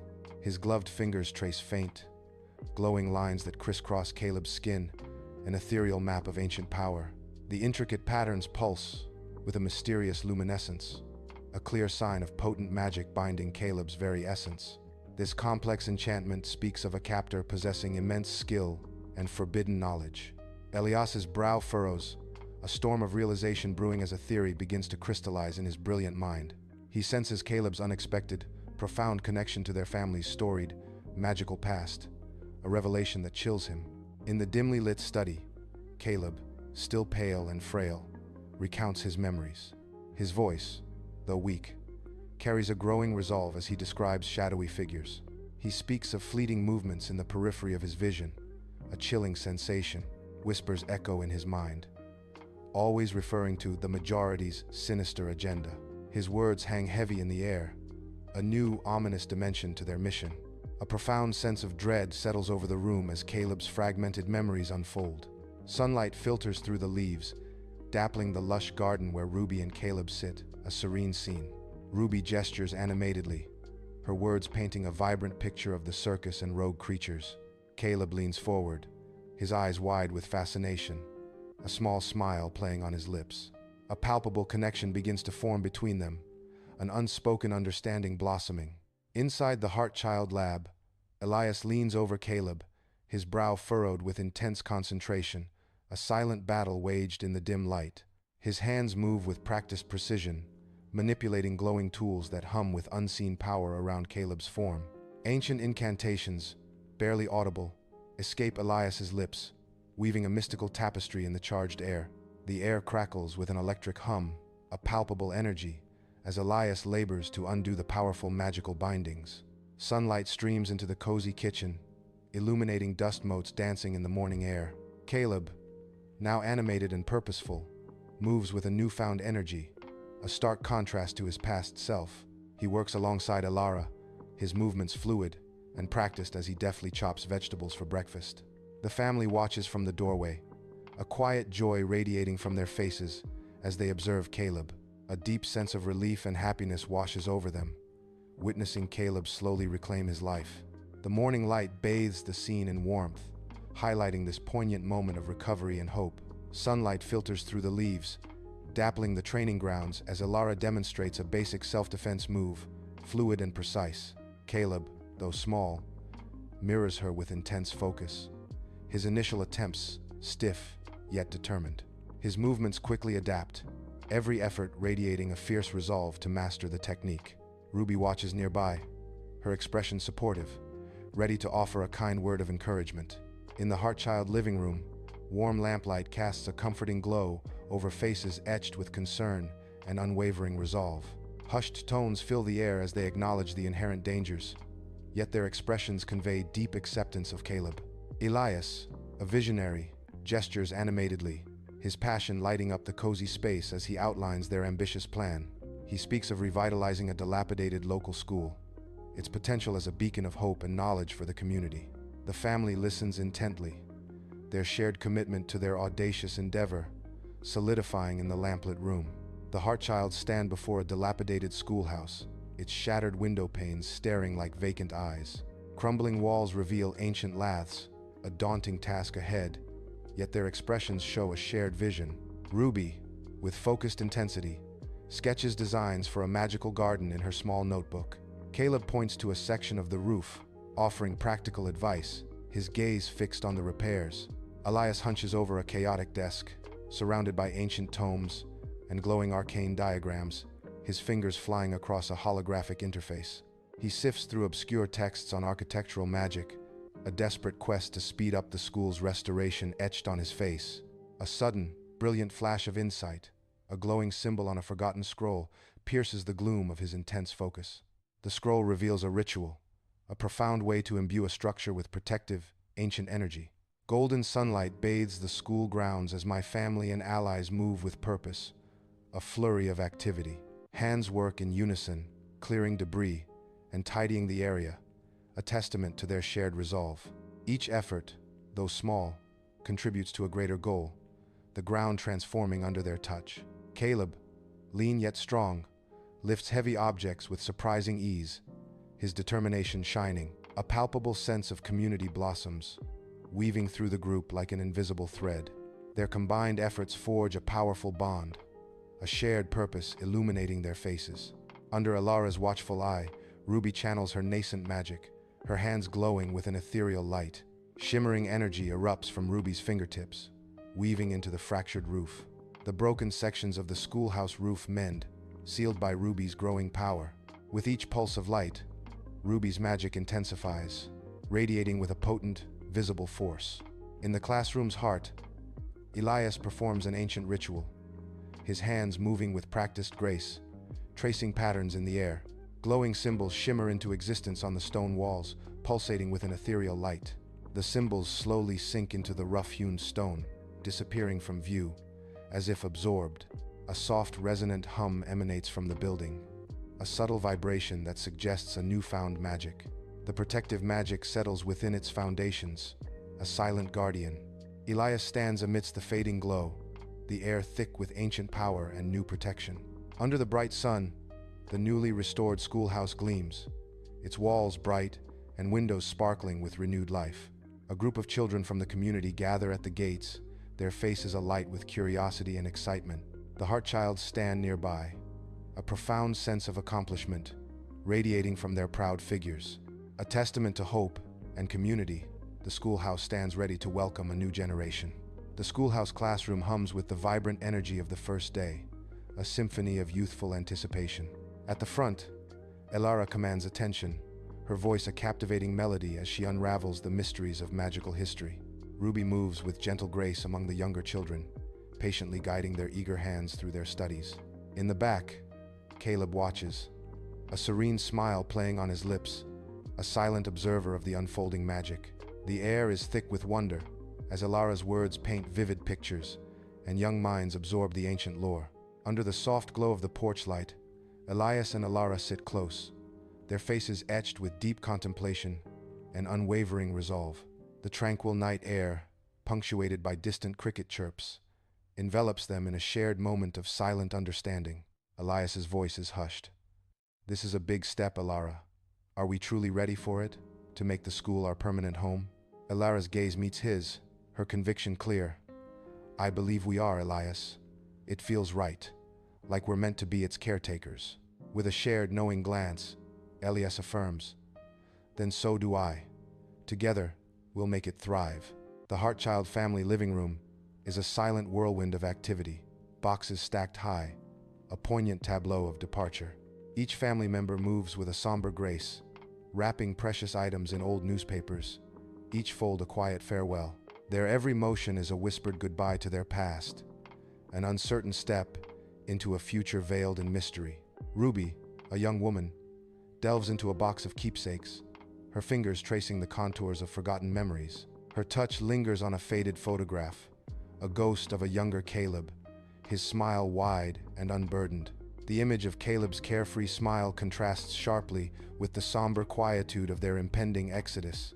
A small caravan of Heartchild vehicles kicks up dust on a sun-drenched road, their journey a stark silhouette against the bright sky. The relentless sun beats down, casting long, dramatic shadows that stretch and sway with the moving vehicles. Inside one vehicle, Caleb and Ruby share a quiet moment, a comfortable silence enveloping them as they ride.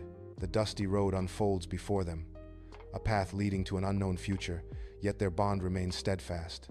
The scene is a tableau of serene travel, the world outside a blur, as they journey onward. Together, the Heartchild's car glides to a stop before a beautifully restored schoolhouse, its fresh paint gleaming under the sun.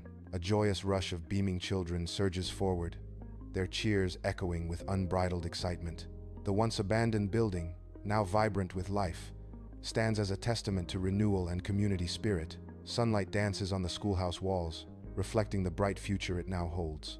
The air vibrates with the laughter and energy of a thriving community, reborn in this place. The Heartchild family enters their new living quarters, a cozy space in the schoolhouse, a stark contrast to their old home. Though smaller, a sense of intimacy and communal warmth emanates from the compact room. Elias carefully unfurls a vibrant family tapestry, its colors rich against the plain wall. He reaches up, securing the tapestry with a gentle hand, a symbol of their enduring bond. The tapestry hangs proudly, instantly transforming the new room into a personal haven. A soft glow fills the room as the Heartchild family settles into their new, more connected home. The schoolhouse playground glows under a bright sun, alive with the joyful chaos of children at play. Ruby, her face radiant with happiness, orchestrates a spirited game of tag, her laughter echoing freely. Her clear, bright laughter rings out, a symphony of pure delight across the sun-drenched yard. Caleb stands slightly apart, a quiet observer of the vibrant scene unfolding before him. A tender smile touches Caleb's lips as he watches, a sense of belonging gently unfurling within his heart. He feels an unfamiliar warmth, a deep connection blossoming as he witnesses their unadulterated joy.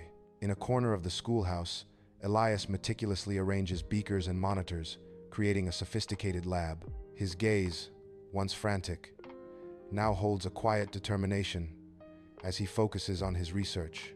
The focus has shifted from reactive measures to proactive prevention, a testament to newfound stability. The cure, once a desperate hope, is now a regular, reassuring part of their daily health regimen.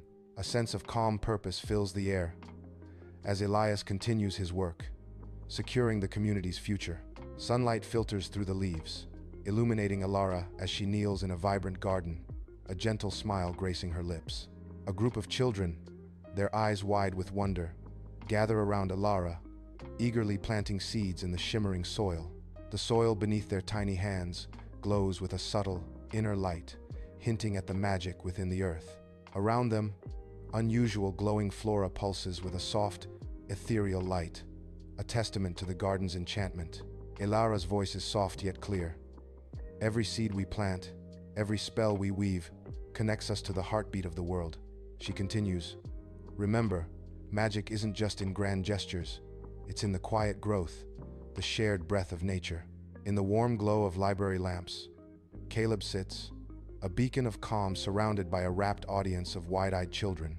His voice, a steady, soothing current, reads from a worn storybook, its pages whispering tales of old. The children lean in, captivated, lost in the magic spun by his words, their faces illuminated by wonder. The oppressive shadows of Caleb's past trauma slowly recede, banished by the light of shared stories and knowledge. He has found his sanctuary, his purpose, in the quiet, profound act of giving voice to ancient narratives. An ominous majority drone, sleek and silent, glides above the school grounds, its low hum a chilling prelude to danger. A piercing red light sweeps from its underside, a menacing eye searching the darkness below. Invisible ancient wards shimmer with a faint, ethereal glow, barely perceptible against the night. The wards distort and deflect the drone's advanced sensors, a silent battle waged in the shadows. A palpable tension hangs heavy in the air, a silent acknowledgement of the looming, persistent threat. Though the immediate danger is contained, the air crackles with the unspoken truth. They are prepared. A single lantern casts a soft glow on the family's faces, etched with concern and quiet resolve. The metallic hum of the recent drone sighting lingers, a chilling reminder of the majority's relentless pursuit. Despite the threat, their new community's shared strength solidifies their unwavering determination. Elias, brow furrowed in thought, sketches new defensive plans, a strategist against an unseen enemy. On a schoolhouse rooftop, Ruby and Caleb stand silhouetted against the velvet night. City lights a distant, shimmering glow.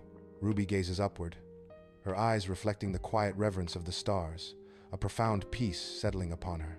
Caleb, now standing taller, surveys the world below, a newfound resolve etched onto his face. Ruby's voice, soft yet resolute, breaks the silence. I wish for a future where this peace isn't just a moment, but a lifetime. Caleb turns to her, his gaze unwavering, a silent promise in his eyes. He declares with conviction, "And I'll work to make sure it is.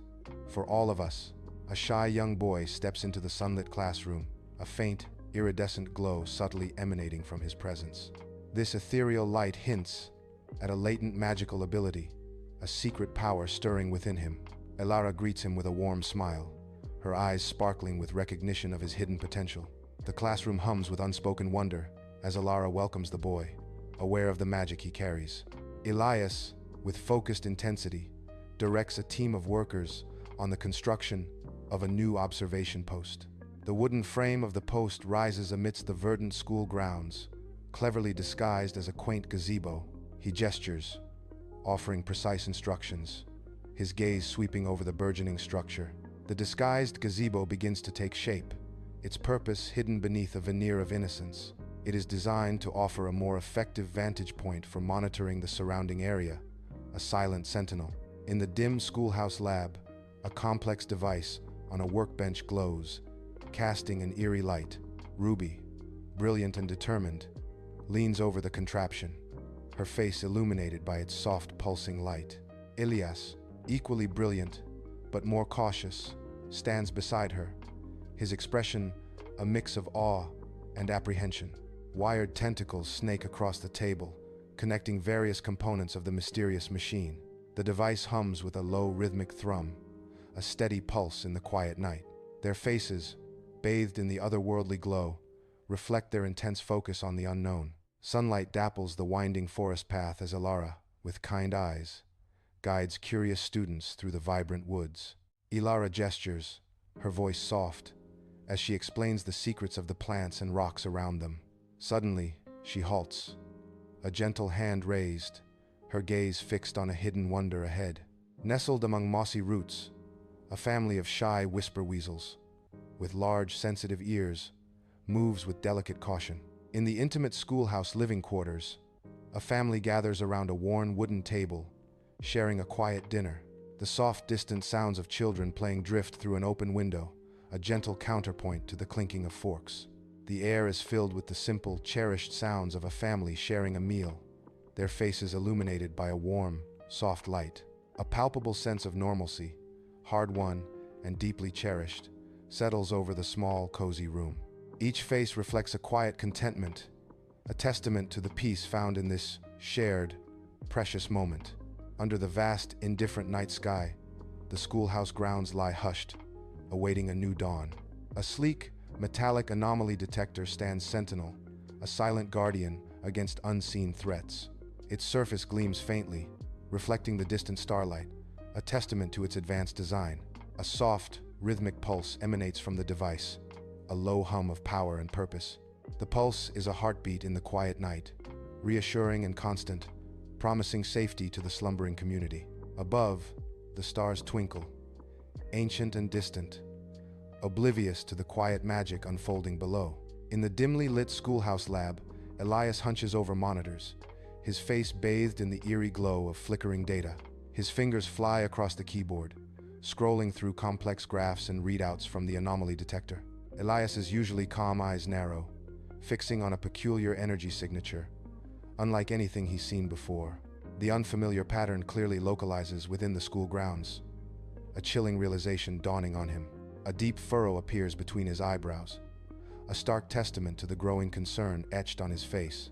Ruby and Caleb move through the cramped, dusty schoolhouse basement, their forms swallowed by oppressive shadows. Ruby's eyes pierce the gloom, searching for a hidden anomaly, her face etched with a mixture of fear and determination. In a forgotten corner, a faint, flickering light pulses erratically, beckoning them deeper into the unknown. As they approach, the air around them grows noticeably colder, a chilling omen of what lies ahead. The oppressive cold abruptly shifts to a surprising warmth, then back to cold, a supernatural ebb and flow of unseen forces. In the ominous schoolhouse basement, Ruby and Caleb cautiously advance toward a mysterious, beckoning light. Two small, ethereal figures shimmer into existence, their forms glowing with a faint, unsettling green. These zombie kids appear childlike, yet their vacant eyes betray a chilling, unnatural stillness. They float silently, their unnerving presence casting a pall over Ruby and Caleb, who are now frozen in fear. The zombie kids observe the two, their silent scrutiny, a terrifying prelude to an unknown horror. In the schoolhouse basement, Ruby and Caleb exchange a look of bewildered surprise, their eyes wide with disbelief. A shared determination ignites between them as they face the unexpected challenge of the zombie kids. The flickering light intensifies, casting eerie shadows that hint at the mysteries yet to unfold in their new home. Their journey continues, a daunting path stretching before them, filled with unknown dangers and thrilling discoveries. In the royal dungeon, the air hangs heavy with cold and damp, a grim silence broken only by the rhythmic drip of water. Ruby, though clad in tattered prison garb, maintains a regal bearing, a testament to her unbroken spirit. Her wrists, chafed and raw from iron chains, reveal the brutal reality of her confinement. Chains bind her to the unforgiving stone wall, a stark symbol of her dire predicament. Despite the weariness etched on her face, Ruby's eyes flicker with an indomitable defiance. The relentless drip of water echoes the slow passage of time, amplifying the oppressive silence of her prison. A heavy iron door groans, its metallic shriek piercing the damp, echoing silence of the dungeon corridor. Uncle Henry steps into the oppressive space, his face a roadmap of deep regret and sorrow. Lines etched around his eyes and mouth tell a silent story of past burdens. His lantern casts flickering light, painting long, dancing shadows that twist and shrink with each uneasy movement. He approaches Ruby, his posture a complex blend of authority and palpable, crushing guilt. The air crackles with unspoken tension as their paths converge in the dim, unforgiving corridor. In the frigid, damp cell, Uncle Henry's weary face is etched with the weight of his task, a heavy key in his hand. The metallic clang of chains echoes ominously as Uncle Henry unlocks Ruby's wrists and ankles. Ruby, muscles stiff from confinement, slowly pushes herself upright, testing the newfound freedom of her limbs. A silent, tense exchange passes between Ruby and Uncle Henry, their guarded expressions betraying a lifetime of complex family dynamics. The air crackles with unspoken emotions, each glance a loaded question, each pause a weighty answer. The heavy chains lie discarded, a symbol of a freedom both desired and fraught with uncertainty. As dawn breaks, Ruby and Uncle Henry step from the imposing castle gates, leaving the dark silhouette behind them. Ruby draws a deep, shaky breath, the crisp morning air a stark contrast to the dungeon's stale atmosphere. Her eyes, still adjusting to the light, reflect a fragile hope as she gazes at the brightening sky. A new beginning unfolds before her, bathed in the soft glow of the rising sun, full of silent promise. A rustic carriage jolts along a dirt path, carrying Ruby and Uncle Henry away from the imposing castle. The grand royal grounds shrink behind them, giving way to wild, untamed countryside. Ruby's gaze is distant, her expression hinting at a silent struggle within. Uncle Henry sits rigidly, his face a mask of unspoken thoughts, his hands clenched tightly. The air between them is thick with tension, a heavy silence pregnant with their complex history. The carriage continues its bumpy journey, each jolt a reminder of their shared, difficult past. The carriage rumbles into Upfront, a nascent settlement alive with the promise of new beginnings. Simple wooden structures stand proudly amidst freshly tilled land, a testament to raw determination.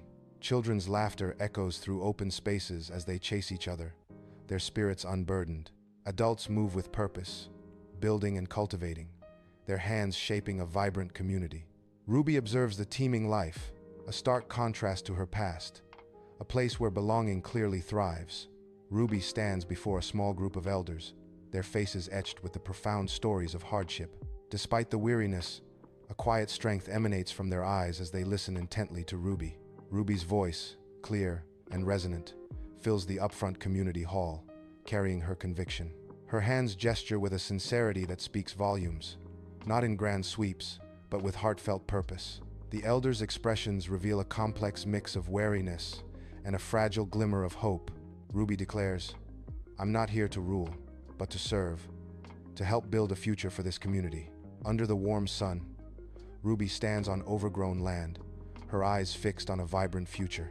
She squints, seeing past the weeds and debris to the school she envisions, a dream taking root.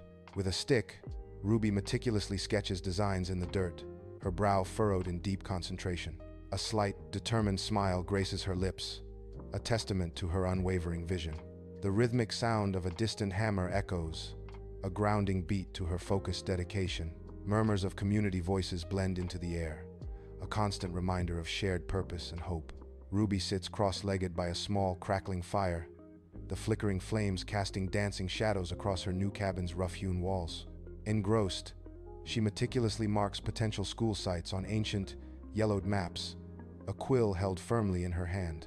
The quiet solitude of her dwelling envelops her, a silent witness to her profound reflections. Her gaze drifts, lost in thoughts of her past and the daunting challenges that loom ahead. A single spark leaps from the fire, mirroring the nascent hope in her resolute eyes. Under the relentless sun, Ruby toils at the construction site, her muscles straining as she hauls heavy timber. Her hands, rough and calloused, betray a fierce dedication, sweat glistening on her brow. With determined focus, she clears brush, earning respect not from her name, but from her relentless hard work.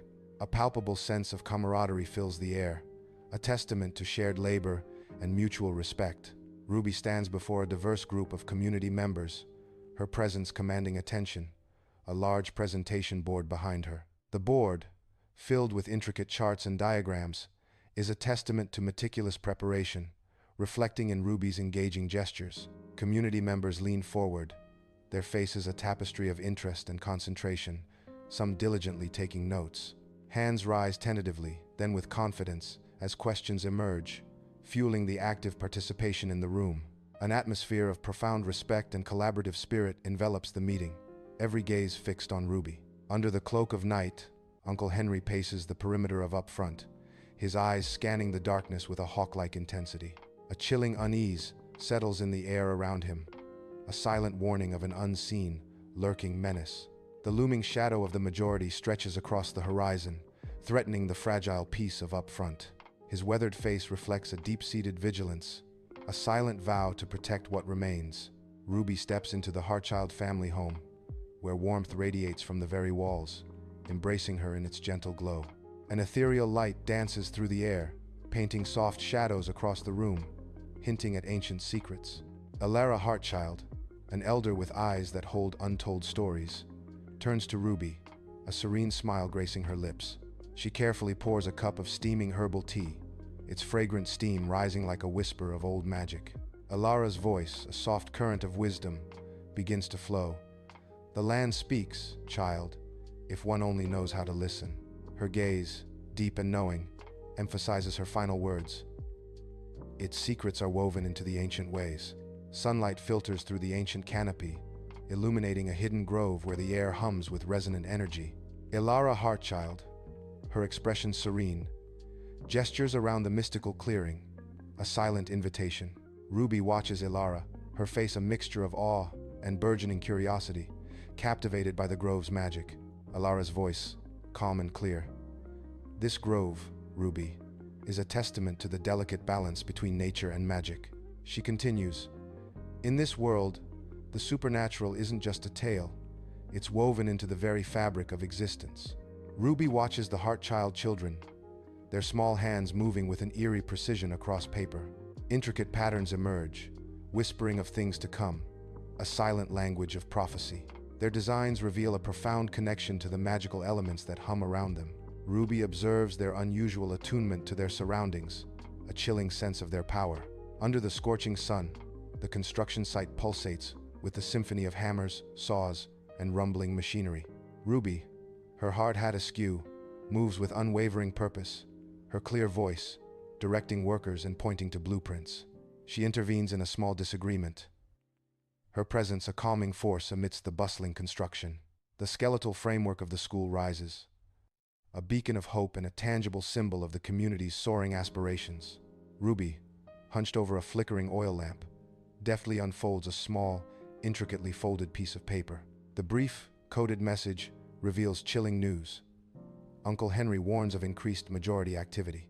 Ruby's jaw tightens, her eyes, reflecting the dim light, harden with new resolve.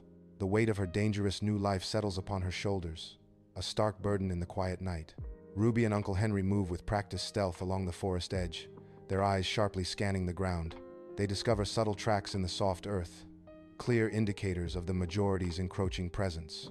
Disturbed flora signals the lurking threat, each broken twig a stark warning. A shared determination solidifies their complex bond, strengthening with each new sign of danger. The air in the strategy room crackles with tension as hushed conversations fill the space. Maps and diagrams, vital tools for their uncertain future, are spread across a large, worn table. Ruby stands, regal yet grounded, confidently gesturing towards a schematic, her presence commanding attention. Uncle Henry, his face etched with worry, listens intently alongside community leaders, their faces a mix of hope and apprehension. Ruby's sharp, intelligent eyes scan their faces, her words weaving royal wisdom with pragmatic community needs. With wide, earnest eyes, the Heartchild children present their crayon and pencil drawings to Ruby, their small hands trembling slightly. The vibrant yet unsettling sketches depict a massive, amorphous dark shadow looming ominously over a place labeled Upfront. The images are stark and disturbing, a chilling confirmation of a danger far beyond the mundane, hinting at a supernatural threat. Ruby's face hardens as she recognizes the chilling depiction of the majority, a terror whispered in hushed tones. Under the relentless sun, the community of Upfront toils with unwavering resolve, constructing formidable barricades. Watchtowers rise against the sky, monuments to their collective will and desperate hope. Amidst the flurry of determined activity, I move, offering what help I can. My quiet presence, a steadfast anchor, seems to ignite a spark of inspiration in those around me. The air hums with the powerful symphony of unity and resilience, a testament to their unbreakable spirit. Elara Heartchild descends into the gloom of a secret chamber, the air thick with ancient dust and the scent of magic. Around her, a collection of ancient artifacts sits on display, their forms barely visible in the dim light. Among them, several faint, glowing objects resemble eggs, their soft luminescence hinting at their true nature. Elara runs her hand across a cold, smooth surface, feeling the residual energy of the cloned dragon eggs. In the secret chamber, Elara gestures towards glowing eggs, her voice low and urgent, the air thick with ancient power. These are not just any eggs, Ruby. They are cloned dragon eggs, remnants of an ancient magic. Ruby's eyes widen with awe and trepidation as Elara reveals, their power is immense, or destruction. Dragon eggs, Ruby gasps, the immense stake settling on her. This is far beyond anything I've ever encountered. The Upfront perimeter is swallowed by the inky blackness of night, a chilling veil over unseen dangers. Uncle Henry, his face a mask of grim resolve, leads a small group through the oppressive darkness. With practiced stealth, they observe a majority scouting party, their movements a silent dance of impending conflict. The air crackles with unspoken tension, a palpable warning of the confrontation about to ignite. Every shadow holds a threat as their eyes scan the enemy's numbers, preparing for the inevitable clash. The Upfront school building, though still under construction, buzzes with the energy of near completion. Children, their faces pressed against the windows, eagerly peek inside, their eyes alight with curiosity. Ruby, surrounded by a small group of children, patiently teaches them basic literacy.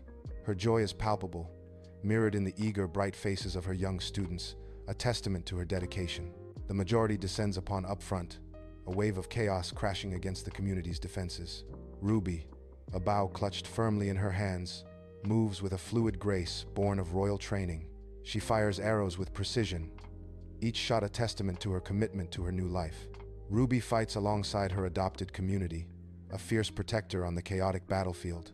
Her every move a dance of defiance, her arrows soaring true against the encroaching darkness. Amidst the battlefield's roar, Uncle Henry, a figure of weathered determination, barks orders with a seasoned commander's precision. His eyes, once haunted by shadows, now blaze with a fierce, unyielding resolve. He moves through the chaos, a beacon of guidance, rallying Upfront's defenders with every gesture. His fight is not for glory, but for the cherished faces of the people he swore to protect, etched in his heart.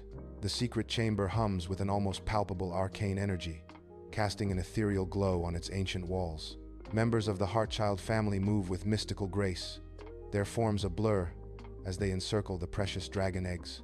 Their hands glow faintly, performing intricate gestures that weave an invisible shield around the vulnerable clutch. Unseen blows are deflected. Shimmering shields ripple, protecting the cloned dragon eggs from an unseen threat. Their actions reveal a profound ancient connection to these powerful artifacts, a legacy of protection. The scene crackles with tension, hinting at their pivotal and dramatic role in the escalating fierce conflict. Amidst the swirling dust and chaos of the battlefield, Ruby's face is etched with grim, unwavering determination. She confronts a formidable leader from the majority faction, their eyes locking in a silent prelude to battle. Their clash erupts into a blur of precise, powerful fists and feet, a whirlwind of combat. Ruby deftly dodges a brutal swing, her movements fluid and lethal, a warrior's grace. She counters with a swift, decisive kick, sending her opponent stumbling, a testament to her formidable strength. The battlefield, once a maelstrom of chaos, now reveals a dramatic shift in the tide of war. Weary but resolute, the community forces surge forward with a renewed, unyielding vigor. The majority leader, their face etched with the bitter sting of defeat, signals a desperate retreat. Once imposing, their forces crumble and fall back, leaving behind a scarred yet unbroken Upfront. The air crackles with the lingering echoes of battle, a testament to the community's hard-won victory. The school gymnasium is transformed into a solemn infirmary, cots lining the walls, holding the wounded. Ruby moves with quiet grace, her face etched with deep concern, tending to a child's bandaged arm. The air hangs heavy with antiseptic, yet the low murmur of voices fills the space with an unexpected calm. Community members work tirelessly, bringing supplies and offering comfort, a quiet testament to their unity. Despite the somber scene, a palpable sense of resilience and shared purpose permeates the makeshift hospital. The first light of dawn paints the scarred battlefield of Upfront, revealing its battered yet defiant silhouette. Ruby surveys the devastation, her face etched with grim determination, a silent promise to rebuild. Though wounded, Upfront stands as a testament to resilience, its spirit unbroken against the harsh morning light. The community, a mosaic of weary but resolved faces, begins the arduous task of rebuilding. Each swing of a hammer, each lifted beam, echoes their unwavering commitment to their new home. Their collective spirit, a beacon of hope, shines brighter than the rising sun, forging a future from the ashes. Ruby stands before the community, her gaze sweeping over each face, acknowledging the sacrifices etched into their expressions.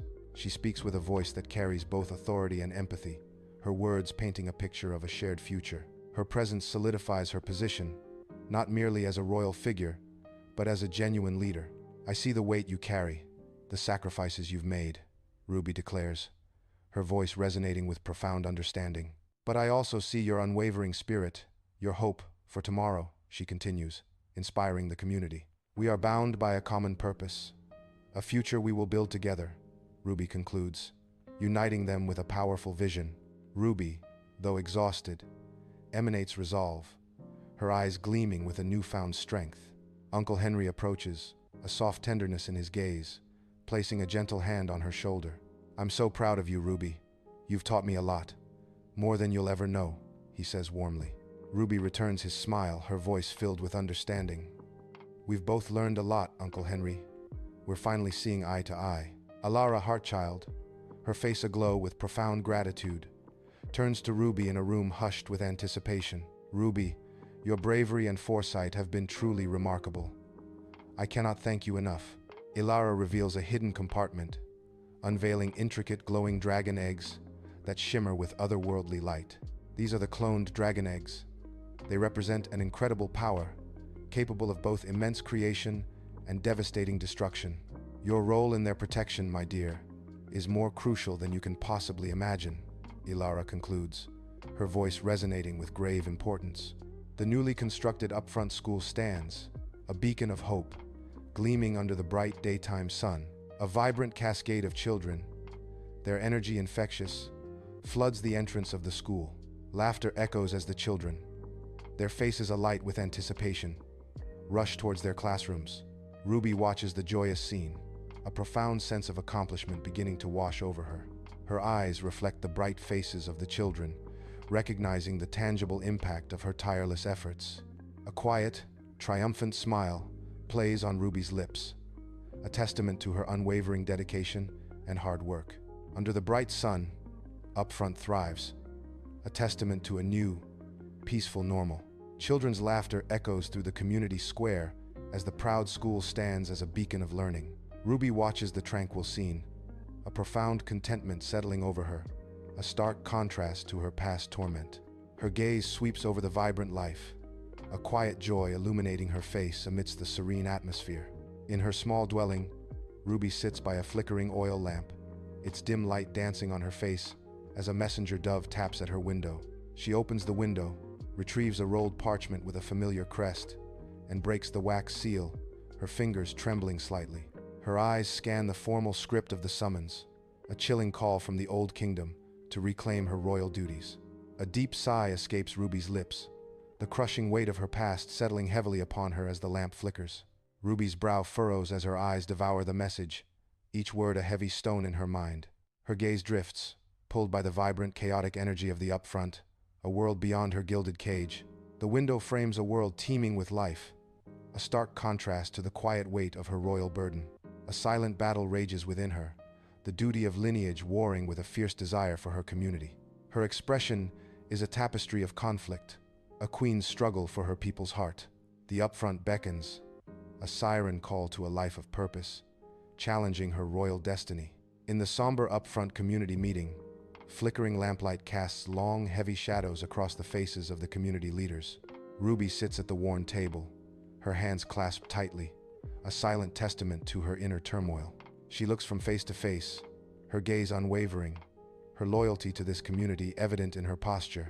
With unwavering conviction, Ruby declares, "I can't leave Upfront. Not now. This is my home. These are my people." Sunlight streams into a cozy living room, illuminating dancing dust motes, as Ilara Heartchild sits opposite Ruby, her expression gentle yet firm.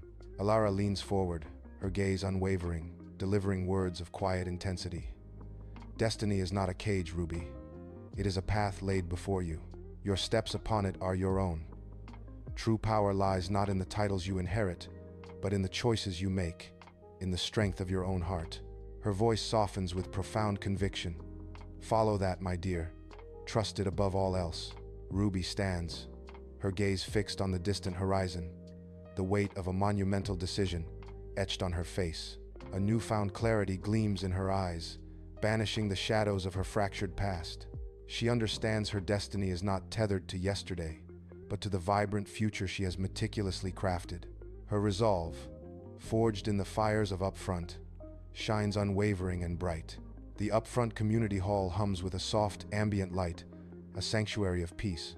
Ruby stands resolute, her posture a testament to unwavering conviction as she formally declines the Old Kingdom's summons. Her eyes gleam with quiet power, reaffirming her commitment to Upfront, choosing her own path. She steps away from the spotlight, embracing a powerful act of self-determination. At the Upfront gates, Ruby embraces Uncle Henry, a tender farewell filled with unspoken understanding. Henry stands taller now, his eyes alight with a newfound purpose, ready to rebuild Upfront. Their parting is not sorrowful, but a quiet, profound moment of respect, a testament to their changed bond. A silent understanding passes between them, marking a powerful, transformed relationship. Ruby stands before Upfront School, her gaze sweeping over the vibrant energy of children at play. A bittersweet smile touches her lips as she watches the children, a silent farewell in her eyes. She clutches a small, personal gift, a tangible piece of her heart to leave behind. With tender reverence, Ruby places the gift, a symbol of her enduring connection, within the school's embrace. She turns, her silhouette against the school, a legacy etched into the very fabric of the community. Under the bright sun of Upfront, Ruby's subdued demeanor casts a long shadow. Her movements are deliberate, each item packed a silent farewell to her past. Her small bag holds only essentials, a stark contrast to the life she leaves behind. She forsakes the ornate symbols of royalty and the badges of her leadership, now just memories. A simpler path beckons, a yearning for an uncharted peace, a personal journey into the unknown. Ruby steps into the light, leaving behind the weight of her past for the promise of a new dawn. Ruby drives alone on a winding mountain road, her car a solitary speck against the vast wilderness. The landscape transforms into a wild tapestry of green and gray, each mile a step further into untouched beauty. She embraces the profound solitude, finding solace in the quiet expanse that surrounds her. The journey unfolds, a path to process her newfound freedom amidst the majestic, silent mountains. Ruby arrives at a secluded cabin, its rustic charm a stark contrast to the world she left behind. The cabin, nestled deep within a forest, stands as a silent sentinel of peace. A pristine lake, shimmering under the sun, mirrors the endless sky, inviting a sense of calm. The air, crisp and clean, carries the scent of pine and fresh water, a balm to her weary soul. This idyllic haven, far removed from turmoil, promises a sanctuary from the burdens of kingdoms and conflicts. Ruby surveys her new surroundings, a quiet sense of hope blooming in her heart amidst the tranquility. Ruby sits by a crackling fireplace, the dancing flames reflected in her eyes, a well-worn book resting in her hand. Her gaze drifts past the open book, drawn to the tranquil scene beyond the window, out into the serene night. The moon casts a ethereal, silvery glow across the still lake outside, painting the darkness with silent beauty. A profound sense of peace washes over Ruby, her features softening in the gentle, firelit glow. She has found the quiet contentment she sought, a fresh start unfolding in the peaceful solitude of the cabin. On the cabin's porch, Ruby watches as the sun begins its majestic ascent, painting the tranquil lake in hues of dawn. A gentle breeze whispers through the trees, rustling leaves in a soft, welcoming melody. A serene smile graces Ruby's lips, reflecting the promise of a new beginning unfolding before her eyes. She embraces this fresh start, leaving behind the shadows of her past for a future filled with hope. Under an alien sun, Ruby floats, radiant and ethereal, amidst fantastical flora, her hands glowing with an inner light. A shimmering orb, the seed, pulses with life and energy near Ruby, a beacon in the vibrant landscape. Suddenly, a violent tremor shakes the realm, cracking the ground beneath them with terrifying force. The seed is violently ripped from Ruby, a blinding flash of light accompanying its brutal departure. Ruby cries out, her body weakening, as she begins a helpless, agonizing fall from the sky. In the worn-back seat of a taxi, Ruby, clad in ill-fitting modern clothes, gazes out at the blur of city lights. Her face is pale, a stark contrast to the vibrant energy she once possessed. The city lights streak past, a vibrant, fleeting backdrop to her quiet desolation. Mr. Stain, a gruff man in his late 50s, drives the taxi, his eyes occasionally flicking to Ruby in the rearview mirror. His observant gaze catches her reflection, a silent assessment of her fragility. The taxi speeds through the night, carrying Ruby deeper into the unknown, her past a fading memory. A sleek taxi pulls up to the Grand Hotel, a dazzling beacon of opulence, its facade ablaze with flashing lights. Ruby steps out, her wide gaze a mix of awe and trepidation at the chaotic ballet of people and vehicles. Mr. Stain, with precise movements, retrieves her small, unassuming bag from the trunk. A fleeting shadow of concern crosses his features as he hands Ruby her bag, a silent warning in his eyes. In the opulent hotel lobby, shimmering chandeliers cast a daunting glow over Ruby, making her feel small and out of place. Her gaze darts nervously around the vast space, a stark contrast to the confident, sophisticated guests. A powerful business magnate paces nearby, his voice a low rumble on the phone. When in Rome, do as the Romans do. Ruby subtly leans in, catching snippets of his conversation. A flicker of confusion crossing her face, she whispers to herself, "When in Rome," as she tries to make sense of the overheard words. In her dimly lit hotel room, Ruby unpacks with practiced, precise movements. A quiet ritual. She places a small, antique locket on the bedside table, a silent testament to hidden memories.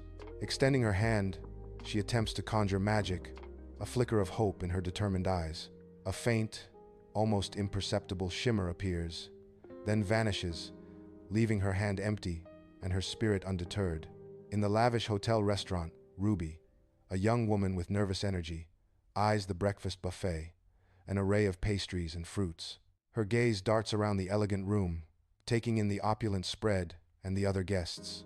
A nearby family's laughter echoes softly, a poignant counterpoint to her quiet observation.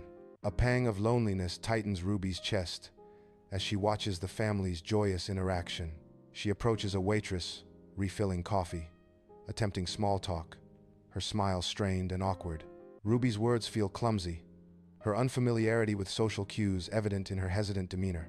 Ruby sits on a park bench, her gaze fixed on the vibrant energy of children playing basketball. Her eyes, however, are drawn to Jake and Lily, two teenagers whose every shot is a symphony of fluid grace. With a hesitant rise, she begins to approach them, a proverb about birds of a feather echoing in her mind. The proverb, a silent companion, guides her steps as she moves closer to the mesmerizing rhythm of their game. Under the bright sun, on a worn basketball court, Ruby moves with surprising grace, despite her inexperience, trying to keep up. She fumbles with the ball, missing passes and dribbling out of bounds, clearly struggling with the game's rules. But then, a flash of unusual coordination, a quick pivot, an unexpected jump catches Jake's eye. He gives her a surprised glance, a hint of curiosity dawning in his expression as he watches her. Neon lights flash and smoke swirls as Ruby, Jake, and Lily duck and weave through the laser tag arena's inflatable obstacles. Ruby moves with supernatural grace, her phaser firing bursts of light, tagging an opponent with uncanny precision. A genuine, unburdened smile spreads across Ruby's face, a rare sight, as pure joy fills her. Her joyous laughter rings out as Jake and Lily cheer, clearly impressed by her exceptional skills. Ruby sits at a small table, her brow furrowed in thought, a city map spread out before her like a puzzle. Her finger traces intricate lines across the map, each movement deliberate as she marks key locations with a red pen. From her bag, she retrieves a small, ornate journal, its cover hinting at untold secrets and observations. With focused intensity, Ruby begins to write, meticulously detailing human interactions and enigmatic proverbs. Her pen glides across the page, capturing the complex nuances of her new surroundings, a quest for understanding unfolding. Ruby, eyes wide with childlike wonder, navigates a bustling street market, a vibrant tapestry of sights and sounds. The air, thick with the intoxicating aroma of exotic spices and fresh flowers, engulfs her senses in a warm embrace. Her gaze drifts to a stall adorned with herbs and crystals, each item whispering ancient secrets.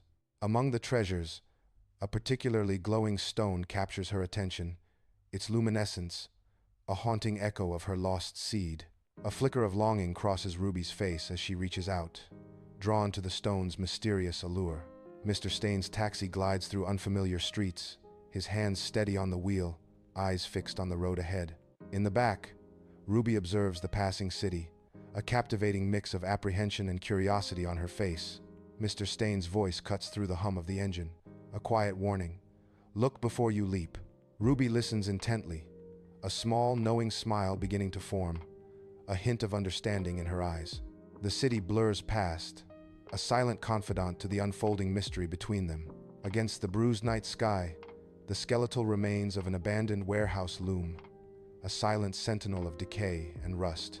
Inside, a lone, flickering bulb casts long, dancing shadows, hinting at the sinister events unfolding within its walls. Theo stands at the center, his face etched with cold, calculating resolve, his henchmen arrayed like silent, burly sentinels. His voice, a low rumble, cuts through the stillness. My reach will extend. We are expanding. No one will stand in our way.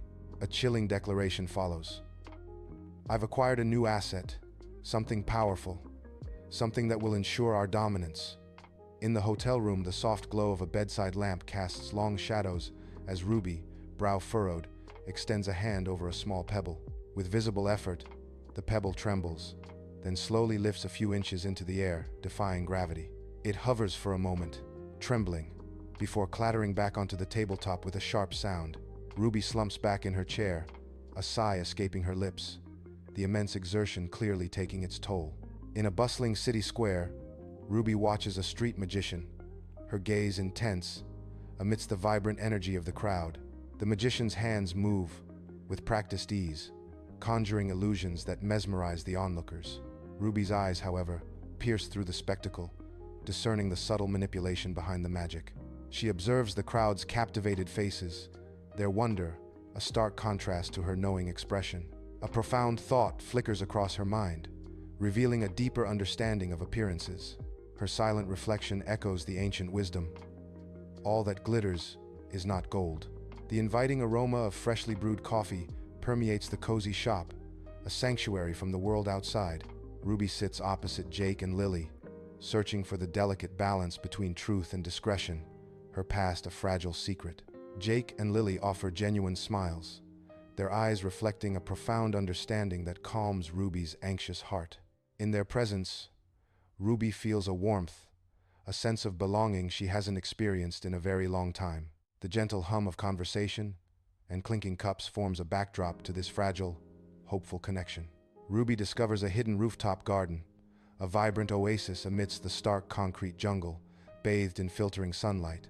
Dappled shadows dance on the ground as a profound peace washes over her, a brief respite from the city's relentless intensity. She kneels, her touch gentle, beside a wilting flower, attempting to coax it back to life with tender care. A faint, ethereal glow emanates from her fingertips, pulsing softly as she tends to the delicate bloom.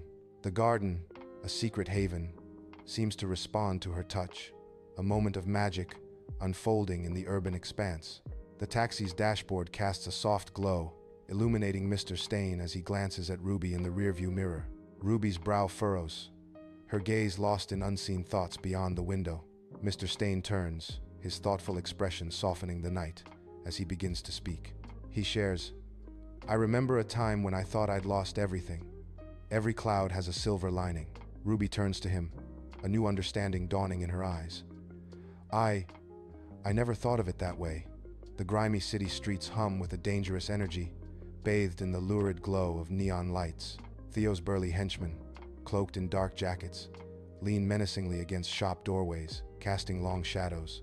Their cold eyes fix on terrified shopkeepers, demanding tribute as fear etches itself onto every face. The city's brutal underbelly is laid bare, a stark and chilling contrast to any innocent dream. Ruby's eyes flutter open in the hotel room's dim light, remnants of a vivid dream clinging to her consciousness.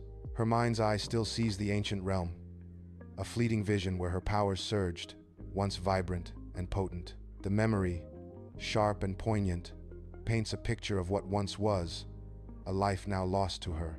A persistent, dull ache settles in her heart, a constant reminder of her lost seed and its profound absence. The sun blazes on the outdoor basketball court, casting long, dancing shadows on the asphalt. Ruby, Jake, and Lily move in a vibrant, energetic dance, their laughter echoing in the sun-drenched air. Ruby dribbles the ball with a newfound, exhilarating confidence, her every move fluid and purposeful. Her eyes gleam with a fierce determination, reflecting the bright, boundless sky above. A profound sense of belonging washes over her, a deep connection binding her to her friends. They play on, their movements a symphony of friendship, their spirits soaring under the brilliant sun. In the desolate warehouse, dust motes dance wildly in a lone beam of moonlight, illuminating the grimy window. Theo, eyes ablaze with focused intensity, meticulously examines stolen artifacts spread across a makeshift table. His gaze fixes on a dark, crystalline object, its subtle hum resonating with the warehouse's deep silence. The air thickens with an almost imperceptible vibration emanating from the mysterious object. Theo carefully picks up the dark crystal, its faint hum now a palpable presence in his hand. A profound belief etches itself onto Theo's face as he turns the object, a silent triumph in his eyes. Ruby steps into the opulent hotel lobby, her eyes sweeping across the grand space, taking in every detail. Her gaze abruptly halts, fixing on Queen Rosa, whose regal bearing and stern expression command immediate attention. Queen Rosa's sharp, discerning eyes meet Ruby's, a silent challenge passing between them. A flicker of recognition, or something deeper, crosses Queen Rosa's face as she studies Ruby intently. Queen Rosa's voice, resonant and profound, echoes. Some duties are royal, some legacies lost. The weight of both can be immense. Sunlight filters through the leaves, dappling the park path where Ruby walks, lost in thought. Nearby, two figures speak in hushed, urgent tones, their voices barely audible. Ruby, unnoticed, catches fragments of their conversation, her attention piqued by the hushed whispers. They speak of Theo, his name a low murmur, laced with palpable fear that chills Ruby to the bone. A cold unease stirs within Ruby, a dawning realization of Theo's true, insidious power. Ruby sits in the back of Mr. Stain's taxi, the city's blur a silent backdrop to her unspoken anxieties. Her eyes, filled with a pressing question, turn towards Mr. Stain, seeking answers in his weathered face. The quiet tension in the car is palpable as Ruby begins. "Mr. Stain, about Theo, do you know anything?" Mr. Stain's gaze flickers to the rearview mirror, a knowing glint in his eyes as he considers her words. His voice, low and measured, breaks the silence. "Best to let sleeping dogs lie, lass." He adds with a solemn nod, "Trust me on this," leaving Ruby to ponder the weight of his cryptic advice. In the dim hotel room, Ruby hunches over a laptop, its glow painting her face with an intense focus. Her fingers dance across the keyboard, a furious search for local crime organizations unfolding on the screen. Theo's name, once a whisper, now screams from the digital pages, entangled in a web of illicit activities. A heavy weight settles in her chest, a fire igniting within her, demanding action despite her diminished powers. Amidst the bustling city streets, Ruby notices two menacing men cornering an elderly street vendor, their voices low and threatening. Without hesitation, Ruby steps forward, her eyes narrowing with fierce resolve as she prepares to intervene. A torrent of rapid-fire, witty remarks pours from Ruby's lips, cutting through the tense atmosphere like a sharp blade. Theo's men, caught completely off guard, exchange bewildered glances, their menace momentarily forgotten. Ruby, surprised by her own audacious boldness, watches as the disarmed thugs grumble and reluctantly back away. In his dimly lit lair, Theo paces with furious energy, shadows dancing around his enraged face, a vein throbbing in his temple. He slams his fist onto a table, scattering papers as his hulking men watch in silent, unwavering attention. His voice, a roar of fury, demands, "Find her. That meddling girl. She's involved. I know it." His eyes burn with conviction. She must be connected to the artifact. In the hotel room, the soft glow of a bedside lamp casts long shadows, illuminating Ruby's worried face. Her voice, a hushed whisper, details Theo's chilling threats, filling the air with a palpable sense of dread. Mr. Stain listens intently, his expression shifting from deep concern to a quiet, unwavering resolve. His loyalty to Ruby solidifies with each word she utters. A friend in need is a friend indeed. Under the inky blackness, a dilapidated warehouse looms, its broken windows like vacant eyes in the night. Jake and Lily, faces etched with worry, move cautiously through overgrown weeds, their desperate search unfolding. Suddenly, a shadow detaches itself from the darkness, and burly henchmen emerge, seizing them both swiftly. Their futile struggle ends as they are dragged into the gaping maw of the warehouse, swallowed by the darkness. In a dimly lit hotel room, Ruby sits alone, the oppressive silence broken only by the frantic ring of her phone. She answers, her expression tightening as she listens intently to the voice on the other end. A wave of protective anger washes over Ruby's face, her eyes glowing faintly with a dangerous fire. Her voice sharp, Ruby demands, "Jake and Lily are gone? What do you mean gone?" The voice on the phone, frantic and desperate, cries out, "They've disappeared.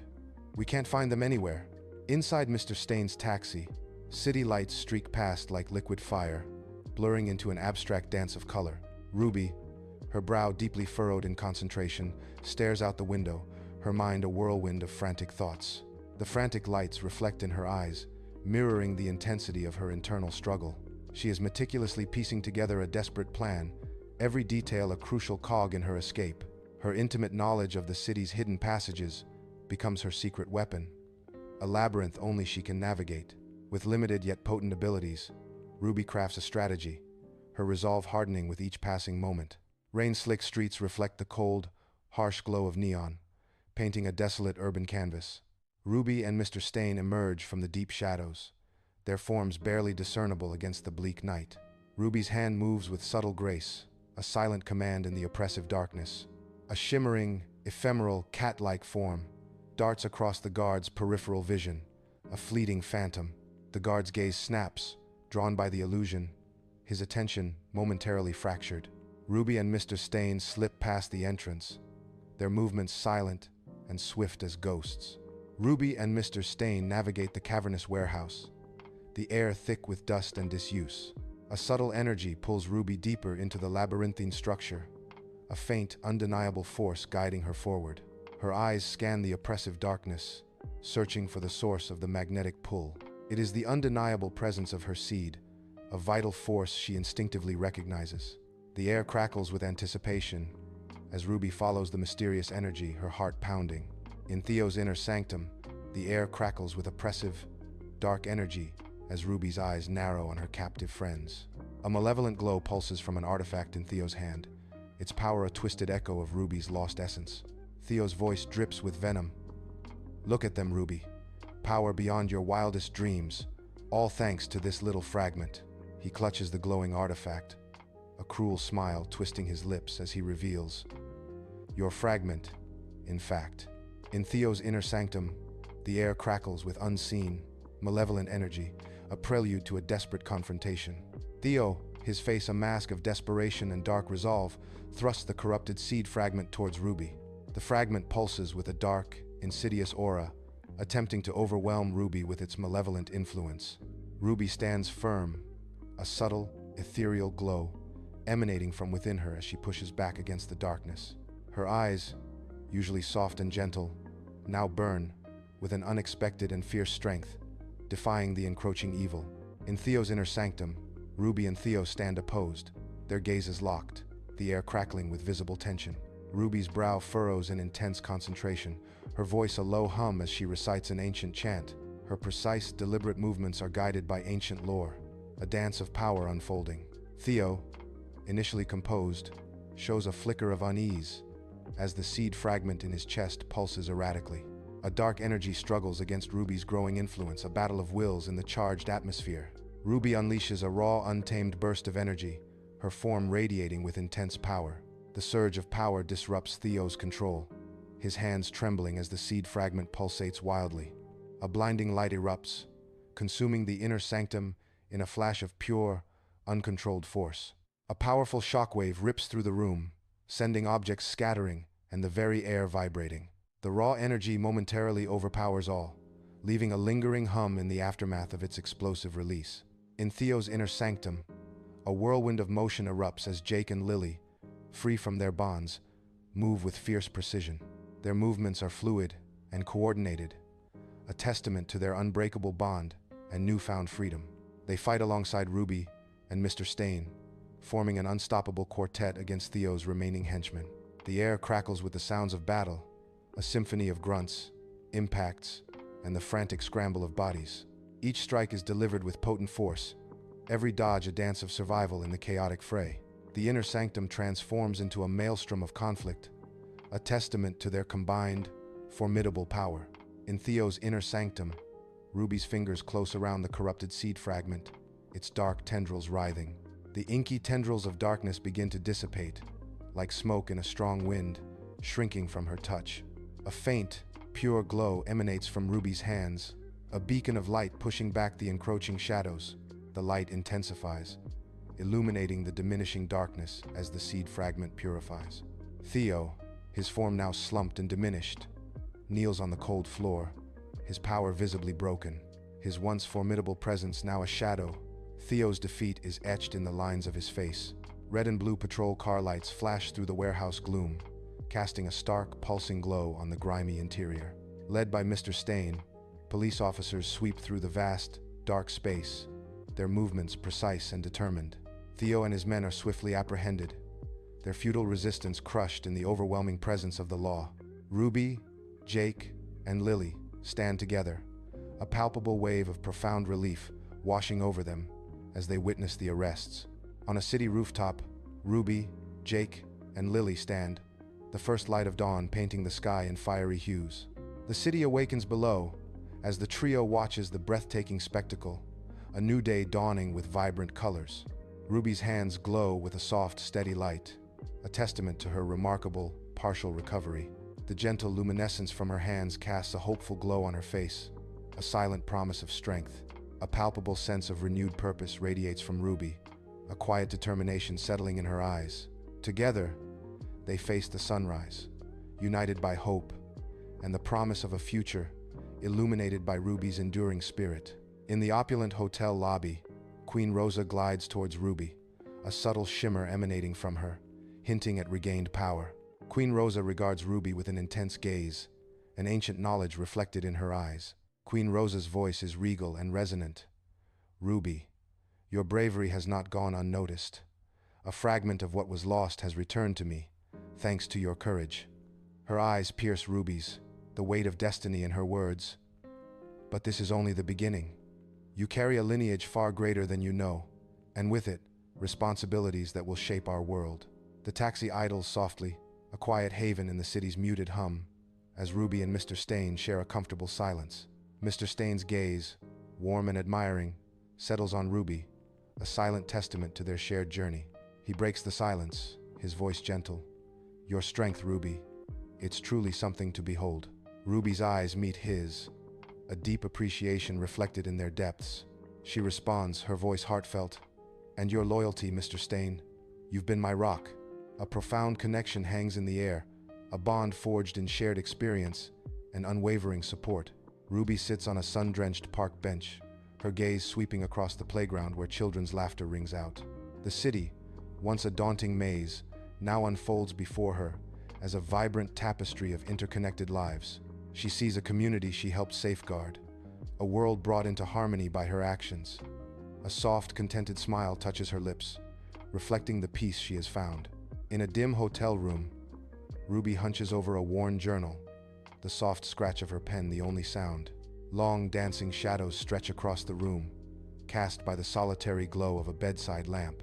She pauses, her gaze distant, lost in the intricate labyrinth of her thoughts.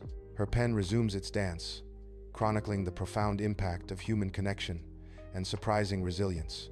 A subtle smile graces her lips, a testament to the powerful bonds of chosen family.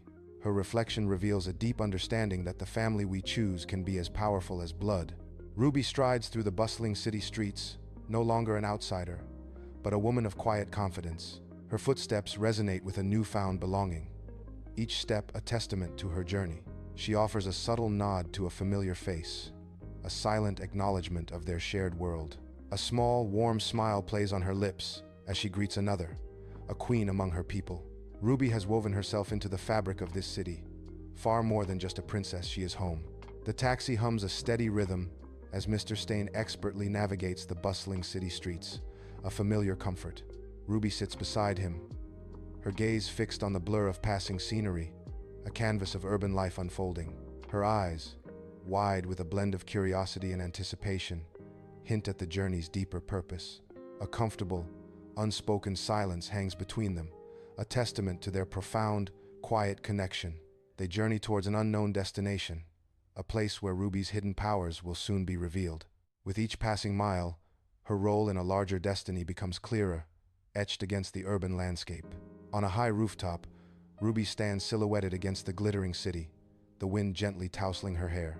The urban landscape stretches endlessly, a tapestry of shimmering lights, reflecting in her determined gaze. In her hands, the partially restored seed pulses with a soft, ethereal glow, a beacon of hope. Its light synchronizes with the rhythmic hum of the city, emanating a quiet, unwavering readiness. The ancient realm, once vibrant, now holds a faded beauty, its colors muted yet captivating. A faint, ethereal shimmer pulses through the landscape, a subtle promise of life stirring beneath the surface. The very air seems to hum with Ruby's unseen presence, a comforting warmth across the land. Her spirit, though unseen, is a tangible force, weaving through the trees and across the plains. It is a silent vow, a whisper of eventual restoration for this hallowed ground. The narration echoes, "Where there's a will, there's a way," a testament to enduring hope.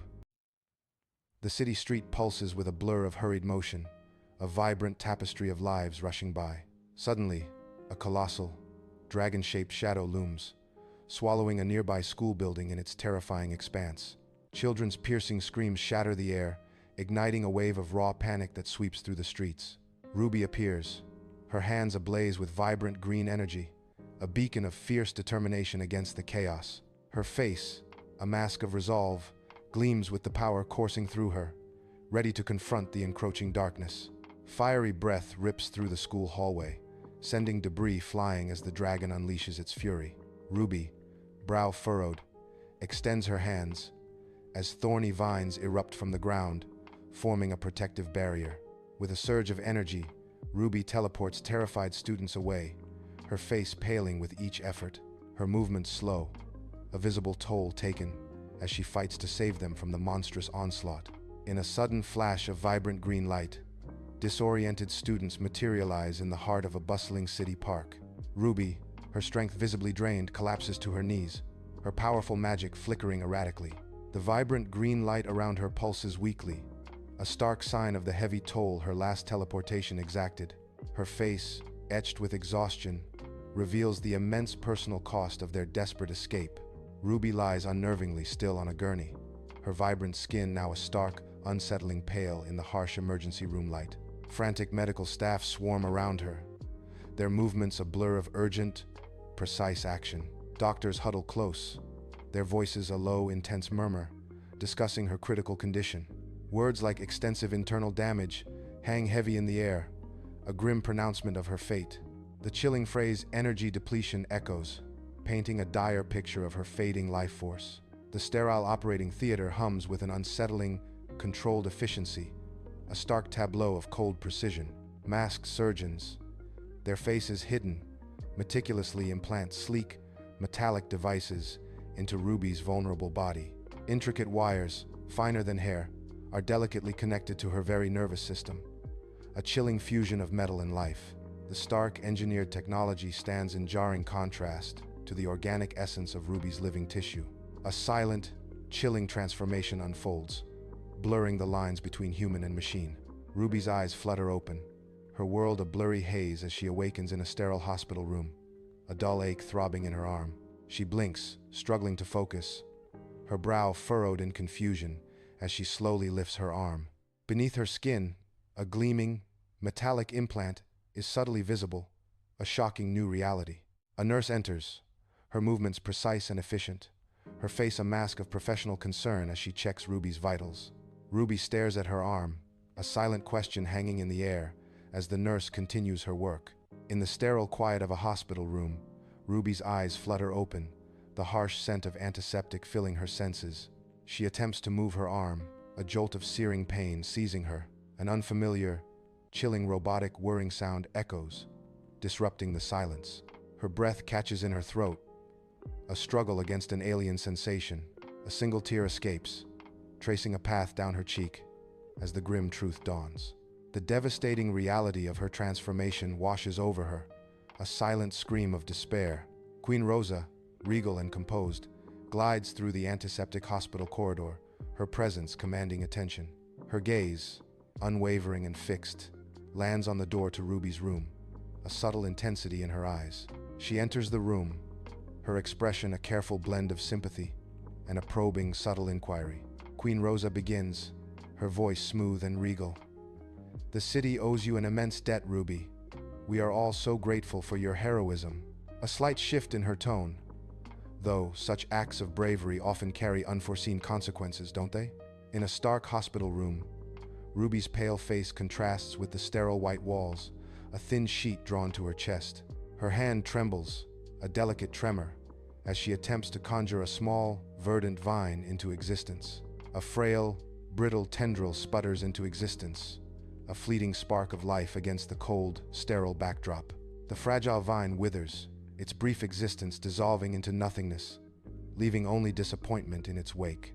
A flicker of raw frustration crosses Ruby's face, a silent testament to her diminished power and fading hope.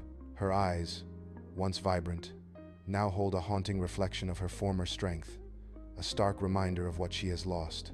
In a grimy city alley, a younger Ruby moves with a fierce, untamed grace, her presence electrifying the night. She confronts Theo, a charismatic gang leader whose smirk remains fixed, a mask of unyielding confidence. Suddenly, from Ruby's outstretched hands, vibrant plant tendrils erupt with astonishing speed and power. The luminous tendrils whip through the air, their movements swift and precise, a living, breathing force. They ensnare Theo's thugs, binding them tightly in a mesmerizing, otherworldly display of raw power. Ruby's eyes blaze with an untamed intensity, her power flowing freely, a force of nature unleashed. The sterile hospital room hums faintly, a stark contrast to the dark, exotic flowers clutched in Theo's hand. His usual bravado vanishes, replaced by a subdued, almost respectful demeanor as he approaches Ruby's bedside.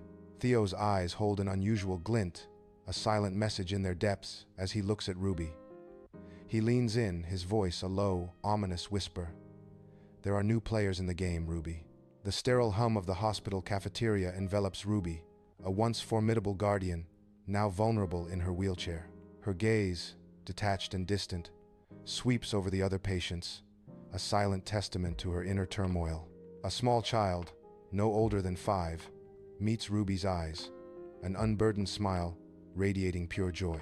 In that fleeting moment, the child's innocent smile cracks Ruby's stoic facade, a glimmer of light in her somber world. In a physical therapy room, Ruby's face is strained with immense effort as she pushes her new, augmented body through basic movements.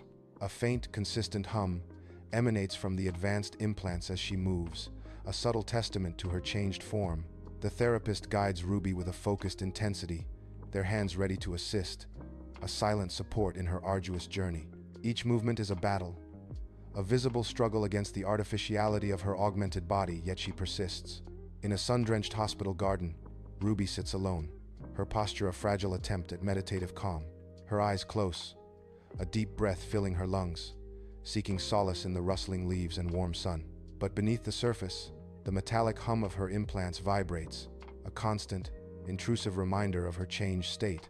This relentless hum pulls her away from the peace she desperately craves, a stark contrast to the tranquil garden. In a sterile hospital room, Ruby's face, bathed in the cold glow of her laptop, is a mask of profound worry. Her fingers fly across the keyboard, a desperate dance through endless pages of complex medical jargon. Words like advanced capabilities and override organic functions flash on the screen, chilling her to the bone. The stark juxtaposition of the terms sends a shiver down Ruby's spine, a silent dread settling upon her. Sunlight streams through an arched window, illuminating ancient texts and mystical artifacts within the sanctuary. Dust motes dance in the air, catching the light as if holding secrets of ages past. A young Ruby, no older than 8, sits cross-legged, her eyes wide with innocent wonder. An ancient mentor, their face etched with profound wisdom, gestures with solemn grace towards Ruby's chest.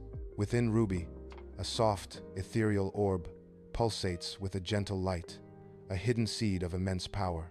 The glowing orb within Ruby grows brighter, hinting at a destiny yet to unfold.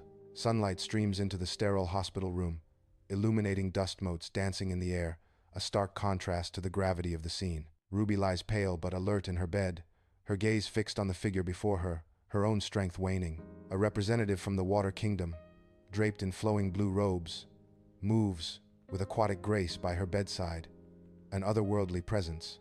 In hushed, reverent tones, the Water Kingdom representative speaks. The balance, Ruby, between magic and technology, it grows ever more precarious.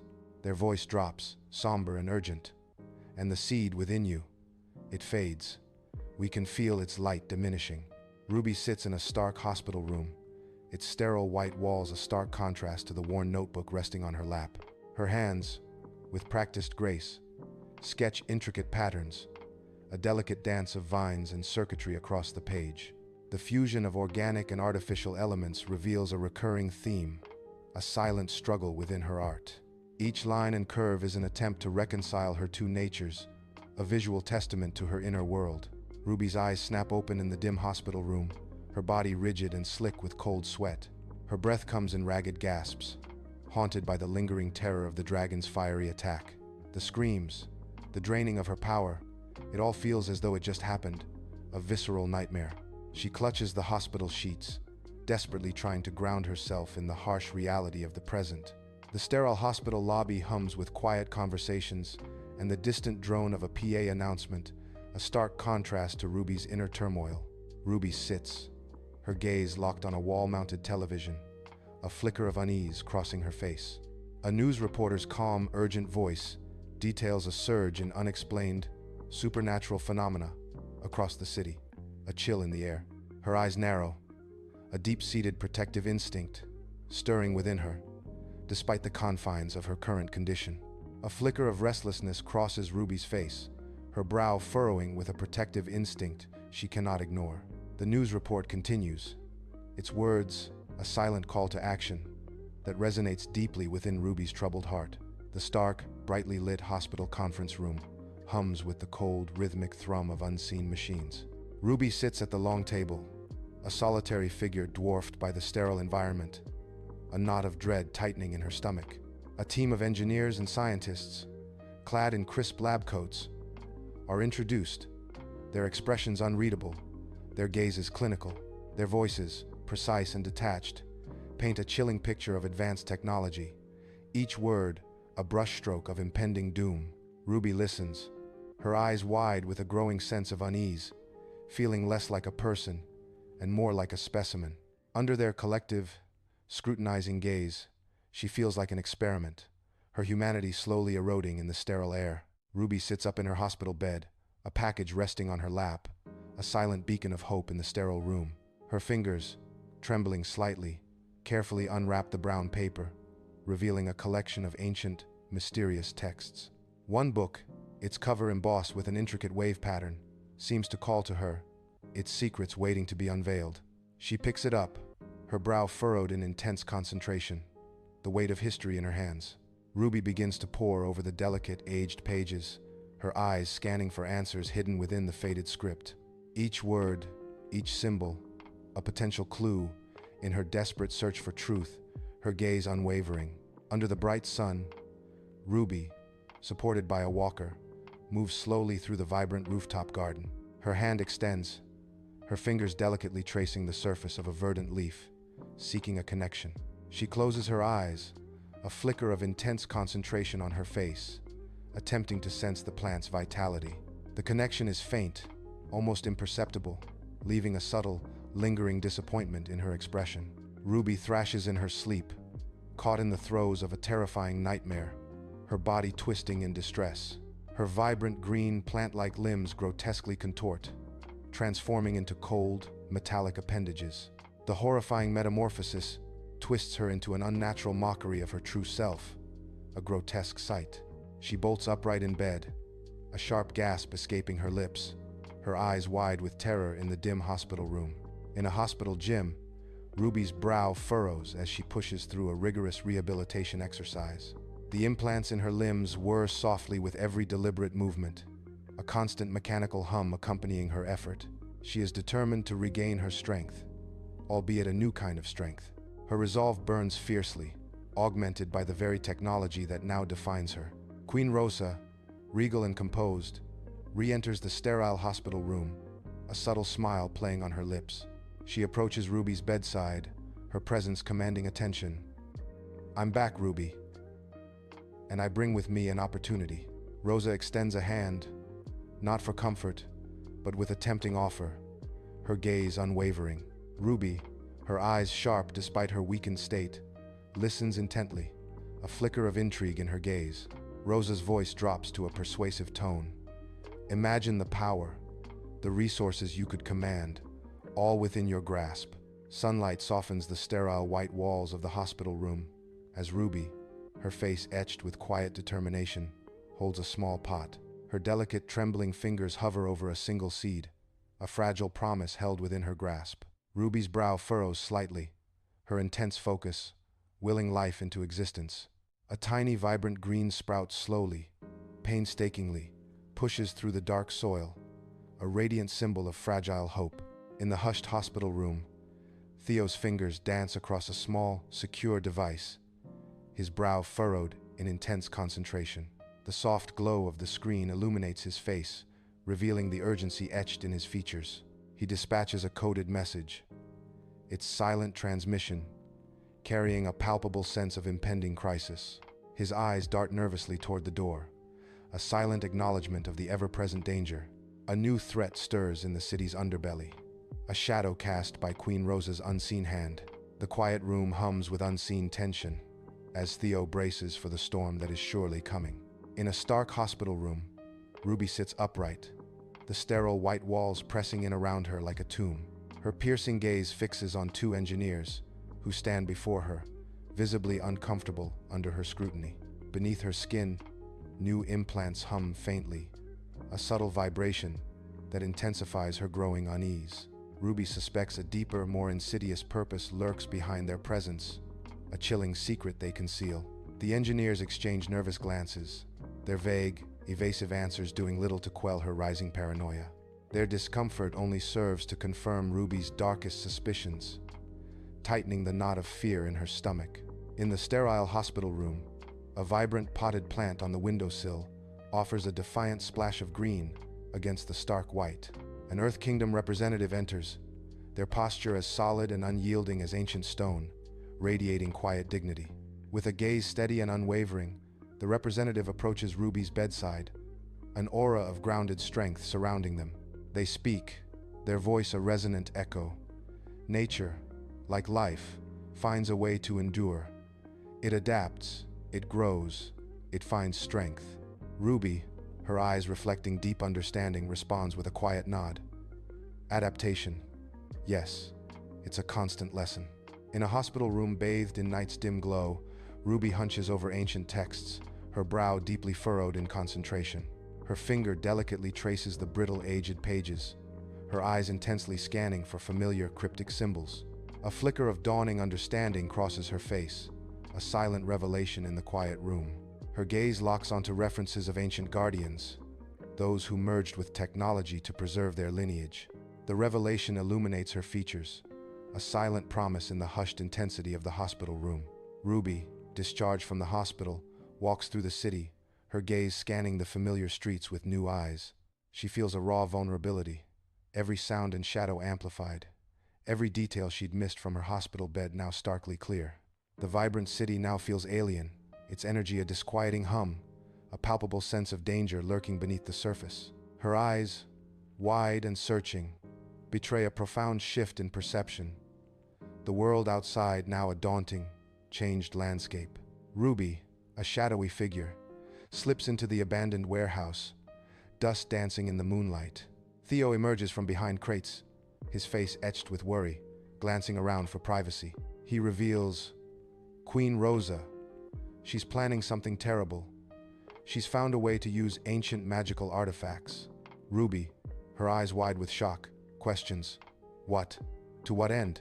Theo warns, to exploit their power. It threatens to unbalance the entire city, Ruby. Everything we know could be destroyed. Ruby, with determined focus, unpacks boxes in her new minimalist apartment, each item a piece of her carefully constructed world.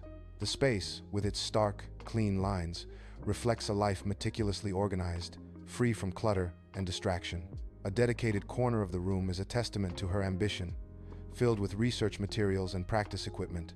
Every element is neatly arranged, a silent promise of future triumphs in her new, carefully crafted sanctuary. Ruby hunches over a workbench, her brow furrowed in intense concentration, the dim light casting long shadows across her face. Her delicate yet strong hands hover with precision over a complex array of wires and pulsating botanical matter. Suddenly, sparks fly, a chaotic dance of vibrant green energy erupting from the plants. Sharp, blue-white light emanates from her implants, adding to the dazzling, dangerous display. The air crackles with an almost palpable strain, a testament to the difficult merging process. Her face contorts, revealing the visible pain of her endeavor as the merging continues its agonizing course. Sunlight streams into Ruby's apartment, illuminating dust motes dancing in the air, a silent ballet.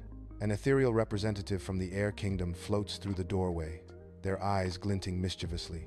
With graceful, flowing movements, the Air Kingdom representative states, "The wind carries all things, Ruby. Energy, thoughts, even the echoes of what was. It always flows." Ruby, her expression conflicted, admits, "I understand the theory, but letting go, it's harder than it sounds." The representative gestures, "Only if you cling to it. Imagine a kite. It cannot soar if you hold too tightly to the string. Release it and watch it dance." Ruby's apartment, bathed in a dim, hushed glow, reveals an otherworldly green light pulsing from her hands. A faint, metallic hum resonates through the air, a silent testament to the hidden implants within Ruby. Her eyes, wide and unwavering, fixate on the energy swirling between her palms, a potent force building. A small burst of plant energy amplifies, an emerald aura radiating outwards, a powerful, verdant halo. The air crackles with an unseen power, a palpable shift in the room's very essence. This is it, the breakthrough, a moment of profound transformation etched in the glowing green light. Under the cloak of night, Ruby stands on the precipice of a towering city rooftop, a figure reborn. Her gaze, sharp and unwavering, sweeps across the sprawling urban landscape, a kingdom laid bare beneath her. The city lights below twinkle like scattered diamonds, reflecting a newfound resolve in her eyes. Her posture exudes a quiet confidence, every line of her body speaking of agility and purpose. A silent determination is etched upon her face, a testament to her renewed spirit. Ruby infiltrates Queen Rosa's hidden lair, a high-tech facility buzzing with unseen threats beneath the city. With focused intensity, she activates her powers, her hands glowing as she targets the complex security systems. Sparks fly and lights flicker as Ruby expertly disables the defenses, moving with the grace of a phantom. Her every step is a testament to precision and stealth, a silent predator in a high-stakes game. In Queen Rosa's lair, arcane energy crackles and machinery hums, creating an unsettling atmosphere. Ruby stands defiantly before Queen Rosa, a silent battle of wills preceding their verbal confrontation. Ruby's voice cuts through the tension. "What is it you truly want, Rosa?" Queen Rosa's eyes gleam with ambition. "Control, Ruby. Absolute power. Dominion beyond your wildest imaginings." Ruby's hands glow with vibrant green as thorny whips erupt from the floor and walls, lashing out at Queen Rosa. Organic shields of thick vines and leaves spring up around Queen Rosa, deflecting laser blasts and dark energy bolts. Queen Rosa, elegant in combat, fires a sleek energy pistol, her movements fluid and deadly. With her other hand, Queen Rosa conjures swirling shadows, which coalesce into sharp, menacing projectiles. Inside Queen Rosa's lair, Ruby's fingers fly over intricate circuitry, a blur of focused motion. Sparks erupt from the device, their brief, violent flashes illuminating Ruby's determined face. The acrid scent of ozone fills the air as the machine, designed to siphon magic, shudders. The ominous hum of the magical energy siphon sputters, then dies, a sudden, jarring silence. Ruby disables the device, a silent victory etched on her face amidst the lingering scent of ozone. Queen Rosa's lair, once a vibrant nexus of power, now stands eerily hushed, a monument to a fallen empire. Ruby moves with swift, precise grace, her hands securing ancient artifacts, their power draining away. One by one, the lair's intricate systems flicker and die, surrendering to the encroaching darkness. The vibrant lights dim, casting the vast space into a suffocating semi-darkness, a shroud of defeat. The air grows heavy, charged with the palpable silence of impending doom, a chilling stillness. Ruby's silhouette stands against the fading glow, a silent victor amidst the ruins of a once mighty lair. Ruby stands before a full-length mirror, her reflection a silent confidant in the soft daylight of her apartment. Her gaze, once clouded with pain, now traces the lines of her implants with a newfound sense of acceptance. A quiet moment of profound contemplation as the implants transform from scars into symbols of her resilience. They are no longer a source of sorrow, but a powerful testament to her unwavering strength. A subtle shift in perspective, embracing every intricate part of her extraordinary journey. Ruby, radiating confidence and wisdom, stands poised before a vibrant gathering of aspiring young guardians. The Academy, a breathtaking marvel, nestles serenely amidst a verdant landscape, ablaze with color. Sunlight bathes the grounds, highlighting the vivid hues of the flourishing foliage and ancient stone. This idyllic haven presents a stark, almost dreamlike contrast to the gritty urban sprawl of distant memory. Ruby's gaze sweeps over her eager students, a silent promise of knowledge and strength in her eyes. In a mystical academy classroom, Ruby stands before eager students, the air thick with arcane dust. Her voice, calm and authoritative, fills the room, lecturing on elemental magic. She speaks of ethical power usage, her wisdom evident in every word. A subtle, almost imperceptible hum emanates from her, a constant thrum beneath her words. The faint energy in the room vibrates, a testament to her profound knowledge and power. Under the bright sun, Ruby moves gracefully among her students on the vast, manicured academy grounds.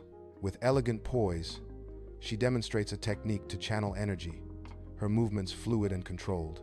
The air crackles with nascent magic, as students, deeply engrossed, strive to mimic her precise movements. Ruby stands as a living example of controlled power, inspiring her students to master their craft. Moonlight streams through the window of Ruby's office, casting a serene glow. Ruby sits at her desk, meticulously reviewing student progress reports. A soft smile plays on her lips, reflecting her deep belief in the next generation's potential. On her desk, a small, vibrant plant thrives, its green leaves a testament to growth and care. The quiet scene exudes a sense of dedication and hope for the future. Under the mystical academy grounds, the setting sun casts long shadows, painting the landscape in hues of gold and crimson. Ruby watches her students, their forms silhouetted against the vibrant sky as their powers bloom with radiant energy. The air crackles with burgeoning magic, each student's potential a beacon of light in the fading day. Ruby's gaze, filled with pride and hope, reflects the promise of a powerful future in the Academy's glow. Under a sky ablaze with shimmering stars, Ruby stands alone on the mystical Academy grounds, her gaze lost in the cosmic expanse. One hand, a striking blend of organic skin and metallic sheen, gently brushes against a plant that pulses with an ethereal glow. A quiet sense of purpose emanates from her, a silent promise of guardianship and guidance for those yet to come. The soft light illuminates her face, revealing a serene determination as she embraces her role as a beacon.